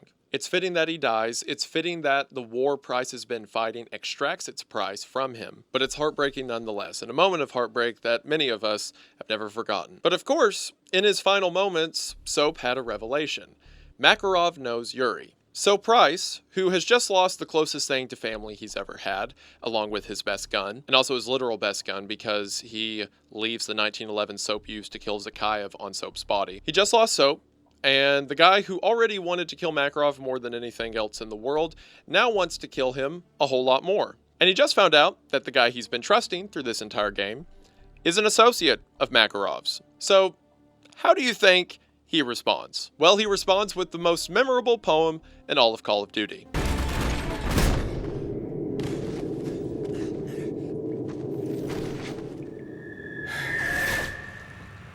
Soap trusted you. I thought I could too. So why in bloody hell does Makarov know you? From here, Yuri explains to Price how he knows Makarov in a series of flashbacks that tie in events throughout the whole trilogy. Yuri explains he met Makarov when he was young and patriotic, and joined the ultranationalist movement. So far as to say that him and Makarov were there for every major event in the first Modern Warfare. Yuri and Makarov were in Pripyat the day Zakhaev was shot by Captain Price, and it was actually Makarov who drove Zakhaev to safety and saved his life. Because of this, Makarov quickly becomes Zakhaev's right-hand man. So much so that he becomes the one to instigate the nuclear weapon detonated at the end of Shock and Awe. Which, between Shepard's motivation to Makarov now, it's wild how much this one moment affected the series moving forward. Yuri was side by side with Makarov when he was the one who ordered the nuke to detonate, killing 30,000 American soldiers and setting up Shepard's motivation that would eventually lead to Makarov's World War, even if at the time Makarov couldn't know that. Yuri says through this he became disillusioned with Makarov. He thought what he was doing would make Russia stronger, but he never signed up to take innocent lives. So in Yuri's final flashback, we see he was supposed to take part in the airport massacre of No Russian. But right before the massacre began, in the parking lot of the airport, Makarov saw through Yuri's change of heart and shot him minutes before the massacre took place. Yuri, bleeding out, makes his way up the same elevator that Makarov and his men used, and crawls out into the airport as the terrorist attack began, and tried to stop Makarov, but succumbed to his injuries, being saved in his final moments by medical teams that arrived on scene, and eventually joining Nikolai's resistance against Makarov, which, as we know in this game, Nikolai would eventually introduce Yuri to Price. From this, Price decides to kill him for now, and Blood Brothers ends. Alright, so I want to talk about this. First of all, let's talk about what these flashbacks do for Makarov. Because for the most part, I think it's really cool. It's apparent from Modern Warfare 2 and this game that Makarov held respect for Zakhaev and followed after his beliefs. So much so that during the airport massacre he even says this is for Zakhaev. So here we say, even though I gave it away in the Modern Warfare 2 section of this video, that Makarov not only followed after Zakhaev, but was Zakhaev's apprentice. Him being the one to save Zakhaev after Zakhaev was shot by Price feels good. Like, I'm sure there were hundreds of ultranationalists that were willing to die for Zakhaev, but Makarov was the one to say him, which explains why he was brought in so close. And I'm sure Zakhaev quickly noticed Makarov's dedication for the cause. And him being connected to the nuke in the first Modern Warfare makes sense, even if it's a little messy. Like, for one, I mean, look at this. They are standing way too close to that explosion when it goes off. They are certainly dead. I don't care how secure that bunker is, they have immediate radiation poisoning. But it does make sense in that if the nuke was Zakhaev's idea in the first place, he would probably send his right-hand man to oversee it. Like I said in Modern Warfare 2, my only real issue with Makarov is that he was never mentioned in the first Modern Warfare, but he kind of was. In the first Modern Warfare, there are 4 achievements you get for completing certain missions in the game on Veteran. The achievement for the mission where you kill Al-Asad is called the Second Horseman, and the achievement picture is a picture of Al-Asad. The achievement for completing the mission where you kill Victor, Zakhaev's son, on Veteran is called the Third Horseman, again with his picture. And in the final mission, again the mission where you kill Zakhaev himself, when you complete that level on Veteran, the achievement is called the Fourth Horseman, again with Zakhaev's picture. While the missing First Horseman achievement is for completing the mission Shock and Awe on Veteran. And the picture for that achievement is a silhouette with a question mark. Now again, this was all done before Modern Warfare 2 was made. So this may just be calling the nuke itself the First Horseman, again a reference to the 4 horsemen of the Apocalypse in Revelation. And you could say the silhouette figure is just a stand-in for the bomb, right? But it seems to me they always had in mind someone to show up in the next game who would be responsible for a lot of the events in the first game, or the First Horseman. In the game files for Modern Warfare 2, we can find text that refers to the 4 horsemen. It lists 2, 3, and 4 as Al-Asad, Victor Zakhaev, and Imran Zakhaev respectively, and confirms that the First Horseman is Makarov. There's also this photograph that was used a lot in the first Modern Warfare that I didn't call out then, where we see the 3 horsemen that we knew of and killed in that game, Al-Asad, Victor, and Imran, all standing around talking to each other, and each time one of them is killed, their face gets marked out. Well, every time we see this picture, we see them talking to an unidentified 4th individual, who through the entirety of the first Modern Warfare game, has also been X'd out. Assumedly, this means that whoever this person was assumed dead throughout the first game, but through these flashbacks we can assume that this unidentified person was Makarov. Again, putting a nice bow on the idea that a 4th horseman or First Horseman as he's labeled, was intended from the first game. I like how well this feels thought out, and I like how it paints a picture that Makarov participated in the 3 big events that got him where he wanted to be, in a world at war. Saving Zakhaev and securing his rank among the Ultranationalists, which explains why they all fell into his command after Zakhaev's death, detonating the nuke that would lead to the dedication of Shepard to make a deal with Makarov, and then of course the one we already knew about, the attack on the airport. And even though back in Modern Warfare 2 the airport attack was the first time we ever saw Makarov, we see now that there was so much build up to that moment happening in the background.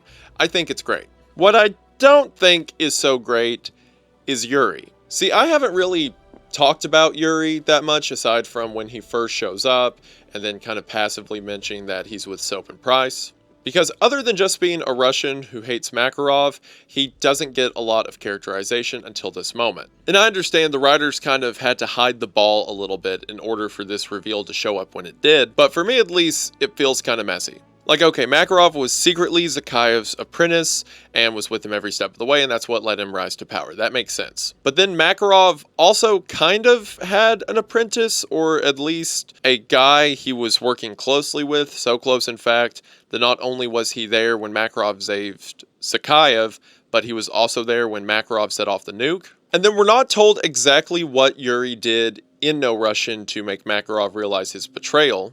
But when Makarov says no one can stop this, not even you, perhaps Yuri tried to stop the airport massacre. I'm okay with one retcon, the retcon that Makarov was there since the beginning because it feels built up and ties in well to the story, but adding a second guy who was also there for everything doesn't sit as well. Especially because Yuri was just kind of thrown on us in Modern Warfare 3 and then established as this person who was there from the start. And also, him telling Price this now doesn't make sense for a couple reasons. Most importantly, why doesn't Price kill him? Like, even if you fully believe that Yuri hates this guy, and you can't pick your allies right now, Yuri just admitted to working with Makarov for decades, but he didn't tell you guys any of this until now? And now because of that, as far as Price knows, it's helped contribute to Soap's death. Like, even if you don't think he's evil, you can't trust this guy anymore. And also, what? They've been going on missions together for weeks and doing all these high-stakes operations, and it just never came up why he hates Makarov or what his history is other than he's ex-Spetsnaz. And ultimately, when you think about it, Yuri doesn't add a ton to the story. Really, the most important thing he does is provide a vehicle for us to see these flashbacks through. Because after this, Price is mad at him for a while, and they continue on their mission as if it never happened. And his connection for Makarov doesn't really do anything for the plot other than perhaps his motivation to kill him, but that could be established anywhere. I mean, look at the carnage around the dude and the fact that Soap just died. I understand that the devs wanted to have a third-person perspective, literally, to witness Price and Soap, and I agree with that notion, but it could have been anyone else. And as a matter of fact, while I was thinking about it, and bear with me here, wouldn't it have been better if the player character you play as throughout these missions is Nikolai? Think about it. The story wants us to have a Russian character who fights alongside Price and Soap against Makarov. But Nikolai's been doing that since the first Modern Warfare. Sure, he's primarily a pilot through these games, but we've seen that he's very combat proficient. And he's also the only guy on the planet who trusts Price and Soap, and they trust him. It almost feels like at the beginning of this game, in Persona non Grata, that is what the game was doing. They need a third guy, so Price runs up to Nikolai and goes, "Nikolai, can you get us a third guy?" And Nikolai goes, "Yes, my guy, right here." As a matter of fact, Nikolai's already been there for a few of the campaign missions we've done in Modern Warfare 3. Just ride him on the ground instead of in a helicopter. And you know what I think would have been much more satisfying? What if Nikolai was the one working with Makarov? Think about it. The twist from Yuri, while cool in the fact that a character that's been working with Price and Soap knew Makarov from decades ago, it doesn't hit as hard because we just met Yuri and there's not a lot of details about him up until the reveal. But we have a ton of experience with Nikolai. We met him in the third mission from the first Modern Warfare campaign. Wouldn't it be a much bigger gut punch if he knew about Makarov this whole time and didn't tell anyone? And then his inaction to tell everyone is what led to the death of his friend Soap, the guy who saved him all the way back in the first Modern Warfare and Nikolai has saved time and time again.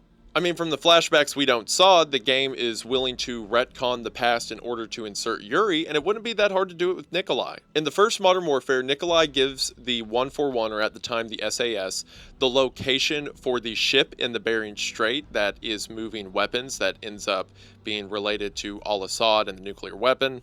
And then he gives us Al-Asad's hideout where Price ultimately kills him. And then after that, we don't hear from Nikolai until No Russian takes place. And then after No Russian takes place, he goes to the favela to save 141. So what if Nikolai was a double agent in the first Modern Warfare? It's very apparent that Zakhaev, Victor, and now we know Makarov were effectively using Al-Asad, and as soon as his usefulness was done, they hung him out to dry. After Al-Asad allowed the other horsemen to detonate the nuke, then he just got left at a farm in the middle of the mountains where Price showed up and killed him. The other horsemen are Russian supremacists who are trying to perfect Russia's power through a world war. I'm sure they had no long-term use for a Saudi Arabian general. So what if we retcon the first game to say that Nikolai was purposefully leading the SAS down a path to get Al-Asad out of the picture, or in other words, tie up a loose end. But then Nikolai wouldn't go along with the murder of civilians, so Makarov cut him out of the picture. And then Nikolai helps the 141 from there,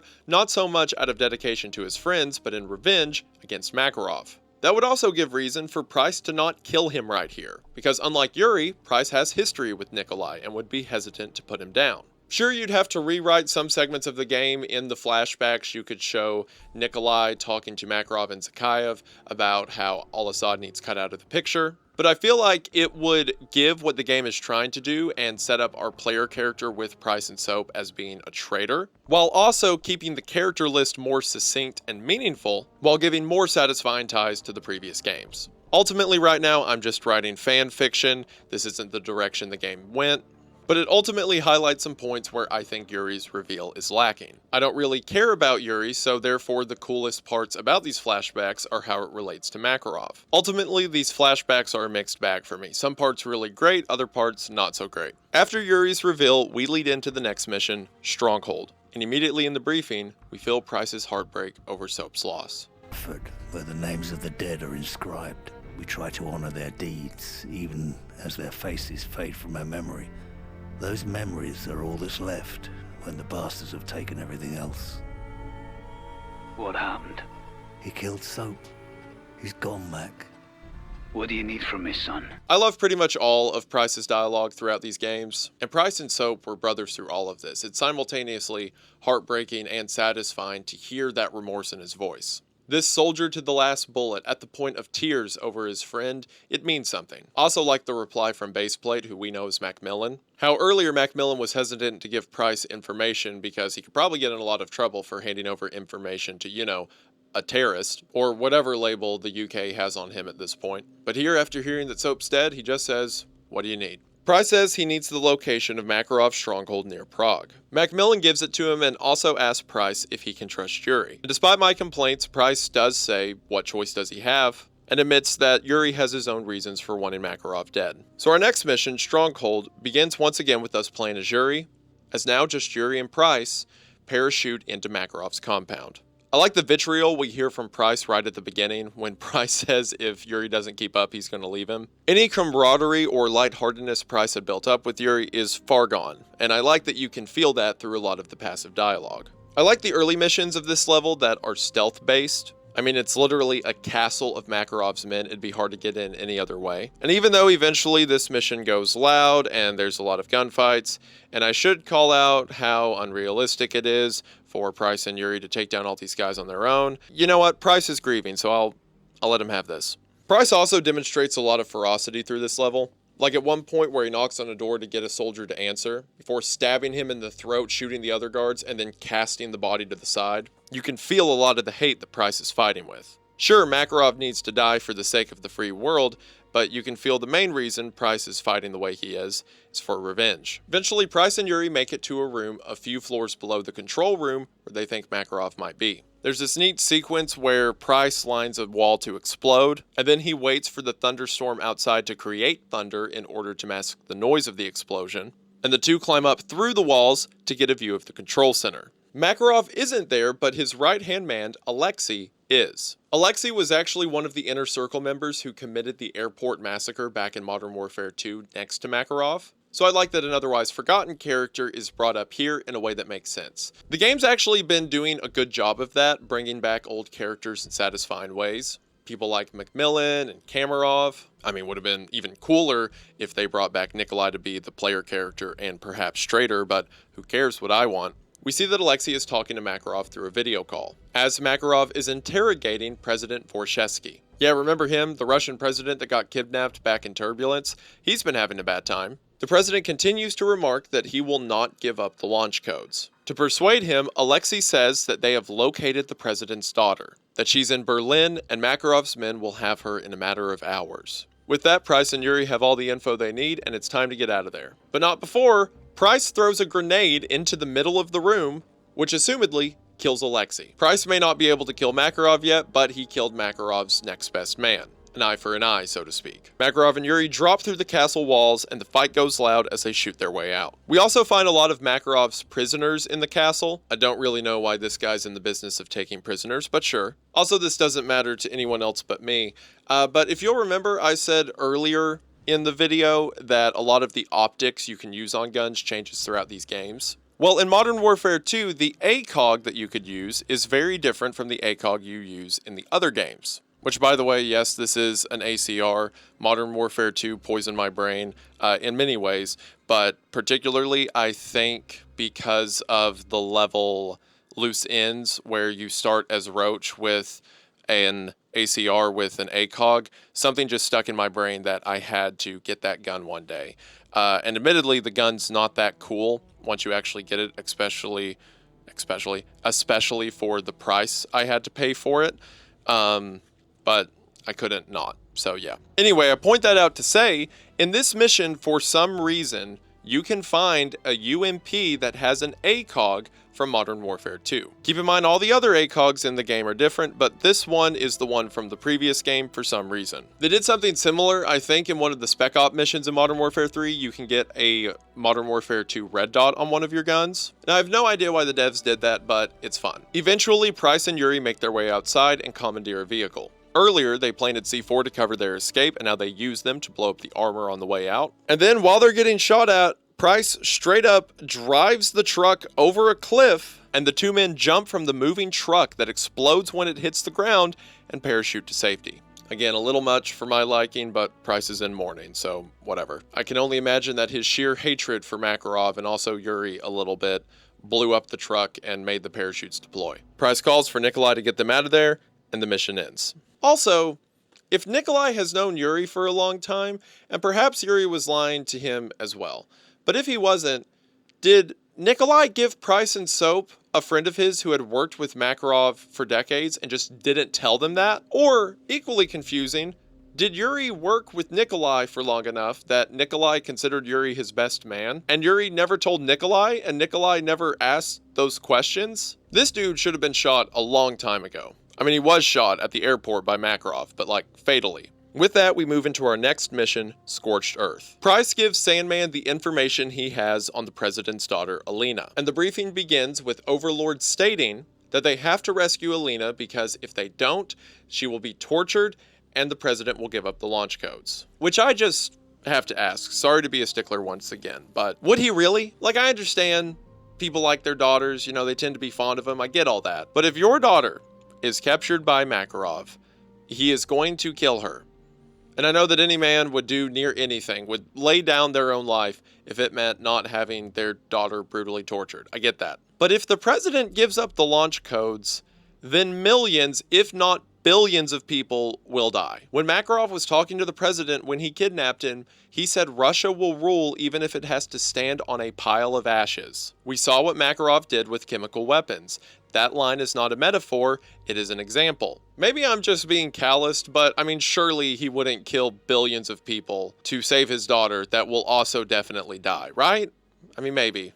I don't know. Alina makes a call to the police as Makarov's men are closing in on her, and the call gets intercepted by Sandman that asks Alina for her location. Alina explains what building and room she's in, so Delta moves in to get her out of there. The mission starts with a flash forward to later in the mission, where we see that Delta's not doing well, as soldiers are dropping left and right around Sandman and Frost, not to mention the giant building that had just been dropped on top of them. The screen then fades, and we get a title card that says 20 minutes earlier. And from there, we're taken into Delta's initial insertion in Berlin. I think this flash forward's kind of weird. Like every Call of Duty mission, and I'm not just hating on Modern Warfare 3 to hate on Modern Warfare 3. I really like Modern Warfare 3, I promise. But every Call of Duty mission has big, high-octane moments with explosions and whatnot. None of them, up to this point, have told us, hey, there's going to be a big gunfight later, and then taking us back to the beginning of the gunfight. I get we're near the end of the game and there needs to be a lot of continuous action for like the rising tension we're seeing, but I don't know, it just feels like kind of an odd choice. This infill segment's fun and does a great job at showing us how desperate Delta is to get that girl out,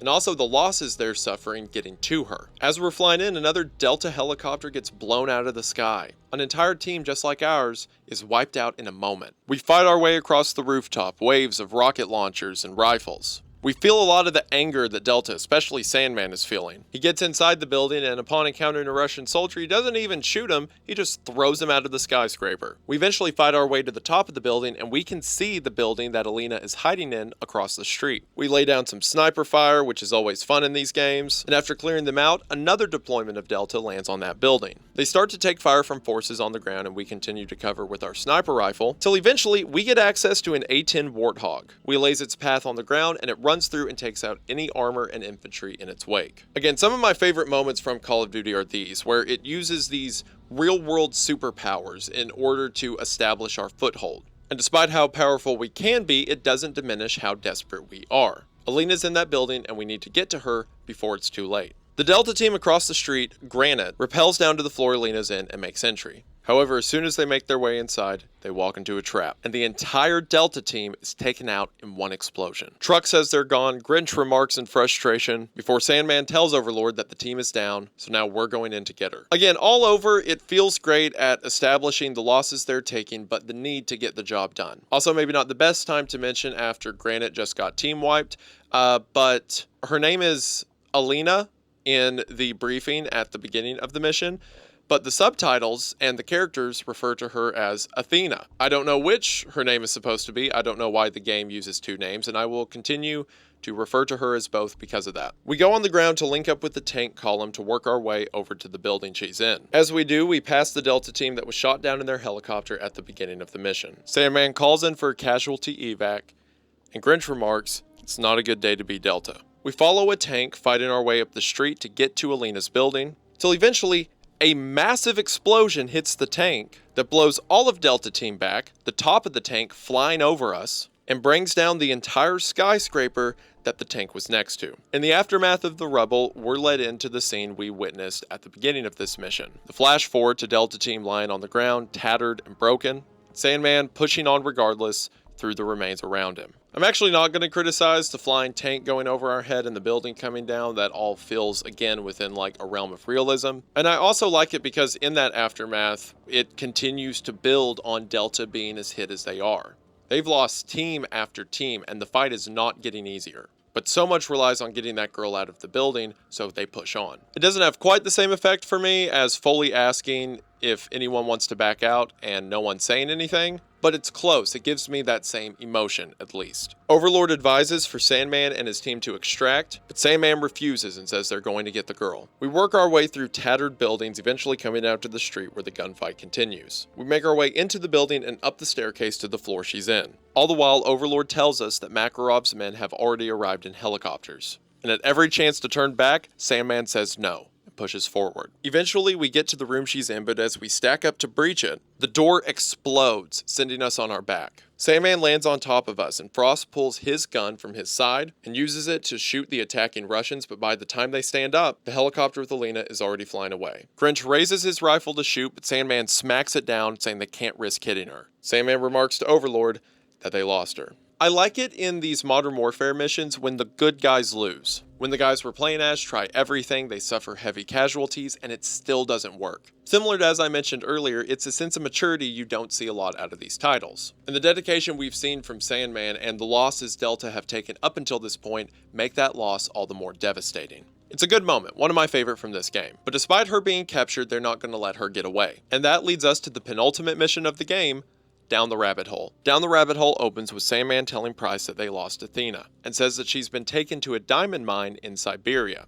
How Sandman knows that, I have no idea. The same diamond mine that the president's being held in. So Price and Yuri are now working with Delta Team to head into the diamond mine and save the president and save his daughter. Okay, so 2 things about this. For one, the intro to this mission kind of undermines the ending of the last mission. Like, the whole thing was like, we gotta save the girl, we gotta save the girl, people are dying to save the girl, and then you don't save the girl, and it's like, oh no, what will we do?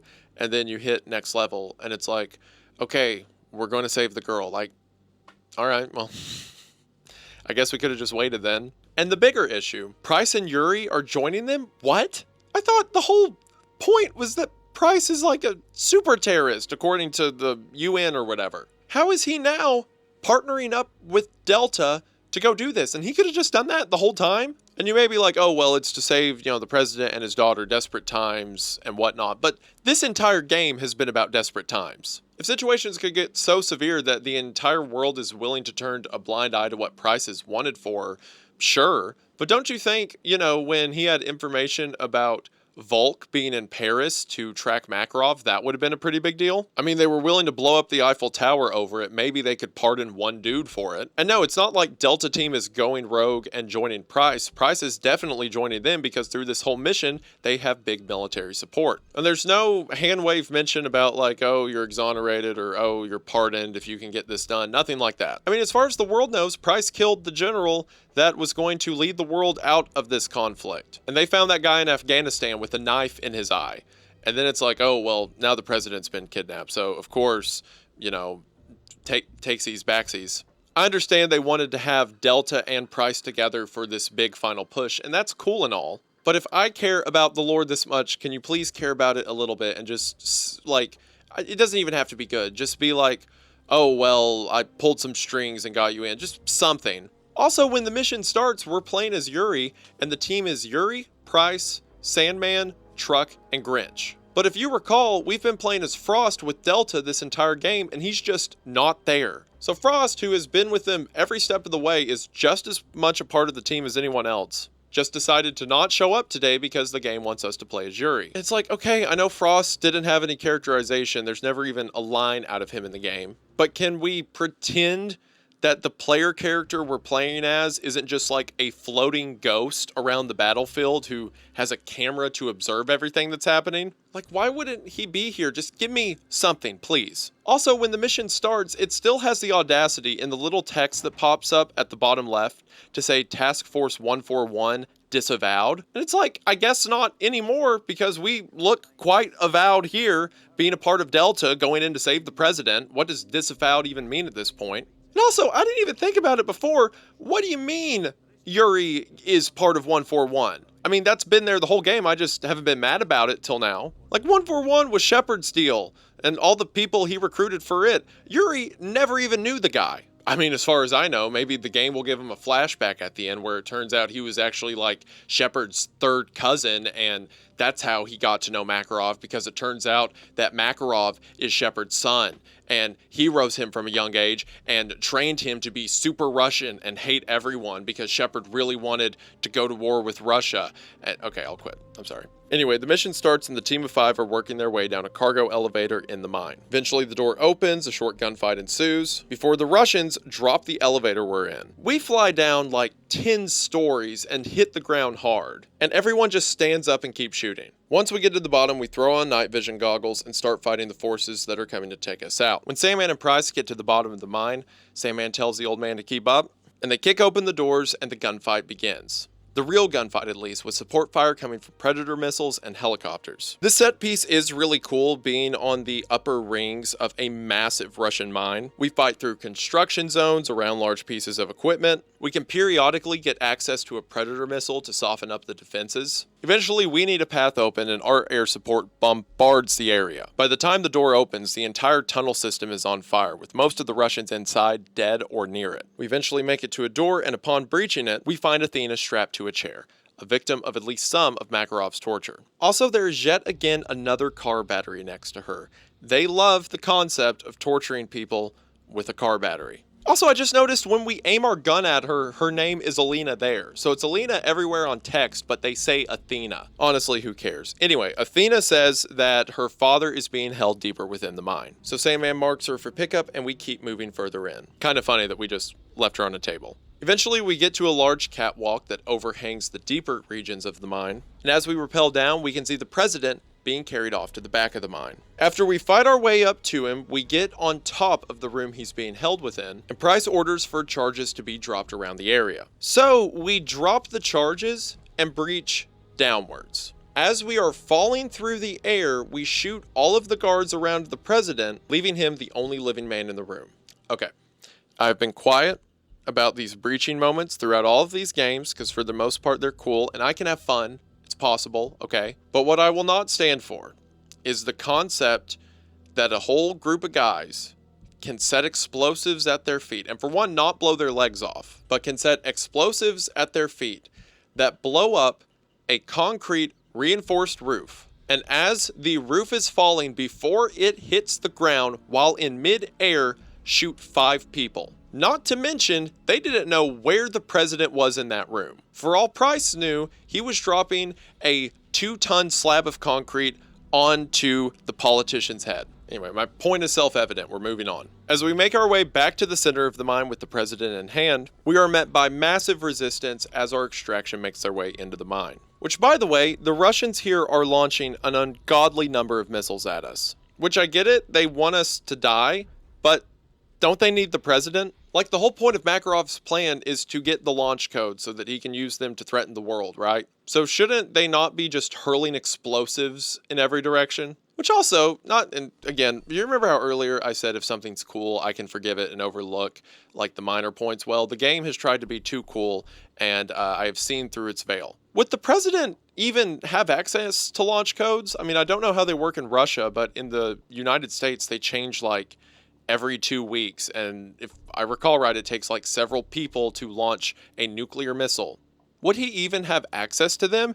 And also, not to be morbid, but what if the president just dies? Keep in mind, I don't like this guy in the first place. This is the guy who invaded the United States, and then when they got pushed back was like, well, maybe we, forgive and forget. That guy.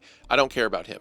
What if we just kill him, and then whoever the vice president, or however it works in Russia, becomes president, and then that guy's like, yeah, you're not getting the launch codes. Can't we just do that? Anyway, as we make our way out, Yuri is hit by an explosive and is thrown to the ground. When he comes out of the haze, a helicopter has just arrived, and the president is being led aboard. Truck is dragging Yuri to safety as Sandman, Grinch, and Price cover him. Sandman orders Truck to grab the right side, and Price takes over pulling Yuri. As we're being dragged into the helicopter, we see Delta Team fighting to the last round to make sure we, as well as the president, make it out. Before Price grabbed us, he told Sandman that he's right behind him to make sure Sandman gets out of here too. But Sandman's watched too many Delta go down to accomplish this mission, and for their sake, he'll make sure that they see it through to the bitter end. Eventually, Price and Yuri make it to the helicopter. The president grabs Yuri's hand and pulls him aboard. But as Price gets on, the helicopter starts taking direct fire, and the pilot says they need to leave now. Delta Team holds the last line of defense and tells us to leave. And as they do, a fury of explosions ring out, and the helicopter flies up as Price demands for it to go back down and get Sandman, Truck, and Grinch out of there. But the pilot accurately remarks that if they do, they'll never make it out. And the mission ends with Price calling Sandman on the radio to no answer. Sandman and the rest of Delta lay down their lives to make sure the president got out of there and peace could be achieved, even if it meant paying the ultimate price. And that's all cool. This is a cool moment, very memorable moment. When I was younger, I really enjoyed, watching these 3 men hold the last line and then die to get us out. Very memorable. But upon replaying it now, there's just an absurd number of explosions. I mean, look at this. Like, does this not look like a parody of a Call of Duty escape sequence? There's like 15 rocket blasts hitting around us. At one point, Grinch does like a roll to get out of the way of a blast. When Grinch runs out of ammo on his rifle, he pulls out 2 pistols, which no one carries 2 pistols, and then starts holding them on either side of his chest like he's Alice from Resident Evil. The movies, not the games. And just starts firing in both directions like that'll work. And then in the middle of the gunfight, a Russian charges Sandman directly. And instead of shooting him, Sandman punches him and then stabs him. The whole time these guys are getting shot 3 times a piece and keep shrugging it off. Again, when I was 12, I didn't take any notice of this. It was all cool. I thought of it in the same way I did the Rangers' final stand in DC from Modern Warfare 2. But now it feels like someone made a satire of that scene. There's so many moments in this game where I feel like the devs learned the wrong lessons from the previous entries. Some of the most powerful moments were the big army moments, were like the moments of valor or people getting cut down. And it seems the thing they took from that was, got it, big explosions. And I can't deny it from a business standpoint, it certainly sold well, but from a storytelling standpoint, it leaves a lot to be desired. Also, as the mission was ending and Price was telling the pilot to fly back down, we hear a US news reporter say that the president arrived safely back in Moscow, and that peace talks are soon to follow. Also following this up with the fact that the ultra-nationalist leader, Vladimir Makarov, is still at large, which once again makes me even more mad at the Russian president. Like, as stated, the reasons they got into the war in the first place were pretty murky, and then as soon as they start to lose, and it starts to be their civilians in danger, now maybe, we turn the other cheek. And now he and his daughter are rescued by American and British agents at the cost of 3/5 of their lives, 3/5, and now he's ready to talk about peace. I want to punch him. With that, we are led into our final mission of Modern Warfare 3, and the final mission we're going to cover in this video, Dust to Dust. In the briefing for this mission, we hear that peace talks have begun. We get a shot of the White House, and I like that part of it is still under construction, the after effects of Modern Warfare 2. We then see shots of New York City still in devastation, the Statue of Liberty lying behind discarded battleships. As we see the devastation that this war now over has brought to the world, Price remarks that all it takes to change the course of history is the will of a single man. A theme that's ran true throughout these games, especially the last two. And then Price decides to call up Yuri's old friend. Who's this? Prisoner 627. I'm coming for you, Makarov. Haven't you heard, Price? They say the war is over. My war ends with you. Like it ended for Captain McTavish? Tell me, Price, how long did it take him to die? I've destroyed your world piece by piece. It's only a matter of time until I find you. You won't have to look far.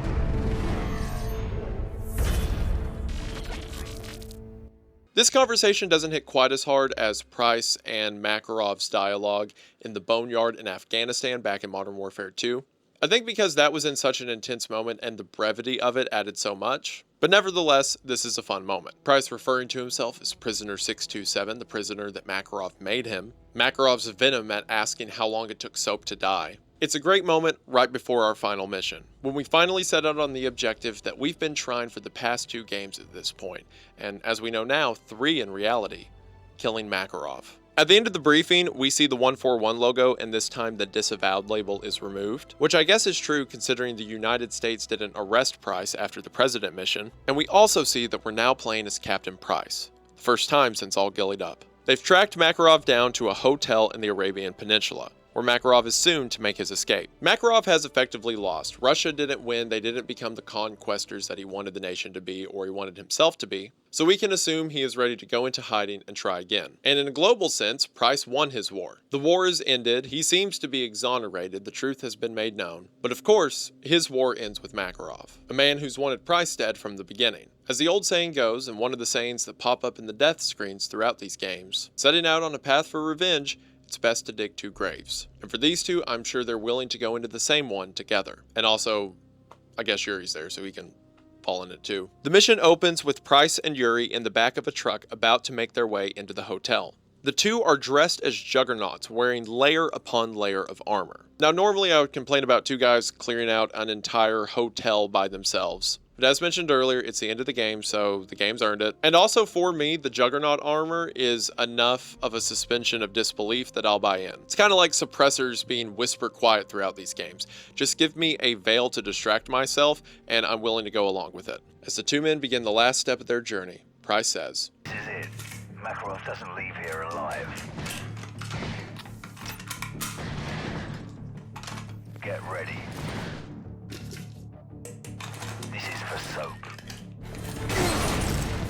They walk to the hotel, blowing up vehicles and soldiers along their way. Wave upon wave of reinforcement arrive, but is gunned down just as quickly. As they make their way inside of the hotel, civilians pour out from the escalators, running behind the 2 men. We fight our way through the atrium, up staircases. eventually making our way to a glass elevator. As we're heading up, a helicopter attacks, and although we have the firepower to take it down, it crashes into the elevator and sets it ablaze. This fire causes Price and Yuri to rip off their armor. The elevator they're in is about to crash, so quickly, Yuri shoots the elevator across from them, and the two men jump in before theirs collapses. The whole time, Nikolai is providing overwatch. He's tapped into the security camera's feeds. Makarov is making his way to a helicopter on top of the building. The two men fight through bars and restaurants, furies of grenades and bullets in their wake. After Makarov's cleared the floor, his helicopter starts to fire missiles at the two men. This blows the floor out beneath him, and Price barely grabs on before he's thrown to the ground below. When he pulls himself up, he sees that Yuri has been impaled on a piece of exposed rebar. Yuri tells Price to go. Makarov cannot get away. And of course Price leaves him. He barely cares about Yuri. He really wants Makarov dead. Price lost his weapon when the floor gave out, and now can only run at Makarov as he takes off in a helicopter. As the helicopter is leaving, Price jumps on board, which, by the way, I'm just going to get this out of the way now. I know this is very intense and emotional to a lot of you, but I have to do it. This is stupid. The whole jumping on a helicopter and climbing inside and punching a guy and then crashing it onto a glass roof. All that highly implausible. Got it. Okay, good. Price jumps onto the helicopter, pulls the driver out of the cockpit, and then stabs the co-pilot in the throat, but not before he can shoot the control panel. The helicopter loses control and flies back onto the roof of the hotel, the explosion leaving Price nearly unconscious. When he comes to, he sees his reflection in the glass. The glass itself cracked, Price bleeding, his blood dripping onto his own reflection. Beneath the glass, the hotel floor, so many stories below. Price doesn't have much longer, but he only needs long enough to take Makarov with him. Makarov also stumbles out of the wreckage, and the two men crawl for the pistol lane between them. Price gets there first, but Makarov crushes his hand and pulls up the pistol. But before he can get his shot off... Goodbye, Captain Price.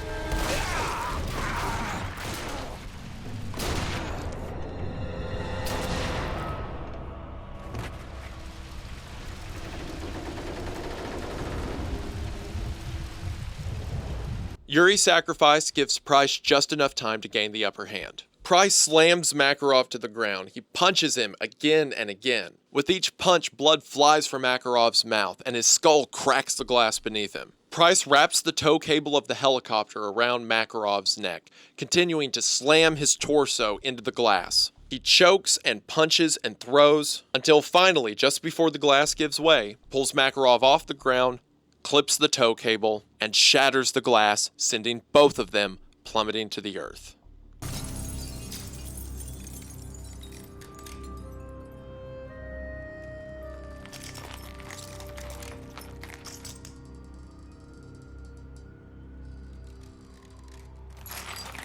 Of course, Price makes it there first, as Makarov is stopped on his way down. Price is injured in a bad way, just as Soap was before. He pushes himself away from the edge and observes that his and Soap's mission is finally complete. He doesn't have long left, so he exits this series in the same way he came in, by, of course, lighting his cigar. Price may be added to the death toll, but at least Makarov is added with him. All the lives that have been lost, all the tragedy that's been left in his wake, now hang before him beneath the hotel roof. Price was a soldier of his own war, and now there's no war left to fight.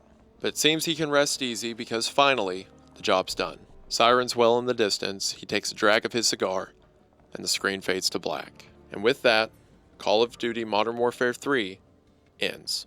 There's something very satisfying about hanging Makarov. It gives a sense of frontier justice. I can assure you this mission he's went on was not sanctioned by any government. They went into a civilian populated location with a ton of armor by themselves and just started shooting. Price no longer needed orders, he had his. And now with his mission complete, he can finally take a rest. Some people theorize that Price survives here, that the sirens that are showing up mean that he's going to get first aid and be okay. But personally, I think that kind of takes away from his character. He has been set out on a path for revenge against Makarov since midway through Modern Warfare 2, since we got him out of the Gulag. And as he's been fighting this war, he's lost everyone. He's lost the 141, he's lost Soap. I guess he hasn't lost Nikolai, but Nikolai just kind of disappears. Like he's talking to us during this last mission, but we don't see him, and I guess you can just assume whatever happens to him that you think is fitting. But he's a soldier without allies and without a war to fight.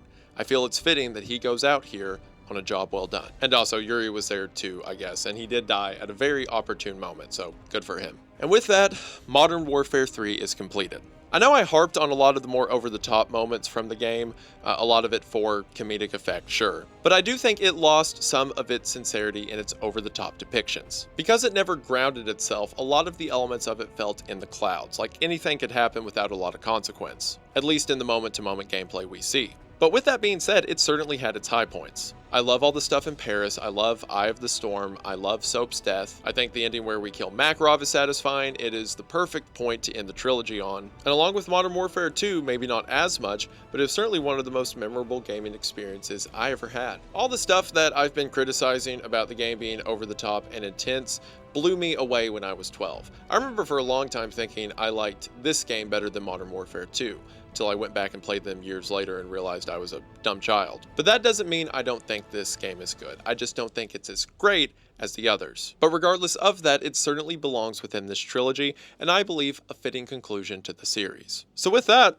what's there left to say about them? If it's not apparent enough at this point, Modern Warfare is a series that is very close to my heart. It's one of my earliest and most fondly remembered experiences with video games as a whole, and while it's obvious that it shaped a lot of my interest with cool guy military stuff and, other obsessions, instances of its story writing and character development, especially among its villains, has and will continue to shape my love of stories for years to come. If I had to rank the games, you can probably figure out what my ranking is already based on how I've talked about them, but my first would definitely be Modern Warfare 2. I feel like it capitalized on everything that the first Modern Warfare set out to do. Stronger characters, stronger moments, stronger connections between the player and the game. Second would be the first Modern Warfare. Again, I like all the things in it. It still does everything right.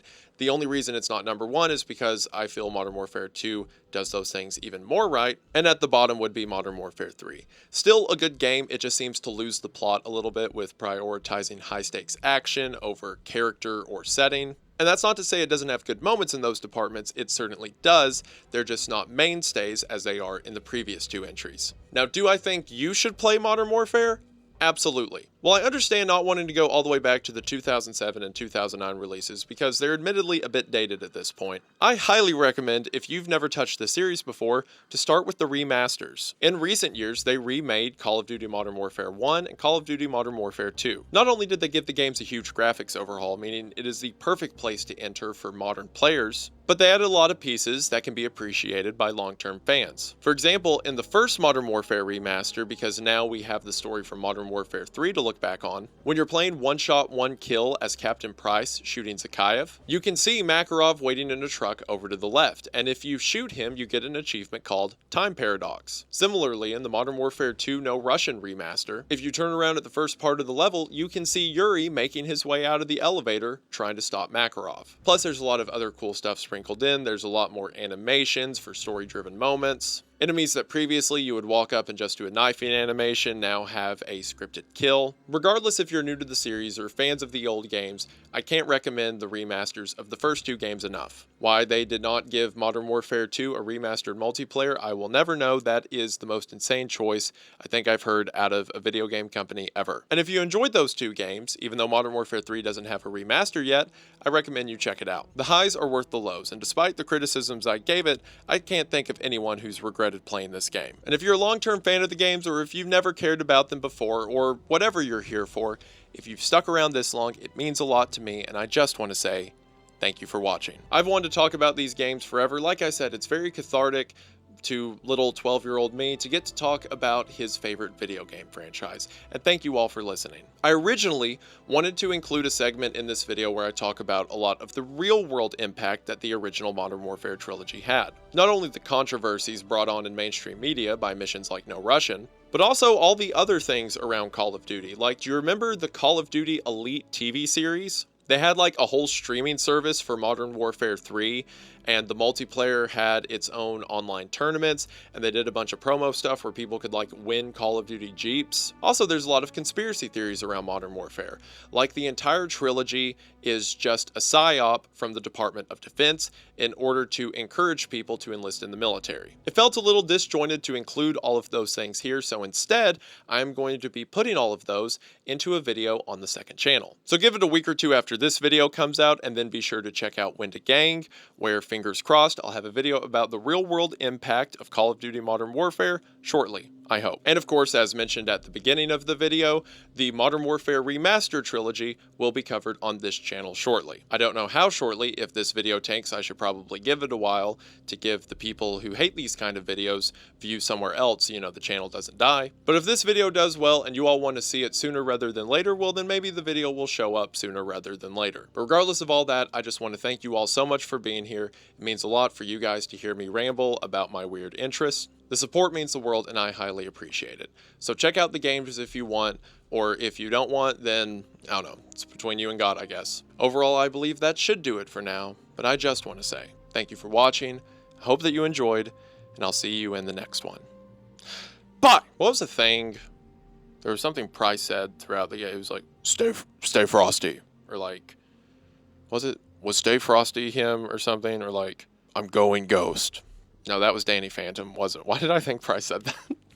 Bye.